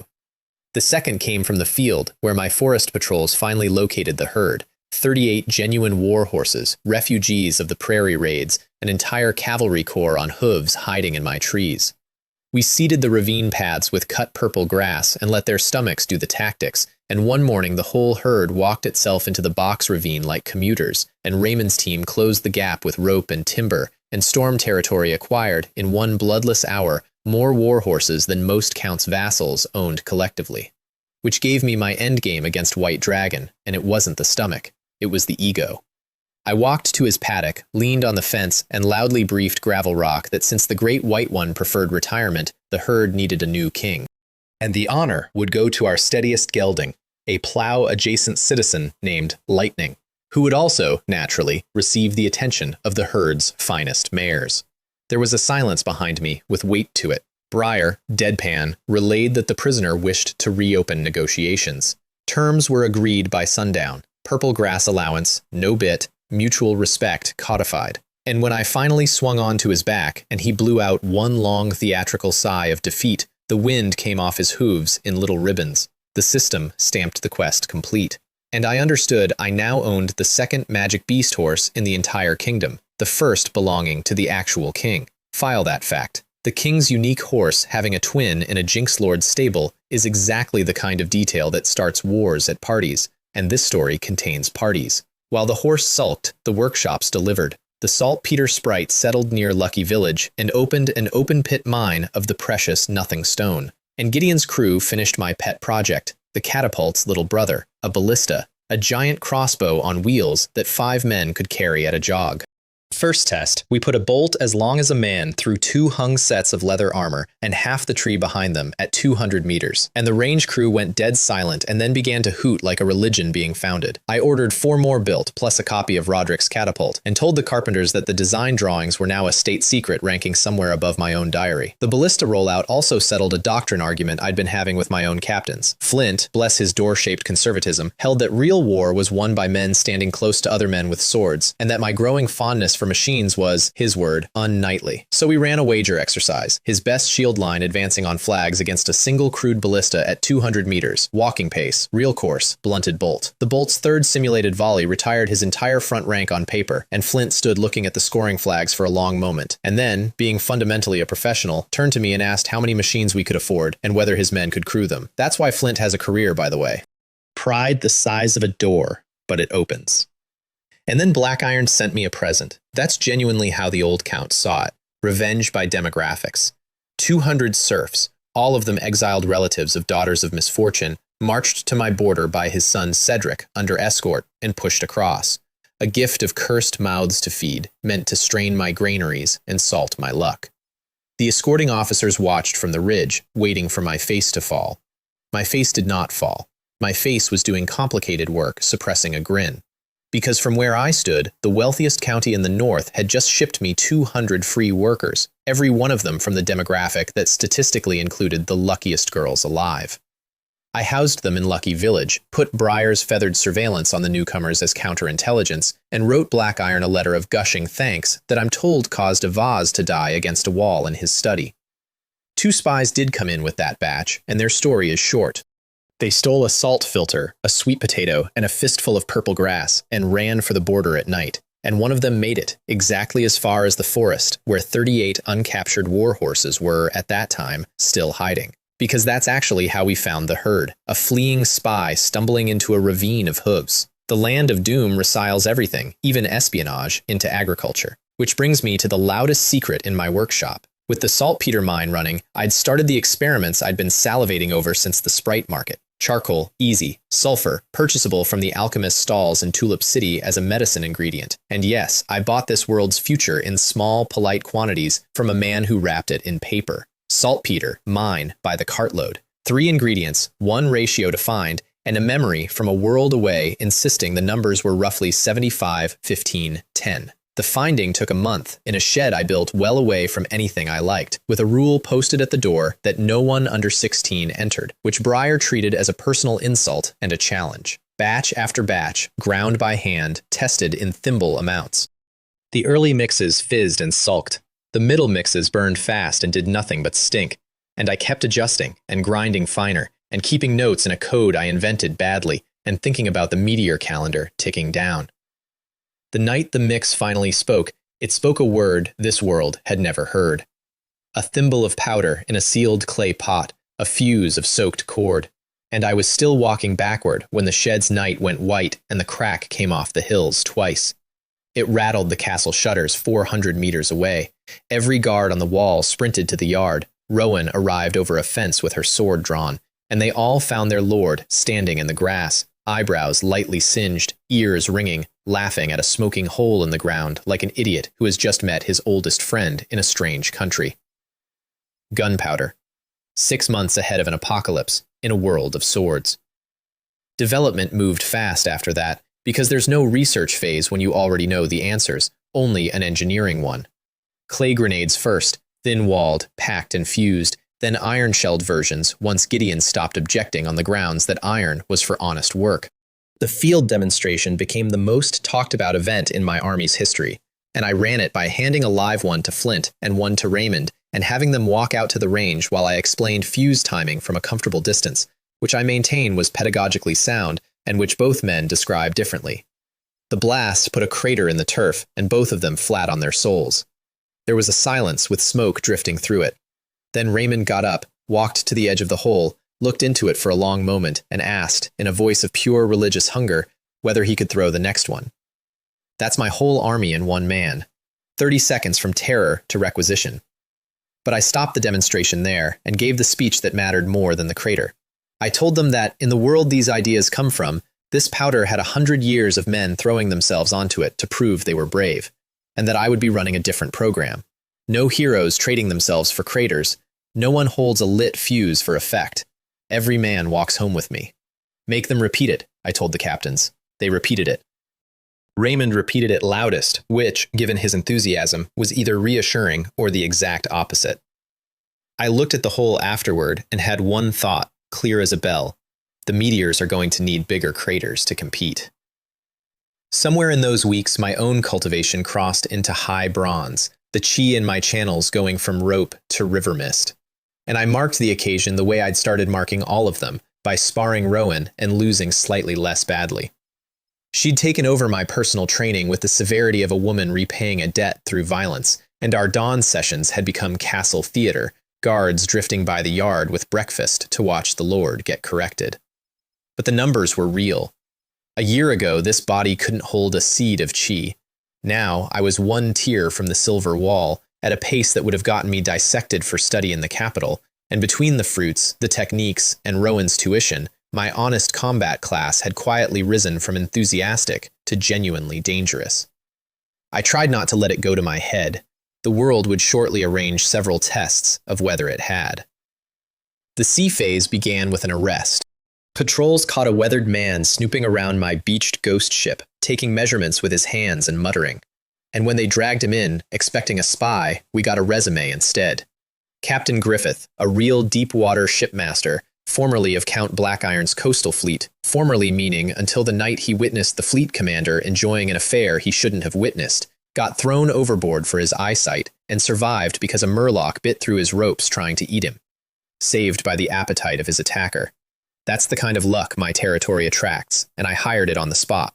Griffith took one look at my salvaged three-master and started crying quietly into his beard, and then started fixing her, and the system, delighted, quested me a maiden voyage with a reward of 2 new species.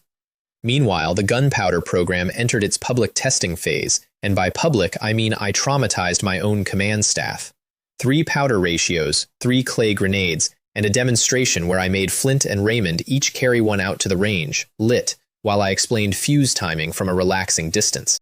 The first blast knocked a crater in the turf, and both men flat on their soles, and there was a long silence. And then Raymond picked himself up, looked into the smoking hole, and asked, reverently, whether he could throw the next one. That's the whole arc of my army in one man, 30 seconds from terror to requesting the terror for personal use. We moved to iron shells within the month. I also made every thrower memorize one rule above all technique, and I made them repeat it back. I don't need heroes who trade themselves for craters. I need every one of you walking home with me. They repeated it. Raymond repeated it loudest. The literacy school opened that season too, because an army that can't read orders is a mob with matching shirts. Mandatory attendance, 1 hour after morning drill, chalk and slate, taught by the castle's literate servants who had never in their lives held authority over anyone and took to it like tyrants. Enthusiasm ran low for about 4 days, right up until I announced that selection for the new cavalry would weigh, among other things, a written exam, and cavalry meant a war horse. And a war horse meant status a serf's son could not otherwise buy in 3 lifetimes. After that, grown barbarians were fist-fighting over chalk. Gravel Rock learned his letters by writing his own name on every flat surface in the castle until Sebastian instituted a policy. Flint, who'd been faking literacy for years the way veterans do, quietly attended the beginner's class at night, and every man who noticed had the sense to notice silently. Among the new serfs from Black Iron's spite shipment, we also struck an unexpected vein. A jeweler named Silas, formerly of a Black Iron workshop, whose specialty was grinding and polishing crystal. I sat him down with a sketch that had been burning a hole in my notebook since the first time I squinted at a distant crater and wished for better eyes. 2 lenses, 1 tube, 1 adjustable slide. Silas looked at the drawing and told me, politely, that curved crystal distorts, that this was known, that lenses of this shape were considered flawed work. I told him to make the flaw on purpose and bring me 2. It took him 5 attempts and a month, and the failures were expensive, and I paid for every one of them without complaint. Which is a thing I'd learned about innovation. You're not buying the success, you're buying the failures that surround it. When the prototype came together and I raised it to my eye on the castle wall and watched a rider on a hill 3 miles out leap close enough to count the buttons on his coat, I made a sound loud enough to bring the watch running. Silas wept, actually wept, holding the tube, because he'd spent his life being told his curved crystal was worthless, and had just been handed proof that he'd been grinding the future by accident. I put him on salary, gave him an apprentice, and ordered 4 more with engraved silver cases. Because a device like this doesn't get carried in a pocket. It gets given to people whose goodwill I need. And for the record, I felt briefly like the most dangerous man alive that day. Not because of the powder or the ballistae, because in a world that fights at the range of a shout, I could now see 3 miles further than any king on this continent, and nobody I would ever point it at would know they were being looked at. The lottery contributed too, spinning out a beast contract fruit, which settled the white dragon question permanently. 1 shared bite, a flash of light, and the horse and I had a link, feelings flowing both ways. And the first feeling that came down the wire from the legendary magic beast steed of the storm plains was, and I translate loosely, purple grass now, peasant. We understood each other perfectly, ever after. Then we launched the ship. Griffith had spent 2 months rebuilding her, replanking, recalking, re-rigging, training 8 of my fishing crew into something he grudgingly called a half crew of quarter sailors, and on launch morning the whole territory came out to the dunes. 200 barbarians walked her down the greased rollers, chanting, and there was a moment when the hull hit the surf and stopped, hung, refused, and 200 men leaned into it as one animal, and the sea took her. The noise off those dunes went up my spine and stayed there. Griffith at the wheel with his beard in the wind and tears he denied later. Phoenix flag snapping at the mast. Briar on the bowsprit, unauthorized. My landlocked, cursed province, laughingstock of the county, became a naval power of exactly 1 vessel, christened Rainbow. The maiden voyage doubled as a hunting trip and a lesson in how much I didn't know. Out past the shelf, Griffith ran the boats onto a whale properly, with a real cruise geometry, wind-side approach, staggered irons, line management. And I watched a professional do in one afternoon what my enthusiastic amateurs had spent 2 beachings learning badly. 10 tons of meat, a full hold, and a captain who came back aboard, looked at me, and asked when we sailed again. The system paid its quest out in geography. An island. Half a day off my coast, 4 or 5 kilometers of green on no chart in the Count's library, spotted first through my own telescope by a lookout who thought he was seeing a cloud bank misbehaving. We went ashore in the longboats with weapons ready and found nothing to point them at. No people, no ruins, no tracks. An island that had simply never been used. And then the wind turned and hit us in the face with the southern slope, and half my landing party stopped walking, because the entire hillside was roses. Wild, unmanaged, generations deep, a sea of them running down to the water, and my perfume industry's most expensive input growing free in the salt air by the ton. Vacher, my perfumer, had insisted on coming along and had to sit down on a rock.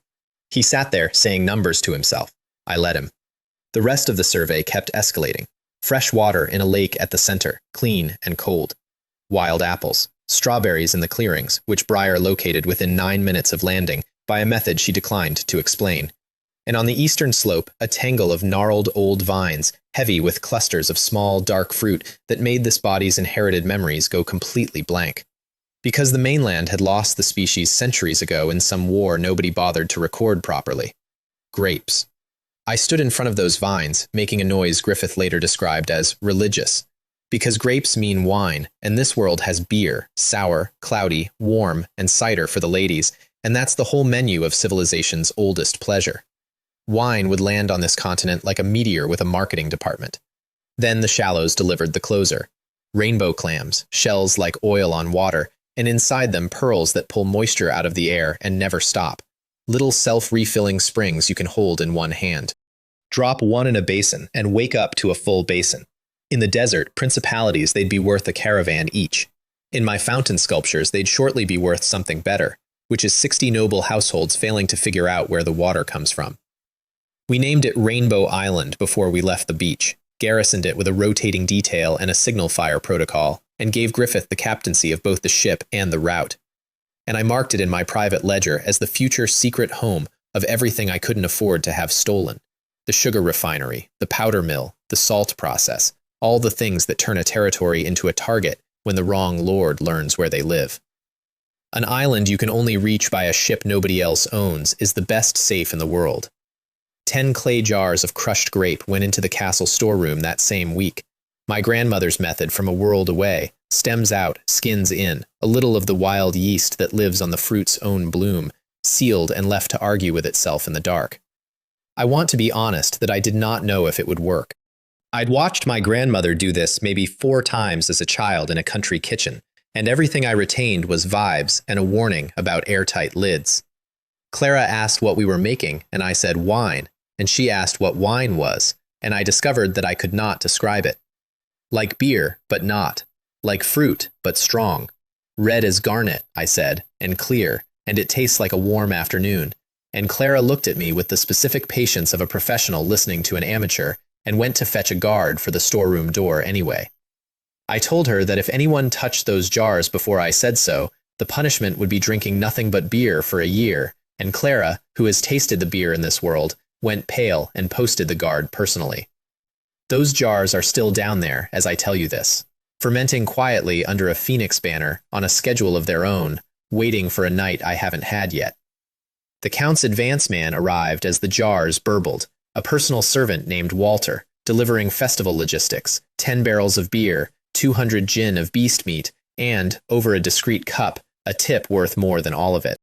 The second prince, Walter murmured, had been buying up exiled relatives of daughters of misfortune across half the kingdom and funneling them toward Blackiron's border, toward me. The prince thought he was aiming a curse at my land like a slow catapult of misery. I nodded gravely, expressed appropriate concern, and internally started planning housing. His Highness Lysander, in his infinite malice, was shipping me the one population I valued above gold, at his own expense, pre-sorted. There are enemies you fear, and there are enemies you want to send a thank you basket. And a map of your warehouse needs. I had one of each now, and the church made 3. Festival month arrived. The manors got their final coat of white, the fountains got water pearls sealed inside their sculptures so they'd never run dry, the roads got swept, my people got new clothes, and I stood on my wall one evening looking at all of it, the lamplit manor row, the ship at anchor, the phoenix flags, and let myself have one entire minute of pride before the paranoia clocked back in for its shift. 60 noble households were about to descend on the land of doom to see whether the Count's favorite was a miracle or a fraud. And the system, which had been quiet for a week, chose that evening to speak up with the biggest chain quest it had ever posted. Shock the nobility of Tulip County, 5 times. Rewards stacked 5 deep, sprites, treasures, and, at the summit, the thing that made my breath catch, the location of a 4th daughter of luck. 5 shocks, 60 noble households, 1 cursed province with everything to prove. Finally, a quest in my native language. The last week before the festival, my territory rehearsed itself like a theater company. Every villager knew the parade routes, every guard knew his ceremony post and his real post, because hospitality is hospitality, but I don't host 60 armed households without overwatch. Clara ran her kitchens through full dress rehearsals and reduced 2 assistant cooks to tears and then to excellence. Mario, my administrator, revealed his final form during those days, a man who could hold the room assignments for 300 guests, the feeding schedule for 1,000 retainers, and the seating precedence of 60 touchy nobles in his head simultaneously, and who fixed collisions between them with the calm of a man dealing cards. Lyra's return gift keeps on giving, is what I'm saying. And I walked the whole ground one last time with Alara and Rowan at dusk, going down the shock list like a heist crew. Fireworks crews, placed. Horse gate, timed. Brick wall, staged for its demolition. Whale watch, posted, with Griffith swearing on his beard that the bay's resident giants ran on schedule. Rowan asked, reasonably, what we'd do if any single one of the 5 failed in front of the entire county. I said, we'd improvise, and both women looked at me with the specific fatigue of professionals who know that improvise, from me, historically means something on fire and a speech. They came in a river of banners, 60-plus noble households, 1,000 retainers, wheels and hooves and dust for a mile. And the mood in the column, my bird and bee intelligence service reported faithfully, was a betting pool. The young heirs had odds running on what embarrassment the Jinx Lord would serve first: moldy bread, mud streets, or monsters eating a guest. One droll Viscount's son was quoting the old chronicles about the fall of the Empire, how the great horse herds were slaughtered by barbarians and the world got smaller. His point being that glory doesn't grow back, especially not in cursed dirt. And before the column arrived, one more piece of the future quietly went into the ground, because the sacks from the ghost ship had finally been identified beyond doubt. Sweet potatoes. A crop that grows in poor soil, needs almost nothing, yields absurdly, and stores through winter. I put them in with a green sprite supervising, and by harvest, the test field produced numbers Finn Barley refused to say out loud in case saying them broke the spell. That crop, more than the salt or the sugar or the guns, is the thing that makes everything after this episode possible. Because armies march on stomachs, and mine had just been guaranteed. I met them at the border with my full guard in Phoenix surcoats, and shock number 1 detonated before anyone's boots touched my soil. 200 blades came up in a single sword salute, one motion, one sound, a crack of steel and boot leather that rolled across the fields, and before the nobles' spines had finished registering it, the firecrackers went off. Strings of them, my gunpowder program's most innocent child, thunder and sparks and drifting smoke, and Alara's archers put on the finale, arrows trailing fire that burst overhead into falling stars. Half the column's horses tried to emigrate. The heirs who'd been running bets forgot to close their mouths. The official cover story, distributed with a straight face, was alchemical festival pollen, a local custom. Nobody believed it, which was the point. Belief wasn't the product. The product was 60 noble families simultaneously revising their odds. The castle tour kept the pressure on, and I'd sequenced it like a menu. Entry through the renovated gatehouse, so the first note was strength. Then the great hall, corridors lit by luminous pearls and wall sconces, a lighting scheme worth more than some baronies. And I watched visiting stewards discreetly try to pry one loose to check the mounting. Security had a betting pool on which steward would try first. Sebastian won it. Then glass windows, actual clear glass, through which the afternoon sun fell on white tablecloths, while Clara's kitchen perfumed 3 floors with the day's siege of the senses. The guest wing came staffed by maids in crisp uniforms of my own design, aprons, fitted caps, which caused a diplomatic incident of pure envy among visiting ladies, 2 of whom attempted recruitment in the corridor within the hour. And my maids, enjoying the finest moment of their professional lives, declined with curtsies of devastating politeness. The airs on the tour kept up a running commentary that was trying so hard to be unimpressed it circled back into flattery. "This corridor is merely adequate," said a viscount's son, standing in light no palace in the county could produce. Reginald walked it all with his hands behind his back, saying nothing, wearing the small smile of a man watching his investment split stock.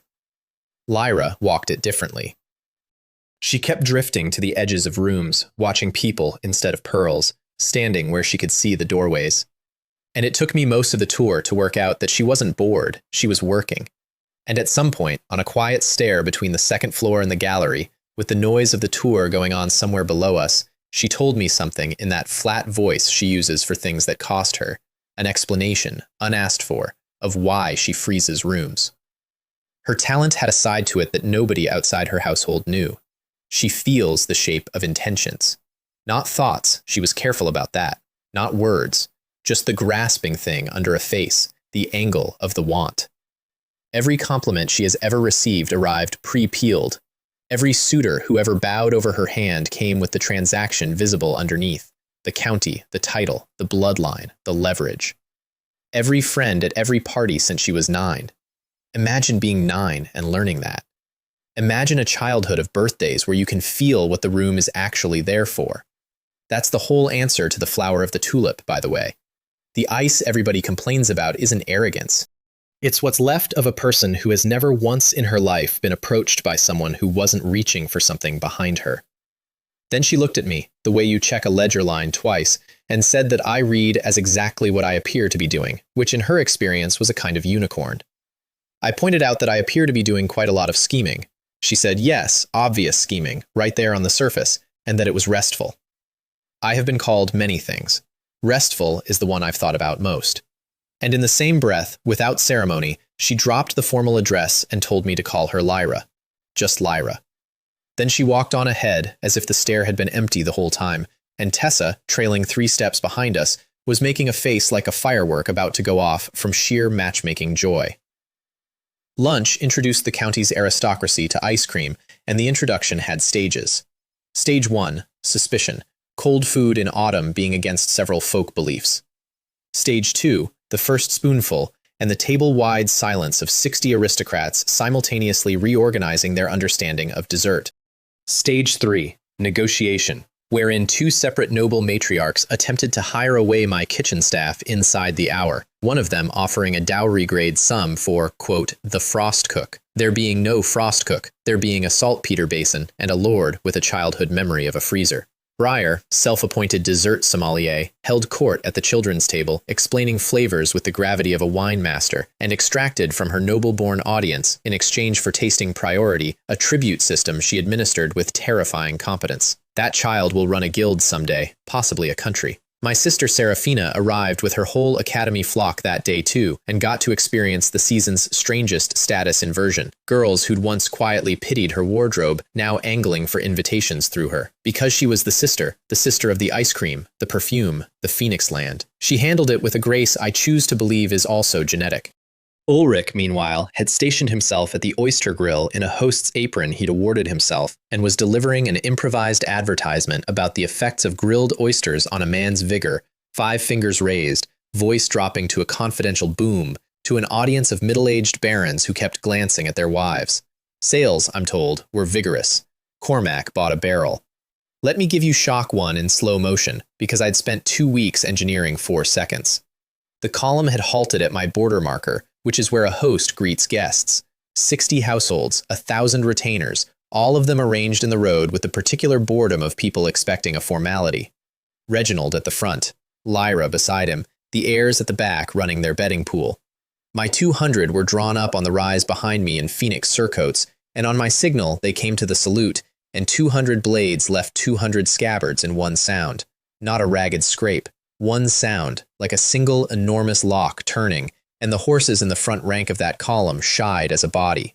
While the echo was still going, the firecrackers went.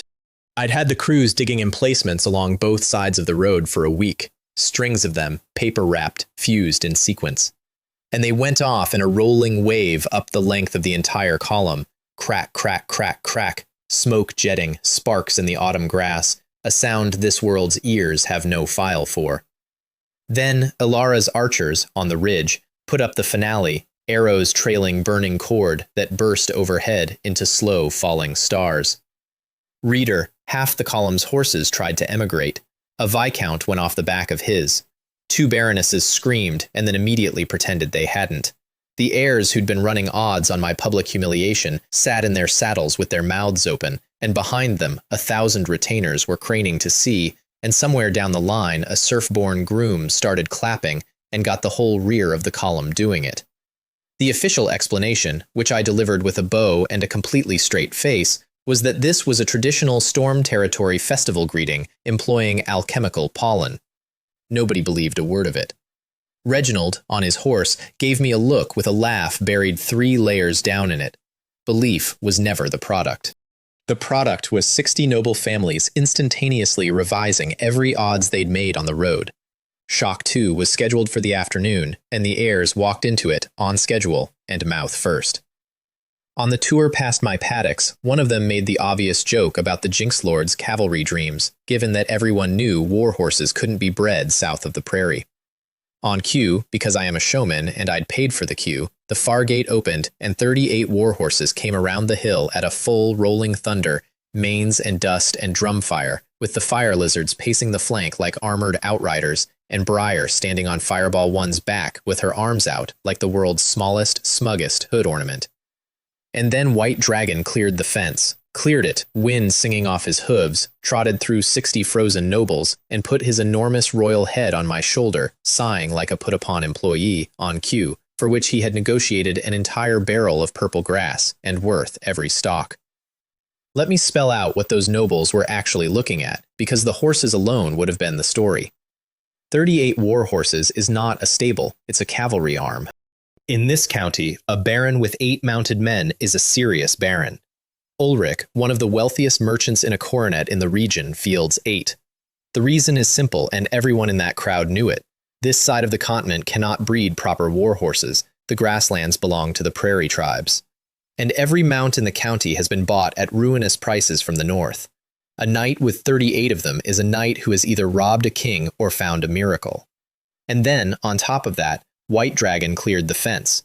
There are 2 magic beast horses in the entire principality. 2. One of them lives in the royal stables and belongs to the king, and is famous enough that noble children learn its coloring in lessons. And the second one had just jumped a fence in the land of doom, walked through 60 frozen aristocrats, and put its head on the shoulder of a 16-year-old Jinx Lord with the long-suffering sigh of an employee who has been promised purple grass. The Count said, into that silence, blessed by the god of glory. The phrase went around the crowd like fire in dry grass. And somewhere at the back, a young heir muttered that at this point, I might be the god's actual nephew. Which honestly, given my system, who's to say? Maillet village finished the day's work, and Maillet was the shock I hadn't budgeted. Because it wasn't a trick, it was just what the place looked like now. They'd expected hovels. Every single one of them had a mental image ready. The standard frontier village, mud, thatch, a smell, the sort of place a noble rides through with a handkerchief up. What they got was a paved street of 7 white manors, with glass windows and slate roofs, laundry lines and window boxes on the lanes behind, a commoner restaurant with an actual queue outside it at 4 in the afternoon, and a tavern doing enough business to be audible. The queue got to them, I noticed. 60 aristocrats watching serfs stand in line to spend money on food they'd chosen, in a village, on a weekday. You could see them trying to place the feeling. Then the plaza, and the fountain. Carved stone, 3 tiers, running steadily in the middle of a village a 2-day ride from the nearest river, with no aqueduct, no cistern tower, no visible source. Because the source was 6 rainbow clam pearls sealed inside the stonework, quietly pulling water out of the air forever. 2 barons walked around it twice looking for the pipe. One of them put his hand under the flow to check it was real. And I watched 60 noble faces perform the same private arithmetic at the same moment, which was, this cursed backwater has better infrastructure than my seat. My seat has been in my family for 200 years. That's the thing about a reputation, by the way. You don't argue a county out of calling your land doomed. You just build something they have to walk through. Which teed up Shock 3, the one aimed at their purses, and I'd built it as a 2-act play with a planted heckler. Act 1, the discovery. As the tour moved through the finished manor row, one of my foremen, following a script we'd rehearsed until it stopped sounding rehearsed, began fretting audibly to a colleague about the walls being only a single brick thick. An heir overheard, as heirs are engineered to. He tapped the wall. He measured with his hands. And then, delighted, he announced to 60 noble households that the Jinx Lord's beautiful white manors were a fraud. Walls thin as a screen, they'd collapse in the first storm. No wonder they'd been built so cheaply. His friends took it up. Somewhere behind me, one of my masons made a noise, and I put a hand on his arm. Because the heckler was doing exactly what he'd been cast for, and interrupting an actor is rude. Act 2, hammers. I apologized for the disappointment, agreed that a wall's honesty should be testable, and had my crew bring out sledges and demolish a spare section right there. So the nobility could see the honeycomb bond inside, the fired bricks locked in their staggered courses. I passed a brick around the crowd, heavy, hard, ringing when struck. And then I told them what it was made of. Mud, gentlemen, burned mud, from the clay hill you rode past this morning, at a cost per wall that would embarrass a quarry. Then my mason Hiram, a small, furious man who has never in his life doubted a wall, issued the standing challenge that closed the sale. 10 minutes, any strong man, any tool, one section of that wall, and if you breach it, the Lord pays for your manor entire. The Viscount's champion, a mountain who'd been drinking, took it in front of everyone. 9 minutes of sincere hammering. He breached his own hammer. He shook Hiram's hand at the end, which Hiram allowed, barely.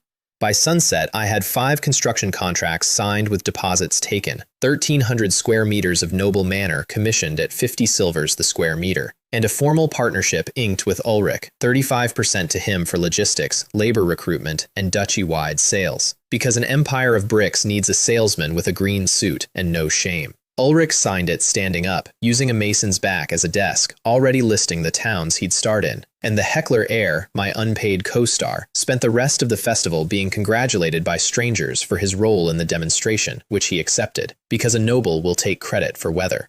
That night had one unscripted scene, and it's the one I'd keep if I could only keep one. I couldn't sleep. 4 shocks delivered, 1 to go, 60 households in my guest wing, and my brain doing the thing brains do at 2 in the morning, where they audit everything.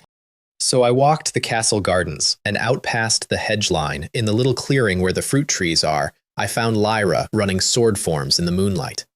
Light clothes, hair down, no attendants, no audience, moving through a silver rank kata slowly enough that you could see the whole architecture of it, and the frost coming off the blade edge in little curls that hung in the cold air and fell. The most guarded person in the county, alone, off-duty, doing the one thing in her life she does purely because she loves it. And I did the mature thing, which was stand there like a lamppost until she noticed. For the record, this was the second time I have accidentally caught the county's most private woman off-duty, and her sword was at my throat before my apology had cleared my teeth. I had time to observe, from a range of about 4 centimeters, that her form is genuinely excellent, and that I would lose. History was saved from repeating itself by the arrival of my own household, carrying a midnight barbecue and possessing 0 situational awareness between them. Briar came through the hedge first, announced that she had smelled a party, and stopped dead at the tableau of her lord at sword point, and then asked whether we were going to fight before or after the oysters. Alara arrived with the grill. Rowan arrived last, took in the entire scene in one sweep, and said nothing at all, which from Rowan is an entire paragraph. Sentence, commuted to labor. I spent the next hour grilling oysters under conditions best described as sword point adjacent, while Lyra sat on a log by the fire with Briar attached to one side of her and Alara shyly to the other, being handed skewers and told, at length, which of the sauces were acceptable. And at some point, Briar told a story about the horse, about the negotiations, about the hunger strike and the demands, doing both voices, and Lyra laughed. Out loud. A real one, caught by surprise, both hands coming up too late to stop it. It lasted about 2 seconds before her face put it back in its box and denied it bail, and Tessa, sitting behind her, looked across the fire at me with an expression of such naked triumph that I had to study the oysters. Tessa got blamed for the whole expedition afterward and accepted the blame with the serenity of a saint who is winning. There was also a meteor shower during the festival week, and it gave the county something my land had spent a decade being feared for and turned it into a party trick. When the sky lit up, 60 noble households went white and reached for their guards, because meteors mean dark creatures mean death, and my serfs went outside with baskets. Nothing came out of these craters but light. 4 sprites in a single night, a haul that would have made a great count's year, gathered by villagers who'd learned that in storm territory, the sky mostly pays. And the sprite night produced the domestic incident of the season, courtesy of Briar. She had, it emerged, been conducting private negotiations with the god of glory regarding ice cream. Her theory was that miracles were a market. Her offer, formally proposed at a candle in her room and relayed to me later under interrogation, was that in exchange for a great treasure falling on our land, she would abstain from ice cream for 2 days. 4 sprites fell. Briar, being a woman of her word and terrible at arithmetic under pressure, concluded that 4 treasures meant the price scaled, ran the multiplication out loud in front of witnesses, and sentenced herself to 12 ice cream-free days. She realized what she'd done about an hour later. There was crying, there was an appeal to me, as Lord, to overturn a contract with a deity on jurisdictional grounds. There was Clara, arms crossed, ruling that a deal was a deal. In the end, I compensated the plaintiff with 24 sugarcane stalks, delivered ceremonially, and my castle spent 12 days watching a titled knight of the realm chew sugarcane on the wall like a small, furious pensioner. The festival's public day opened with the coin scatter, an old custom I revived at maximum volume. The tradition is that a lord throws a token handful of coppers to the crowd at harvest, a gesture, a few coins, mostly symbolic. I had Mario convert 2 full gold coins into coppers, which comes out to a genuinely absurd number of coins, and I stood on the castle steps and threw them by the double handful into a crowd of my own people while the nobles watched from the terrace. What came back off that crowd stopped conversations on the terrace. Not the scramble, the roar.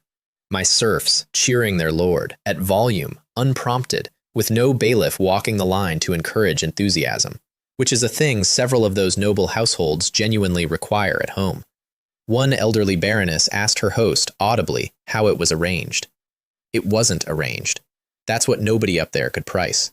Then we walked the guests down through Lucky Village, and this is where the tour stopped being charming and started being a financial disclosure. Past the salt sheds, 40 gin a day of the whitest salt in the principality, past the boiling line, and up the hill to the crystal mine, an open cut in the rock with high-grade crystal glittering out of the face in seams, 700 or 800 gold a year of glitter sitting in one hillside in a territory everyone had written off as a graveyard. I narrated it all with the modesty of a man showing you his second favorite car. Behind me, I could hear a viscount muttering to his steward about what the tax assessment on this place must look like. And the steward, correctly, muttering back that the Lord of Storm Territory holds an exemption in perpetuity, signed by the Count, in writing. That's the sentence I'd been waiting a year to have said behind my back. On the day I accepted my death sentence in that same Count's hall, I'd talked him into a tax exemption for a worthless graveyard as a joke everyone laughed at. Nobody was laughing on that hillside. Everything was working. 4 shocks were budgeted, 3 were delivered, the contracts were signed, the Count was smiling. Which is, of course, exactly the moment the story decided to bill me for all of it at once, down on the beach, at the whaling show. The beach festival was my closing number. Awnings on the sand, oyster grills smoking, the Rainbow riding at anchor with her flags out, and Reginald studying her lines with a frown, because, as he said aloud, that hull was no southern build, and no northern one either. And I filed his frown next to my unreadable book from the captain's cabin, 2 artifacts from the same over-the-horizon question mark. Shock 4 came up from the deep on schedule, but the build-up did half the work. All morning I'd let a rumor circulate through the noble encampment that the Lord's men would hunt a sea monster after lunch. And the nobles took it as festival hyperbole, some staged tussle with a big fish, and strolled down to the shore carrying parasols and skepticism. Then Griffith's lookout horns sounded, and the bay's water moved wrong, a swell with a body in it. And when the gray mountain broke the surface and blew its tower of mist, half the nobility screamed sea monster with total sincerity, and the other half grabbed for telescopes I hadn't sold them yet. Parasols were abandoned. Dignity followed. The show itself I'd rehearsed with the crews for weeks, but no rehearsal includes an audience of 60 noble households losing its collective mind. Longboats knifed out in formation, barbarians standing at the prows with harpoons and coiled line, Griffith conducting from the rainbow with flag signals like an orchestra of muscle.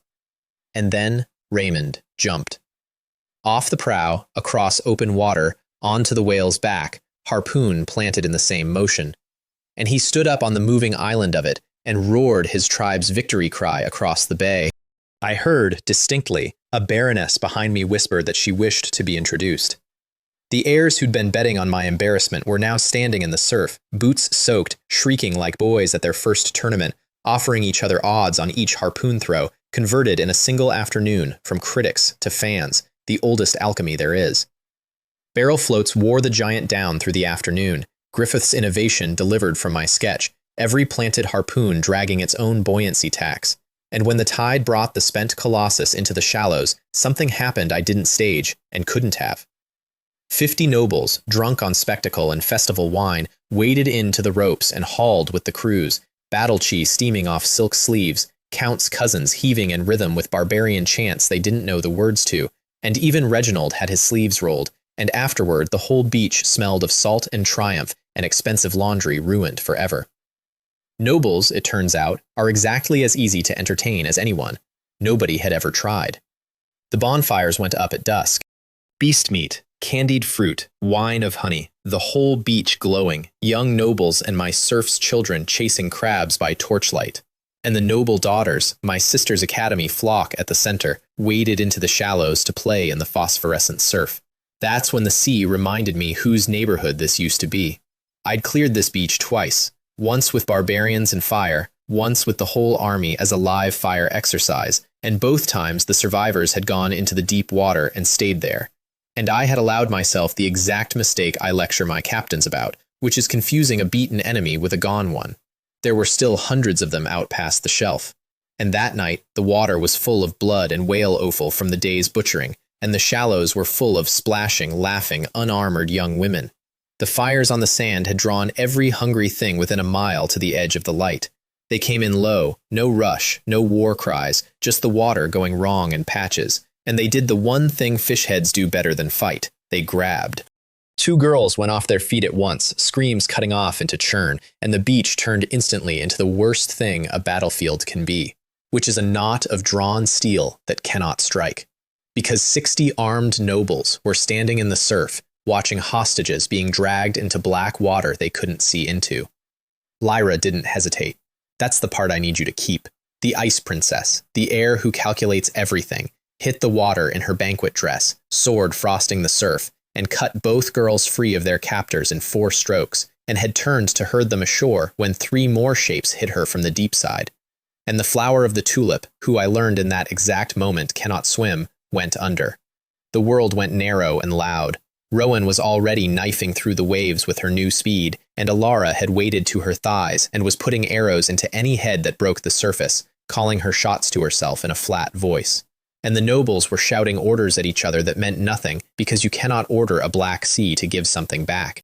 Reginald hit the surf beside me like a landslide, golden chi boiling the foam off his forearms, bellowing his daughter's name at water that didn't care. And I watched the most powerful man in the county become, for 3 seconds, just a father with nothing to hit. 3 seconds is a long time. In it, I ran the whole board. No light, no target, no direction, a bay 100 meters deep by 50 out. And a silver knight who couldn't swim being pulled down by things that live in the dark. Every weapon I owned was useless, every technique, every guard. So I spent my treasury instead. I tore open the space ring and dumped the luminous pearls into the bay, all of them. My diving season's entire harvest, the ones I'd been saving to make into commissions and gifts and leverage, 40, 50 gold of glow going out of my hands in double fistfuls. And they sank in a spreading constellation, and the black water turned into a lit room. You could see everything, the sand ridges, the panicked silver of fish, the dark shapes moving low and fast, and the paler shapes they were dragging. Ilara's rate of fire tripled inside 2 breaths. Rowan changed course mid-stroke like she'd been handed a map. And it was Little Gray of all souls, fat, larcenous Little Gray, who had spent his career stealing fruit and mocking horses, who folded his wings and dropped like a thrown dart at one specific patch of pearl light 40 meters offshore, and hovered there, beating the water, screaming his small, furious head off.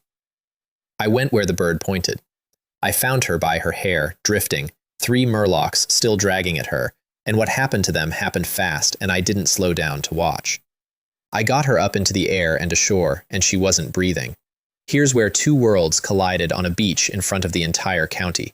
Because this world's response to a drowned person is prayer and grief, and my world's response is a procedure, and I'd already used it minutes earlier on one of the rescued girls, a merchant's daughter named Taffy, chest compressions and rescue breaths, while her brother tried to fight me for touching her.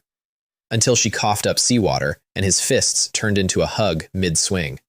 So when I knelt over the Count's daughter, tilted her head back, and sealed my mouth over hers, the beach made a sound like a choir being strangled, and somewhere in it was Reginald's voice. And I did not have spare attention to find out what it was saying. And I want to be honest about those 2 minutes, because they were the longest of my 2 lives. 30 compressions, 2 breaths, and nothing. Sand under my knees, a ring of torches closing, someone sobbing, Reginald's hand landing on my shoulder like a falling beam, and then, incredibly, lifting off. Because Rowan had put herself between the Count and me and said one sentence I never got the words to.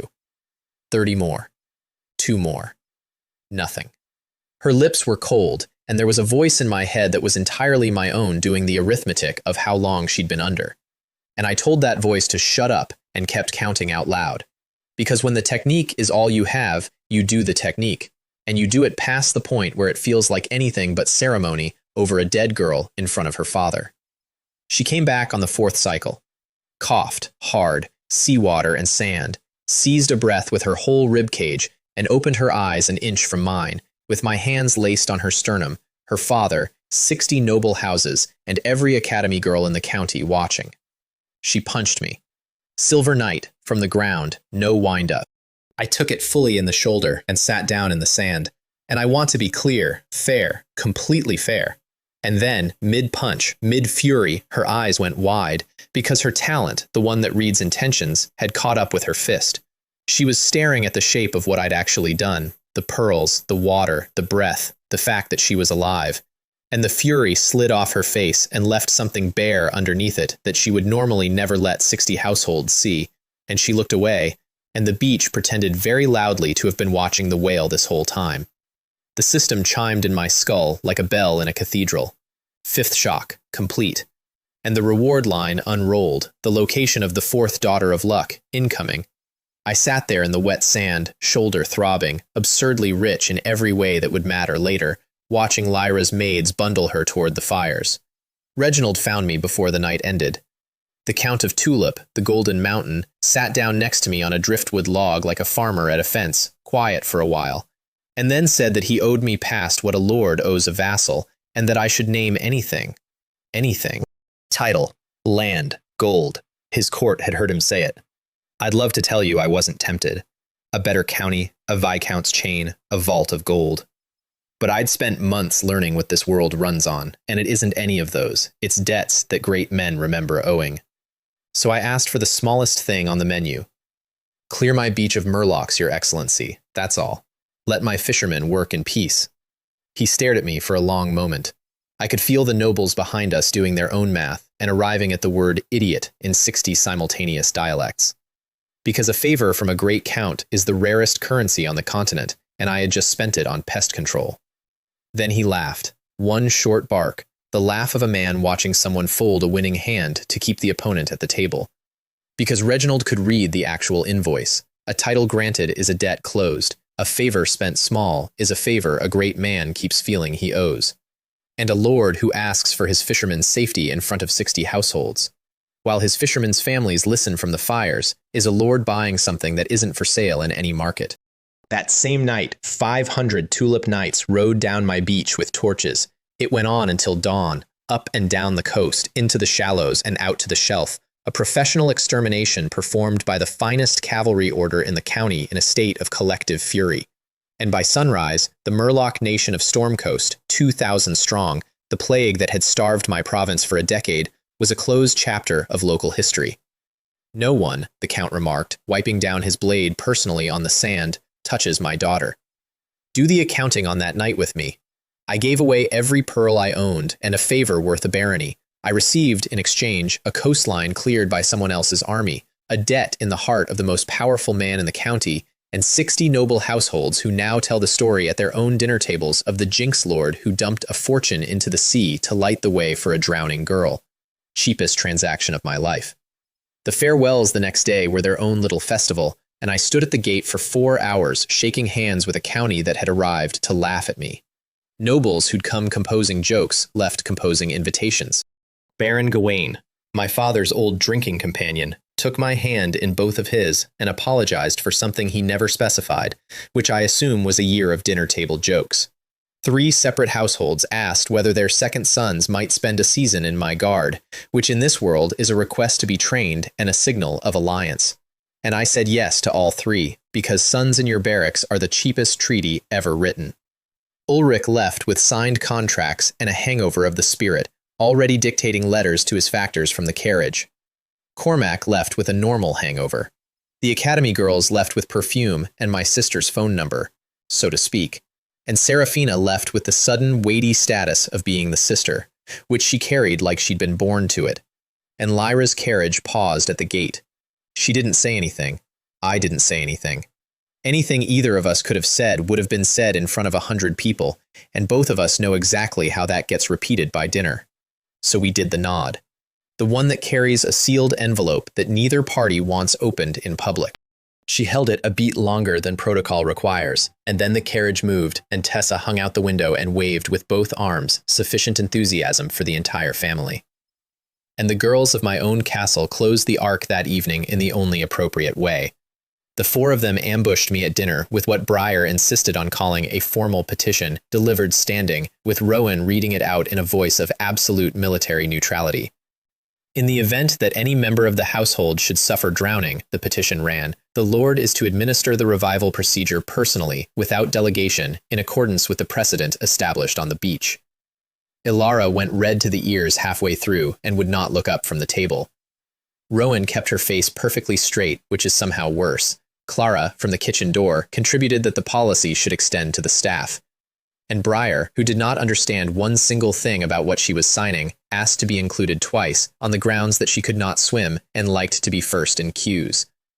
I ruled that the petition would be taken under advisement. It has never been taken off advisement.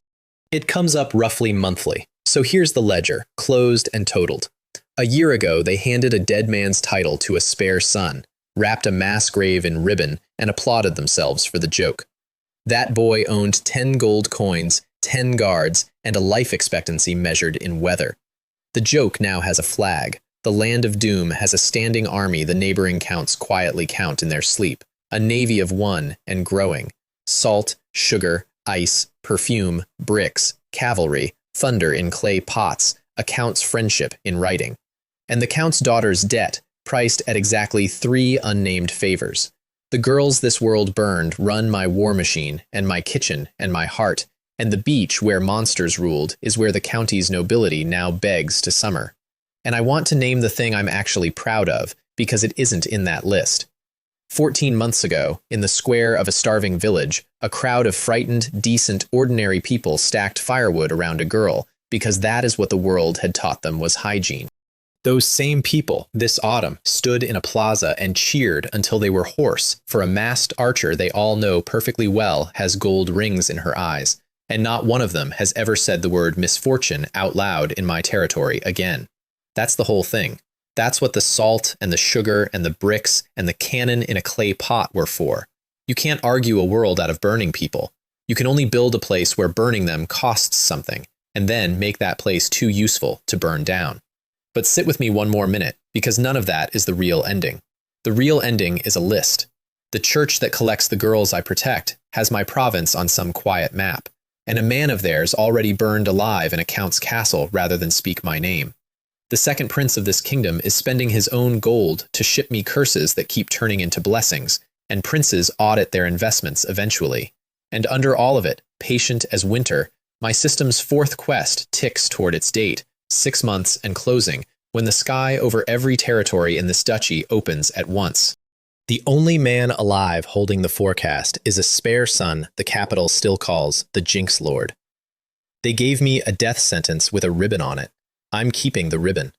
When the sky falls and every proud banner in this kingdom comes crawling to the land of doom for shelter, I'll wear it to the door.